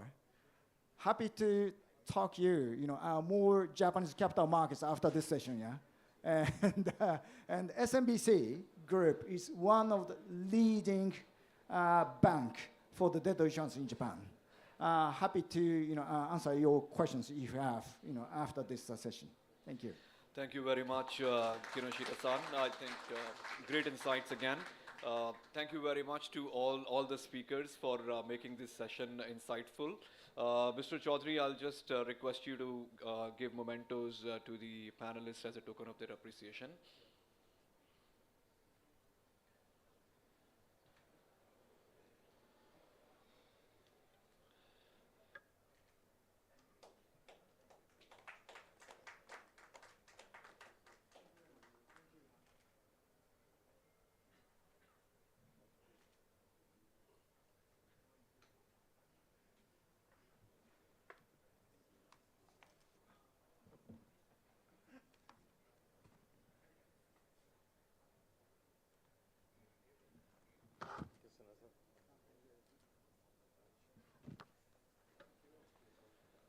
sir, maybe you can join us for one group photograph of the panel.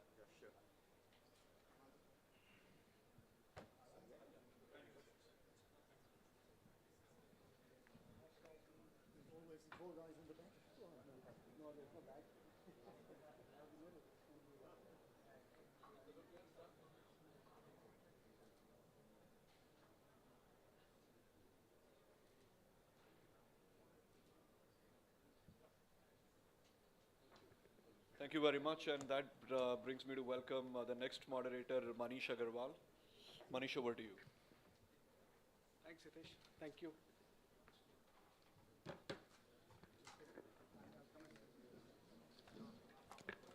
Good evening, ladies and gentlemen.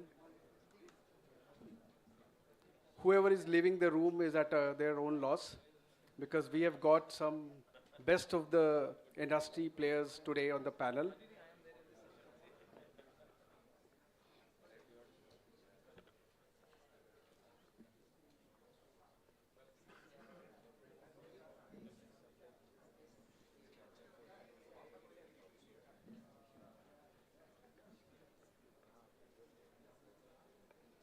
Sanjay ji, one more.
Panelists, please, on the stage.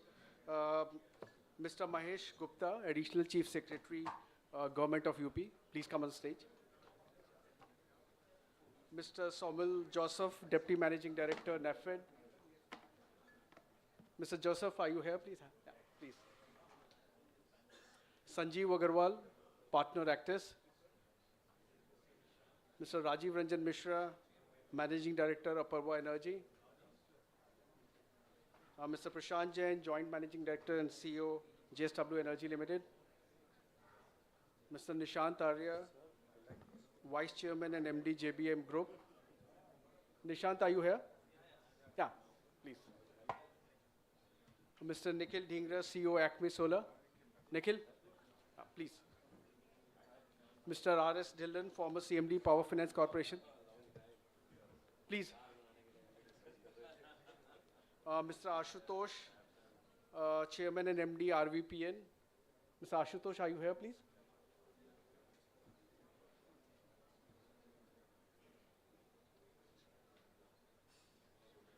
And Mr. Arvind Bansal, co-founder and CEO, Continuum Energy.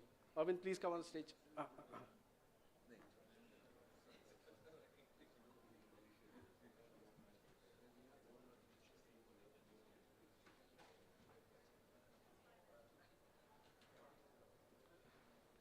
So, ladies and gentlemen, as you can see, I mean, we have a big panel, but each of them, as I said, are a stalwart. So, let me just start by getting the best as I can within the limited time frame I have. We have about 45 minutes. We are starting at 5:50. I will try to finish on the time. Okay, let me start with Mr. Mahesh first. So, UP, I mean, as a state is like a continent in itself. I mean, it is such a big state. And as Honorable CM has a vision of a $1 trillion economy, which is important for India to achieve its economic vision.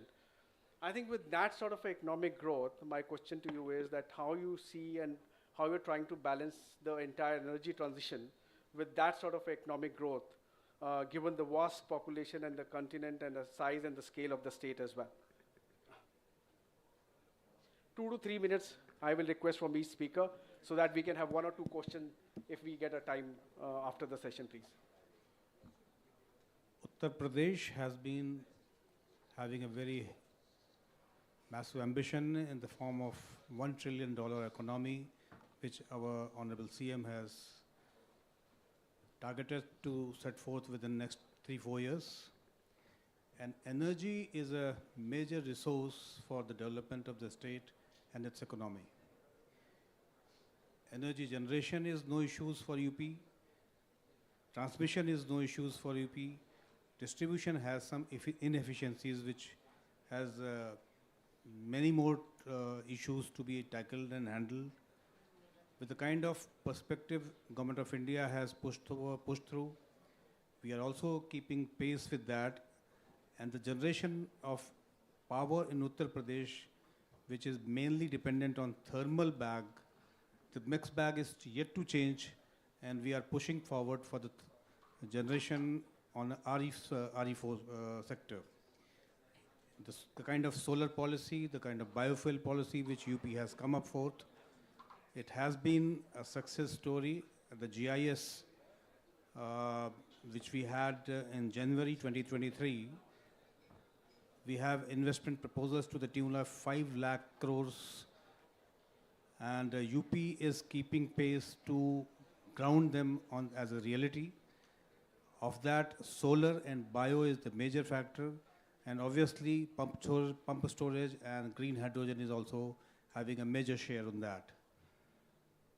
We are committed for that, and we are trying to make all the things possible so that these mixed bag come into reality, and will ensure that they happen in Uttar Pradesh to keep it space and ambition to make it a reality.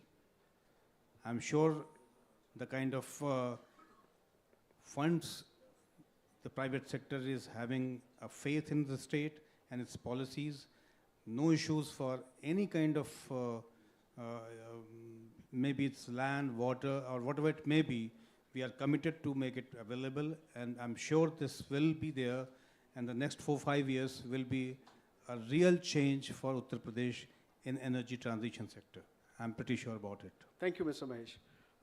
Mr. Joseph, let me come to you. I mean, as we heard in the previous sessions as well, probably the capital is not a problem in the Indian context. I think to my mind, and I think differ with one of the panelists earlier in the session, the cost of capital is extremely, extremely important to my mind. And if you really look at the debt side and also the risk equity, for example, I think that is two things which in my mind, given the transition that we are talking about, given the kind of technologies we are talking about, is a little bit of a challenge. And as we have seen, I think as NAFED got sort of formulated, a lot of a debate have happened around a lot of a capital being there, but I think the kind of capital and the cost of capital is something which has been lacking to my mind here. In that context, how do you see a role of NAFED playing a little more catalytic role, if I can use that word, rather than being just one of the financial institution and providing the debt or equity or a quasi-equity in a similar fashion that we have been used to so far, given the new technologies and the transition requirements that we have? Yeah, thank you. A lot has been said already about blended finance, so I will not touch upon that. But the government has been far-sighted. In fact, the last joint statement, last month when the Prime Minister visited the US, the joint statement has one para on energy transition, clean energy transition. And under that, it is mentioned that the India and US are committed to set up a multi-billion-dollar fund, which will be catalytic, the same word that you have used, and also will have risk absorption capacity. And for that, maybe NAFED will play the nodal agency from the Indian side, and they are to identify a partner from the US side. The other thing, what the former Power Secretary mentioned in the previous presentation, was on the hedging cost and on the government guarantee costs. Right. I think, again, the government has been farsighted when they formulated the NAFED Act. The Act clearly mentions that the cost of government guarantee shall be 0.1%, which has been put in black and white in the Act itself. And the hedging cost, if required, can be absorbed by the government. So there is an enabling provision already saying if NAFED were to be designated I think for conventional green energy projects today, that sort of a facility from the government may not be required. is not required today. But for new energy, new technology, green energy projects like, let's say, storage or batteries, offshore wind, wherever an element of subsidy will be required or viability gap financing will be required, I think these things can be used, which have already been put in the Act. So it's only a question of operationalizing it, and we making out a business case for operationalizing it. Of course, as I speak, NAPFID is just 7 months old. So we are just taking baby steps. But within the 7 months, with less than 50 employees and all of them only on deputation, there are no regular employees at all in the bank. We have already processed about 70,000 crore worth proposals, and we have sanctioned about 25,000 crore. So we are still taking baby steps, I'll say, but very soon I think we should be able to meet the expectations of the stakeholders and be an infrastructure player of scale, what is envisaged of us. Thank you. So, Mr. Joseph, can I expect that some of these technologies, right, which is something, which is, if I could call something like a venture capital kind of a mindset, I mean, will that be something of financing that we can see in the coming years? Because so far, none of the institutions are doing that. So it's like you put your first dollar, you get everything commission, and then I will start putting in that sort of money. And the kind of, let's say, the structures that has been coming for a kind of a debt, if it is too risky, a green venture, will we see a little bit of a change in that sort of mindset as well? No, in fact, the Act of NAPFID envisages anything from equity to senior secured lending and anything in between. So the enabler is already there. However, we have started only with senior secured debt as of now. Okay. Of course, we do bonds also, but today we have started only with secured debt. Slowly, as our capabilities increase within the organization, I think we will do equity as well. The US-India facility, what I mentioned, sort of envisages this. Okay, thank you. Let me go to the next panelist, Sanjeev, coming to you. I mean, it is a privilege to know you both personally and professionally for long. I think you have been a lot of a leading mover, if I can say, in energy space in a multiple sort of a way. My question to you is that going forward, what is the next sort of a billion-dollar opportunity as you see from your perspective? And also, I think from a clean tech energy financing, I mean, rather than just a traditional renewable financing we have seen so far, do you see something coming up and changing, and your thought process around that sort of financing also picking up as an equity, not just from a quasi or a structured debt financing that we have seen so far in the space? Your perspective on that, Sanjeev. Thank you, Manish. So look, in India, we've been a partner in this energy transition journey for the last many years. We've invested in cash so far about $1 billion of equity capital into India, and we've exited 2 companies. We made some decent returns on that. Today I just want to emphasize more on the cost of equity. There's been a lot of discussion about debt. I completely agree with the minister when he said that there is no dearth of capital available, but I think there is a question to be raised about the cost of equity. And as a private equity investor, the way we look at the cost of equity for the Indian power sector is as follows, right? There is a certain base minimum that we determine, which is based on macro factors, so we don't go into that. But on top of that, then we add certain additional costs on account of what is sector specific, right? Sumant in the previous session very rightly mentioned that the introduction of SECI has taken away a fair bit of a lot of the counterparty risk. So when we now invest, our cost of equity is therefore lower because we are selling power to SECI or to an NTPC. So that's a certain positive. On the negative side, when we invested in our last company called Spring Energy, we had 500 megawatts, which was in the state of Andhra Pradesh, and we ran into a whole lot of issues there, right? The idea is not to talk about those issues, but the fact is that when we look to invest further, that regulatory risk now gets added on as a certain cost element when we look at the returns that we have to make to be successful in India, right? The third, I want to talk about this more about the IPPs themselves. In all the wind projects that we have invested in, we have set up close to 1,500 megawatts of wind projects in India, if not more. I think we have consistently failed to do a proper wind resource assessment, right? And the returns that we've got from a wind project typically fall short of what we would normally have gone and done, right? And therefore, when we bid for our next project based on the same sort of wind data, we tend to build in a certain risk premium to that. So that's something which, if we have a system of getting better wind data, our cost of, our return expectation would therefore come down to that extent. And lastly, I just want to give you the example of a project like Riva, right, which we won 4 or 5 years ago, a beautifully well-structured project, right? So when a project like that comes along and we're supposed to bid for it, the risk premium we assign to that project is lower. Now, if there's another project which we have bid for with our eyes wide open, and there we see that there's going to be a significant amount of risk associated with land acquisition, for example, we will add that kind of a risk premium to it. So that's how we look at the risk return framework. And at the end of the day, it's really incumbent on us, and also, of course, with state governments, to make sure that if the project is well structured, land acquisition is simpler, setting up of long T-lines is not very complicated in terms of right of way, etc. The cost of equity, which will be charged by investors like us, will automatically see a reduction. Thanks, Sanjeev. Rajiv, coming to you. We talked about quite a lot in the morning about 500 gigawatts, which means, the kind of bidding that you're going to see annually, increases from about 10 to roughly about 40, 50 gigawatt. We have seen in the past, how the winner's curse on some of these projects is both from a forex and the commodity movement and the prices from the bids, and therefore developers asking for delays. And I think Vineet mentioned in the previous session that, you go to a SECI and they say, I can't start the project, and wait for the prices to really cool down. Given that sort of a context, and I personally have never understood that why we have to do a reverse auction for a sector like this, where there's so much to invest in, because ultimately this capacity has to make sense in terms of returns for the investors as well. There's an equity requirement, and there is a premium for taking all the execution risk and going through the challenges in the Indian context.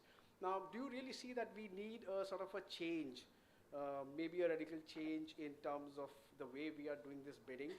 If we have to really go to that sort of a 500 gigawatt kind of a targets, maybe contract of differences, which is what is very prevalent in the overseas international market, or go back to a feed-in tariff, or change something in the reverse auction. Any views and a perspective on that? So, thanks very much. First and foremost, Manish, thanks to REC for inviting me. And second, a complaint to you. You've given me 3 or 4 minutes. As a proud son of Bihar, I barely finished my introduction in 4 minutes. But having said that, I'll try and summarize my views in as short a time as possible. First, a few facts. I think what has happened in the sector has been truly transformative. If for people like us who go back 27 years, even 10 years back, what we thought was possible in renewables to what the country has gotten to has been quite stunning. And I think we should recognize it and take pride in it. The second point is that the entire value chain needs to make money. Sanjeev talked about cost of capital for a particular category of investors. We've heard about the costs from debt providers of various kinds in other markets as well. But the fundamental thing required for the long-term sustainability of any sector is that the value chain as a whole needs to make money. The reason I raise it is in solar, we know that hitherto, everything has been dependent on a foreign country. We don't really control the supply chain. But go back 10 years and look at the wind sector. We had 100% indigenization. Lots of Indian companies who were very strong. What has happened, unfortunately, is we've had debt restructurings after debt restructurings, companies going into bankruptcy. So typically in a sector, some companies would do better than some others. Some would be winners, some would be losers. But when the sector as a whole has struggled, then there is something wrong. So I think what we need to recognize, and the third point I will say as a developer is, today we just lost by 2 paisa, by the way, another solar bid. Luckily, Prashant didn't beat me, otherwise I would have been not sitting next to him. But you look at a solar bid. If a solar bid which was closed today, if it actually follows the time and everything happens on time, the import of the modules would need to happen between October 24 and January 25. Now, none of us are soothsayers, no matter how intelligent you are. People working in utilities like me are very dull, but even the intelligent ones on the panel, none of us are soothsayers. So So there are genuine cases of bidders just being in the dark. At the same time as bidders, one other fact we have to accept is that oftentimes we go to the government and say, sir, we are too stupid to be able to manage this. We are such gamblers. Please help us and protect us from ourselves. Because every time you ask us to bid, we will just go mad. And there is this, this force in us which will just prevent us from being responsible. So we also have to recognize where we have failed. So if you put all of that together, what I am heading to, I think going back to feed-in tariff will be challenging. We are a democracy. There is, the elected government is responsible to its people. People who work in distribution companies and energy sectors in the states, they have to answer to the people. I think as a first step, that's probably too much. But does that mean we can't do anything? We have already had a decision taken that there will be one-stage bidding. It has still not been implemented. I don't see why not. That will at least have the first level of screening. We have areas such as where, in India, for instance, I cannot hedge steel. He will never give me a price for 6 months in the future.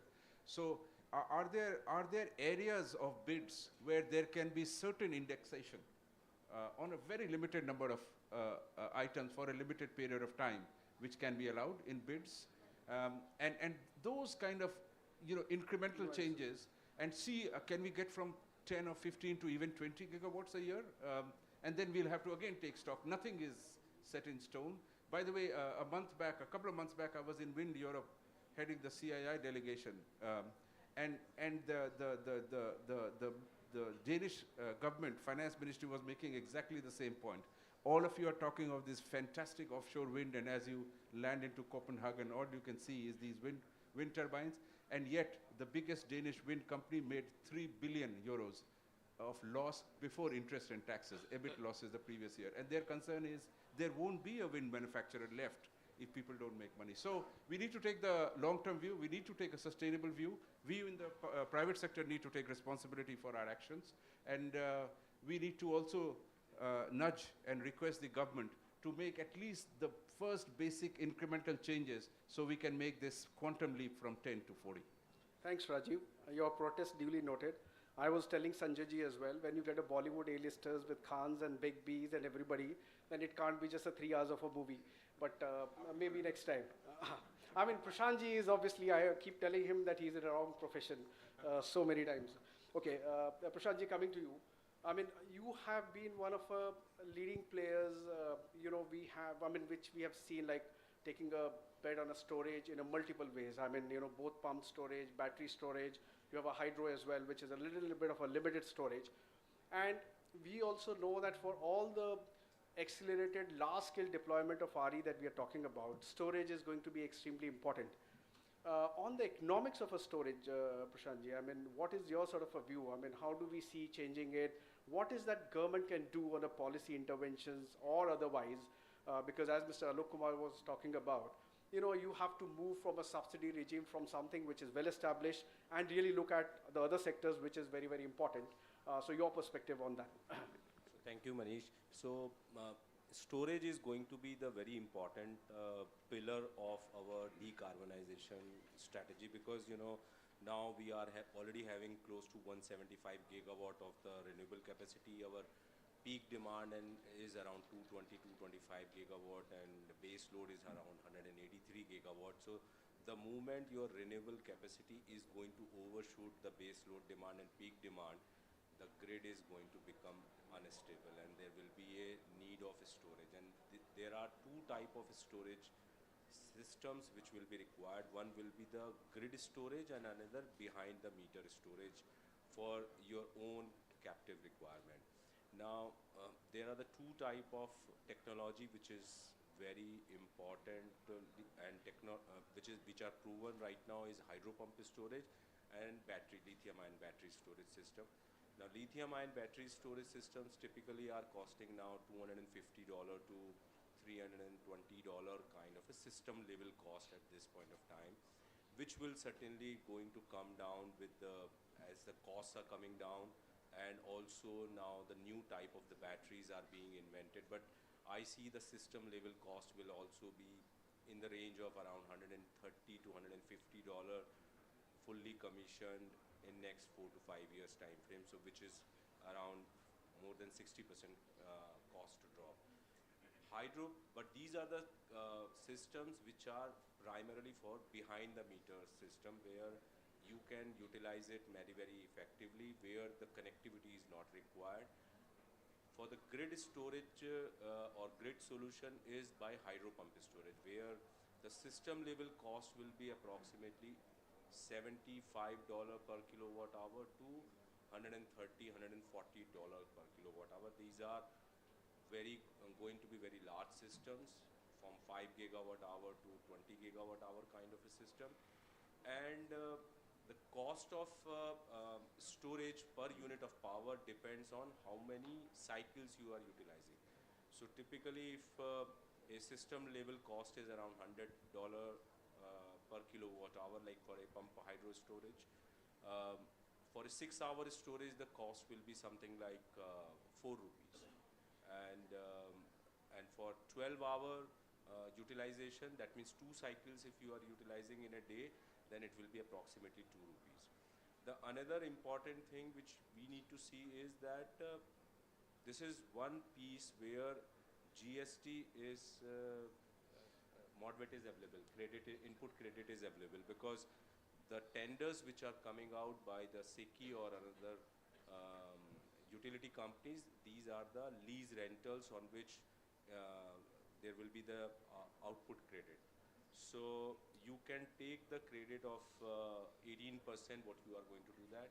If you do that, then there is an improvement of 4% equity IRR, or something like 10% reduction in the cost of the power. So all in all, I see time to come, cost of storage will be 2 rupees.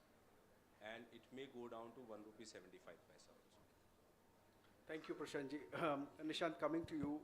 I mean, from a the electric vehicles standpoint of view, and we have seen that, I think, increasingly the acceptance of electric vehicles, the system requirement to have more of electric vehicles, I think we have done a pretty decent job around that. But I think the key part for that electric vehicles to come in a large scale remains the charging infrastructure, and especially in the Indian sort of a context. What we have seen globally, if you really look at the charging infrastructure, I mean, both utilizations are not that sort of a high, and the cost of capital to set this up is also not very low. Now, if we have to build the electric vehicles deployment in a large scale, the charging infrastructure is a must. Now, in that context, how do you really see that what can be done, either through a policy measures, some sort of a support from the government on the these charging infrastructure coming up, so that somebody is providing that cost of capital at that sort of a rate and the deployment, because that is where the challenge will come, that who is going to provide the capital to set this up. Right.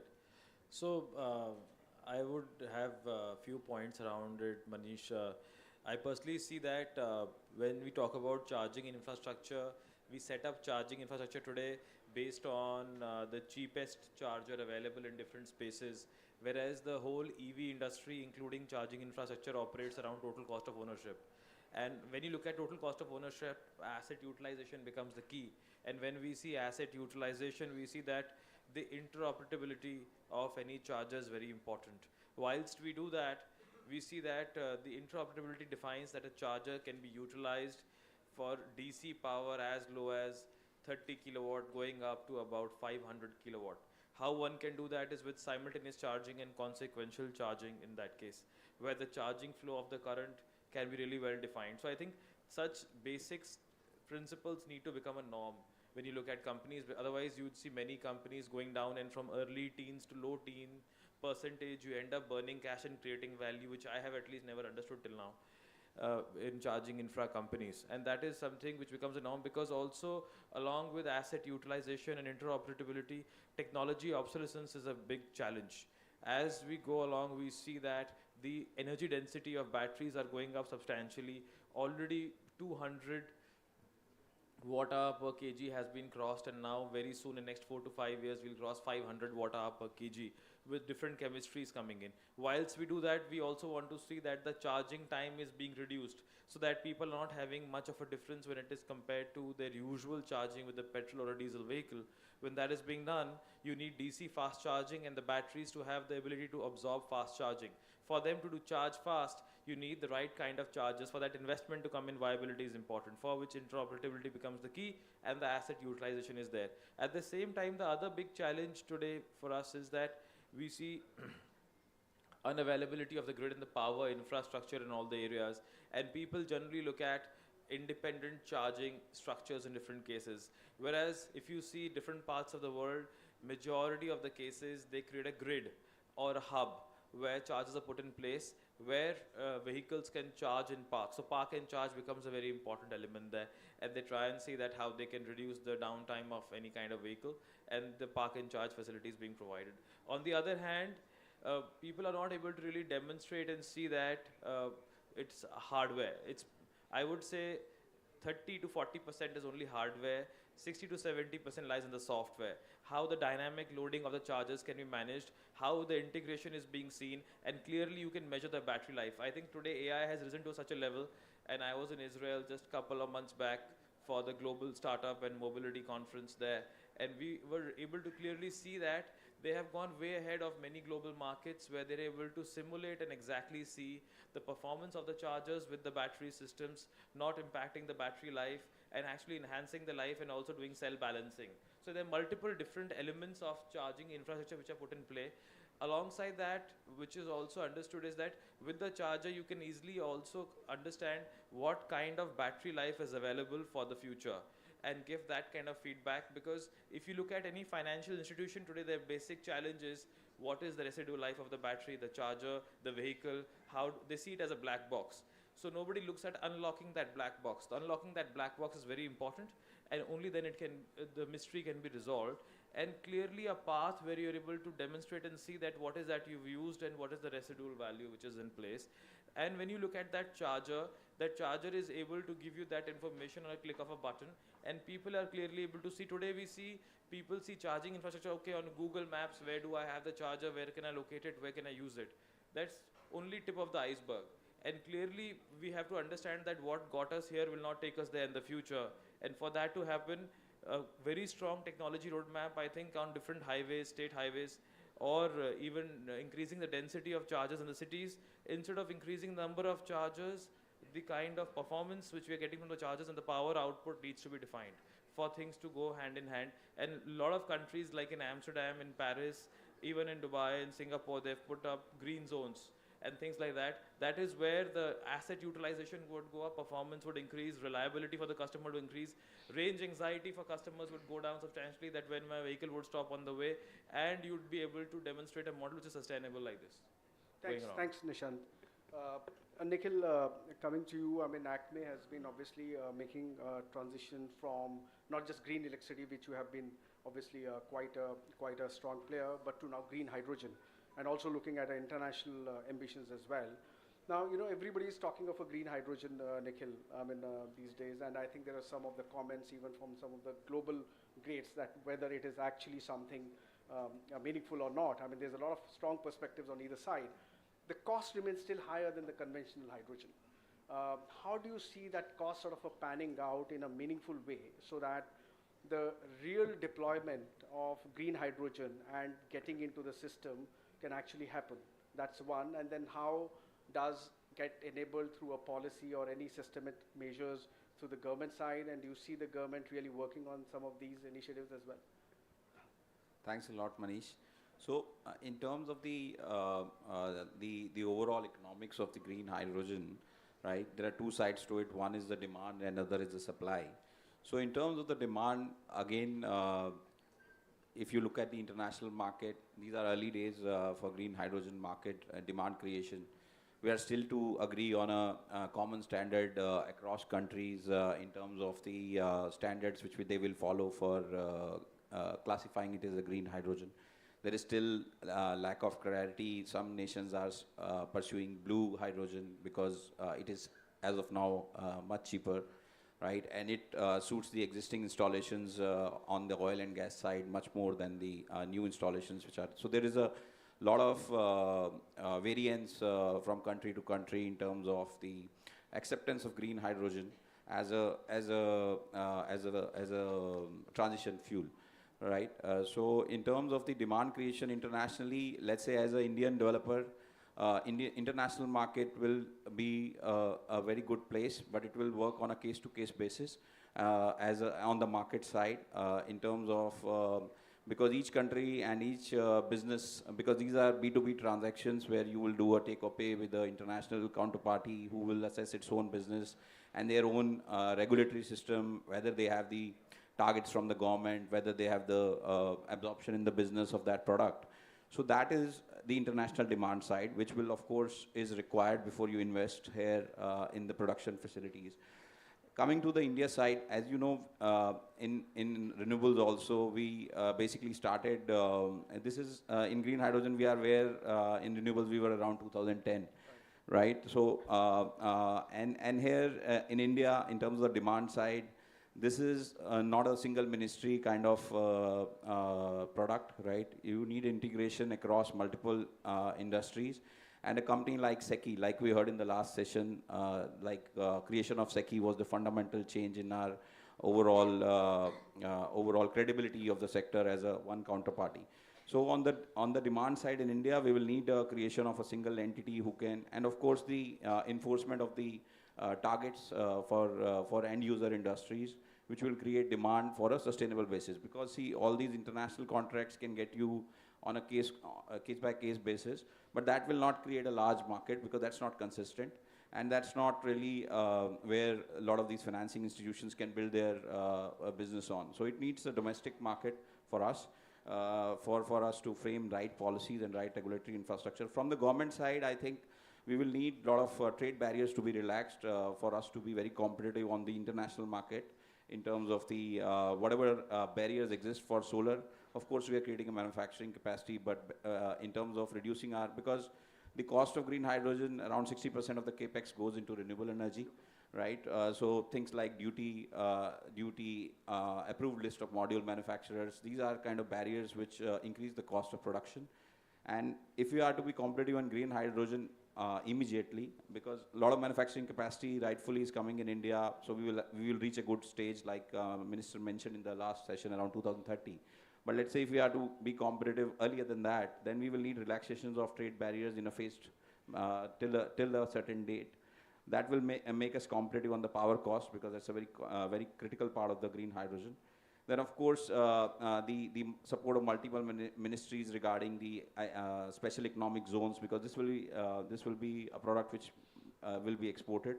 And of course, in terms of the rules regarding the contiguity requirements on the SEZ side. So we are seeing we are able to basically be competitive internationally as of now in terms of the demand, but the demand itself is very limited as of now internationally because of the evolving phase of the product. So I think most of the Indian developers would be quite competitive on the international arena. But of course, we can be more competitive with these support measures, I said, from the government. Thanks, Nikhil. Mr. Dhillon, coming to you, you have been at the forefront of one of the leading financial institutions in the sector, and also because of that, I mean, in the policy making part a lot more. I think given the kind of, is it working? Given the kind of ambitions that we have for energy transition and the kind of technologies that we are talking about, my question to you is that from a financing ecosystem, how do you see that sort of gaps or some of the challenges? That's one. And what I also asked Mr. Joseph is that, is there a case for all these financial institutions to pool a capital and to create something like a venture kind of a fund or a debt provider which can look at this entire financing space very differently? I mean, because if it is being looked in a traditional fashion, while you may have a different instruments to provide, but if it is still looked at in a traditional fashion, it will have a challenge where some of these technologies are not demonstrated. They still need, I mean, a lot of support for the commercialization of these technologies as well at a large scale. So your perspective on that? Thank you very much for this opportunity. The requirement of for energy transition is huge. If you see around the world, the energy consumption, the renewable energy share is only 17 to 18%, which has to grow to maybe 80% if you want to have 1.5 degree limit for the temperature rise.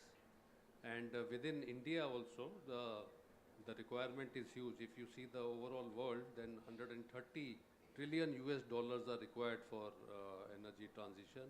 And in India, the requirement is also huge. If you see around 10 to 20 trillion US dollars are required for net zero. And Mr. Divangan had narrowed that to 12 to 17 trillion US dollars, which is required for energy transition. So the requirement in India is huge, and when we see the requirement of the renewable space in India, it is for energy consumption, it is around 27%. So this has to also increase to 50%.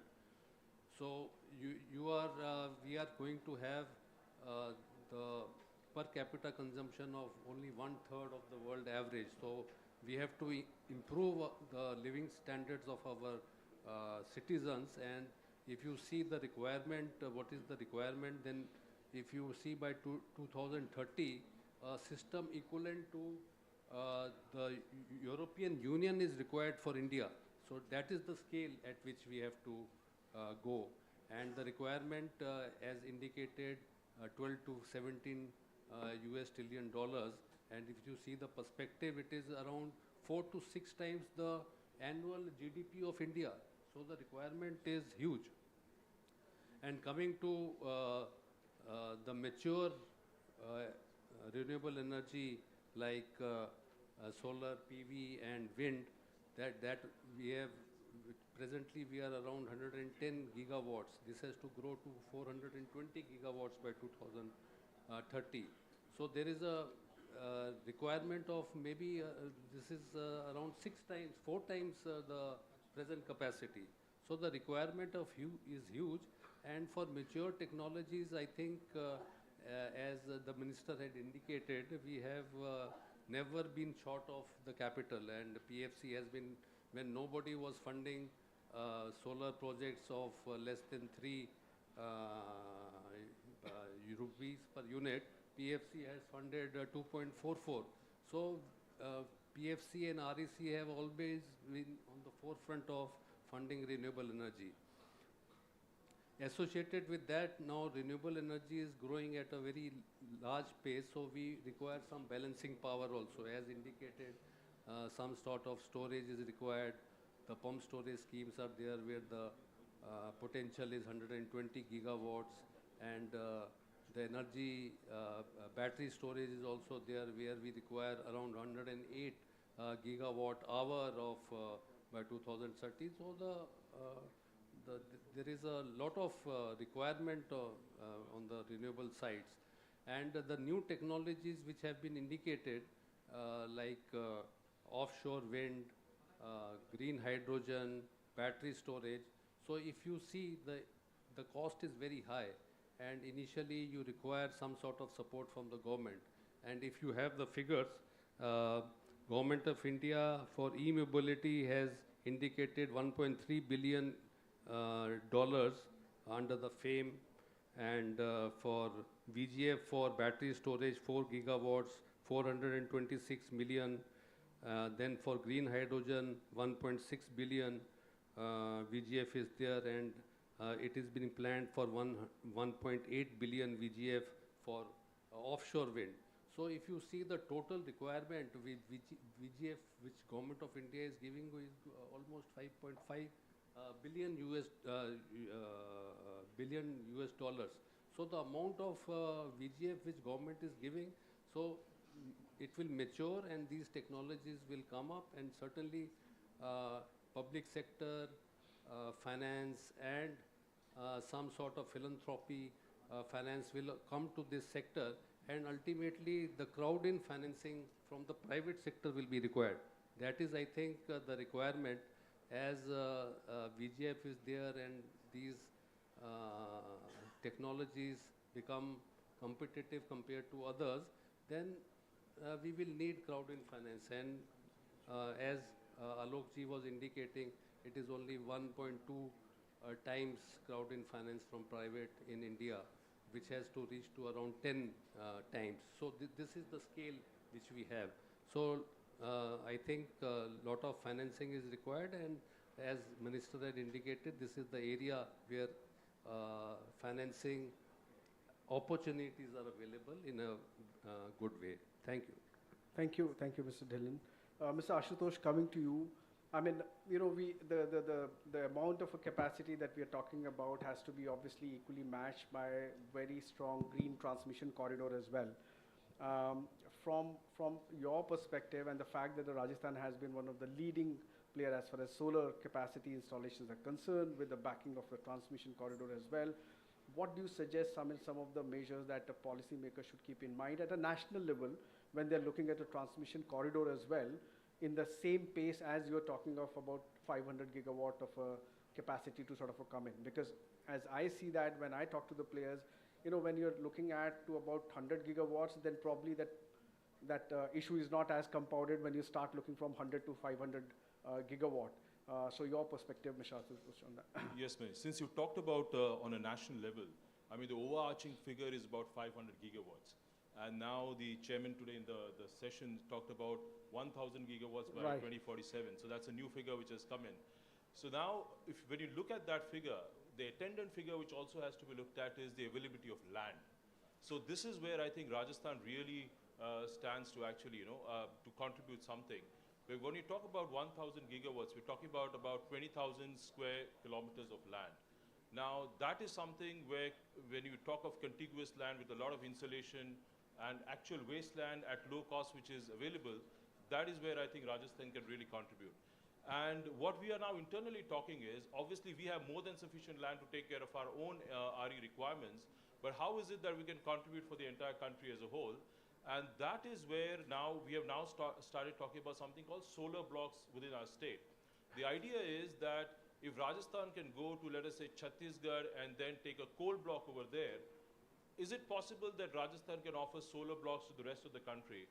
Because I assume that as we go along, and I think state after state is now gradually facing this particular issue of lack of suitable land which is available for renewable energy. And I think that is something which will have to be faced. Now, if that is going to be an issue, and if 20,000 square kilometers from the Rajasthan perspective is hardly this thing, because we have 79,000 square kilometers of wasteland. And in just one district alone of Jaisalmer, which is very sparsely populated, that is about 36,000 square kilometers. So the idea is that if we can take a nation as a whole approach, and if we can look at a state which has the best competitive advantage of producing renewable energy in terms of hybrid renewable energy with solar and wind, then the attendant question is going to be about transmission. How do we evacuate this energy out of the state?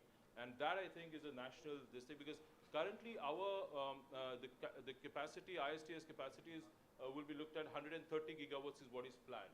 Our thing is that this should actually go to 250 gigawatts plus by 2030, so that it can take care of the evacuation requirements. Another challenge which I'm very glad Prashant actually mentioned about this is, as more and more RE is getting injected, we are going to face grid stability issues, and they will have to be addressed. And the good thing is that they can actually become bankable projects. Since we are talking about green finance, there is a great possibility of them becoming bankable projects, and I think that's a great opportunity which is there. We, as a state, as a front-runner state where we're injecting a major amount of renewable energy, we have started facing this grid stability issues, and I think that is going to increase as time goes along. Another point I would like to mention is, of course, we are also raising funds from InvIT. We're raising funds. Today we've signed a MOU with PFC for 12,000 crores. We are raising funds from external agencies. So that process is going on. Our Green Energy Corridors of Rajasthan has been a very successful project for us. GEC 1 was very successful. We're now looking at GEC 2, which is under development.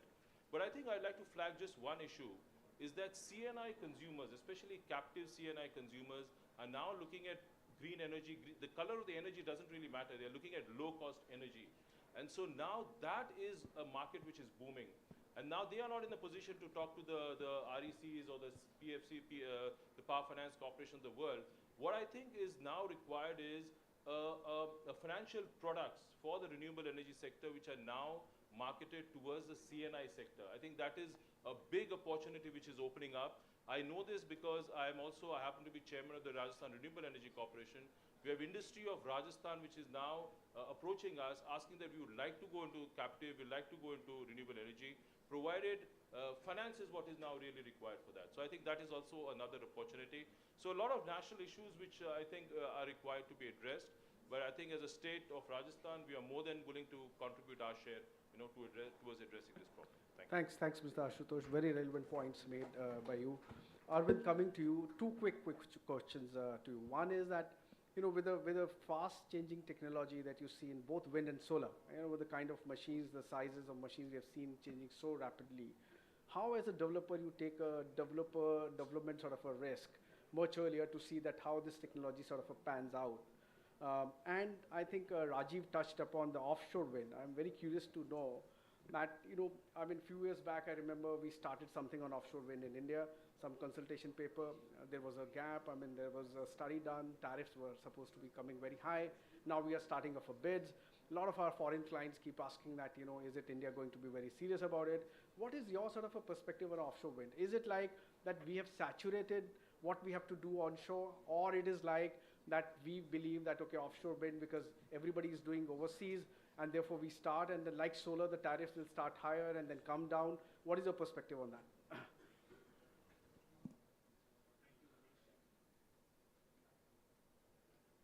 Is it working? Yeah, it's working now.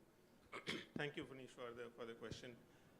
I think earlier Mr. Alok Kumar mentioned that there are three types of risks: technology, payment, and execution risks, right? But when 2016-17 the sector turned to bidding, there were three more risks that we identified.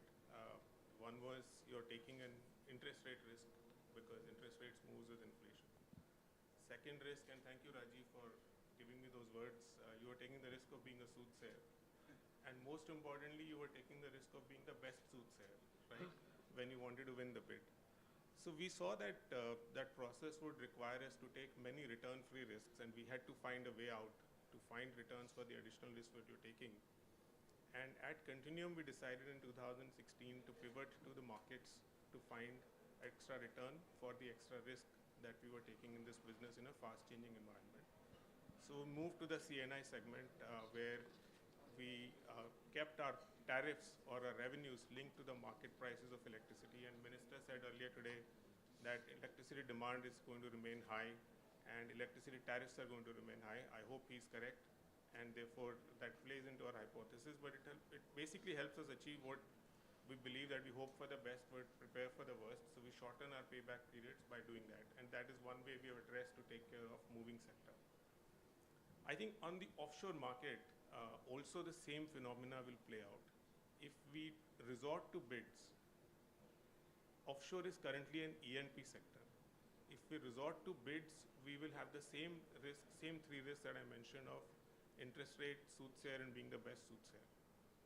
On top of it, you have a product which, in my opinion, and I may be wrong, I'm not expert in this, is that the cost of production or LCO is not at a level where market can bear. So it will have to be supported by extensive subsidies. Then there would be a bid for subsidy like the VGF, so that benefit also goes away.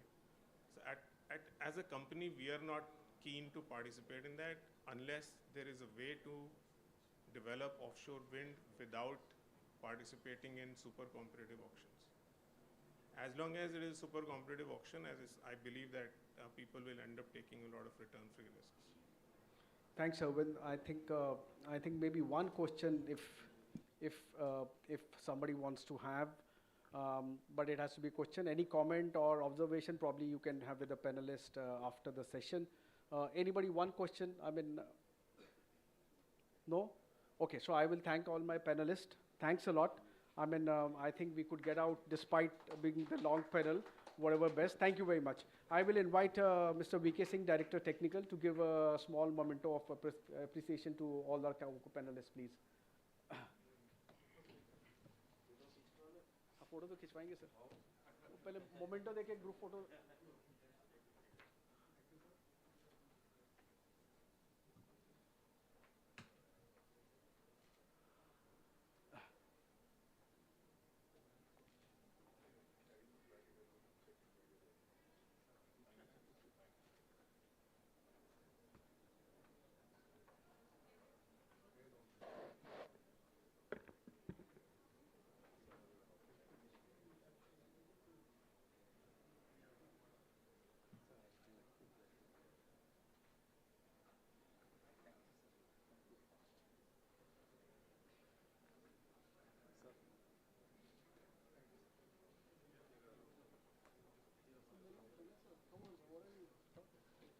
Thank you.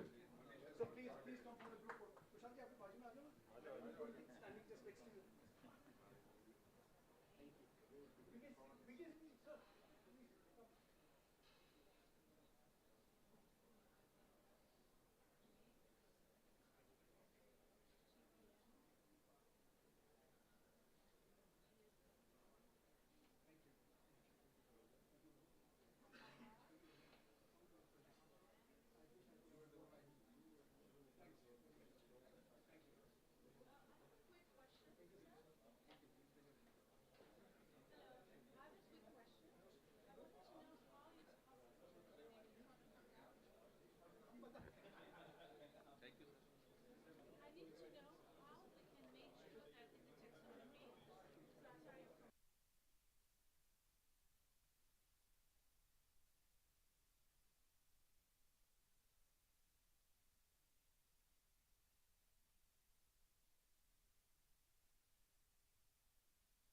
So please join us for the cultural night and the dinner at JW Marriott Panji. Thank you. Sir mike अभी start हुआ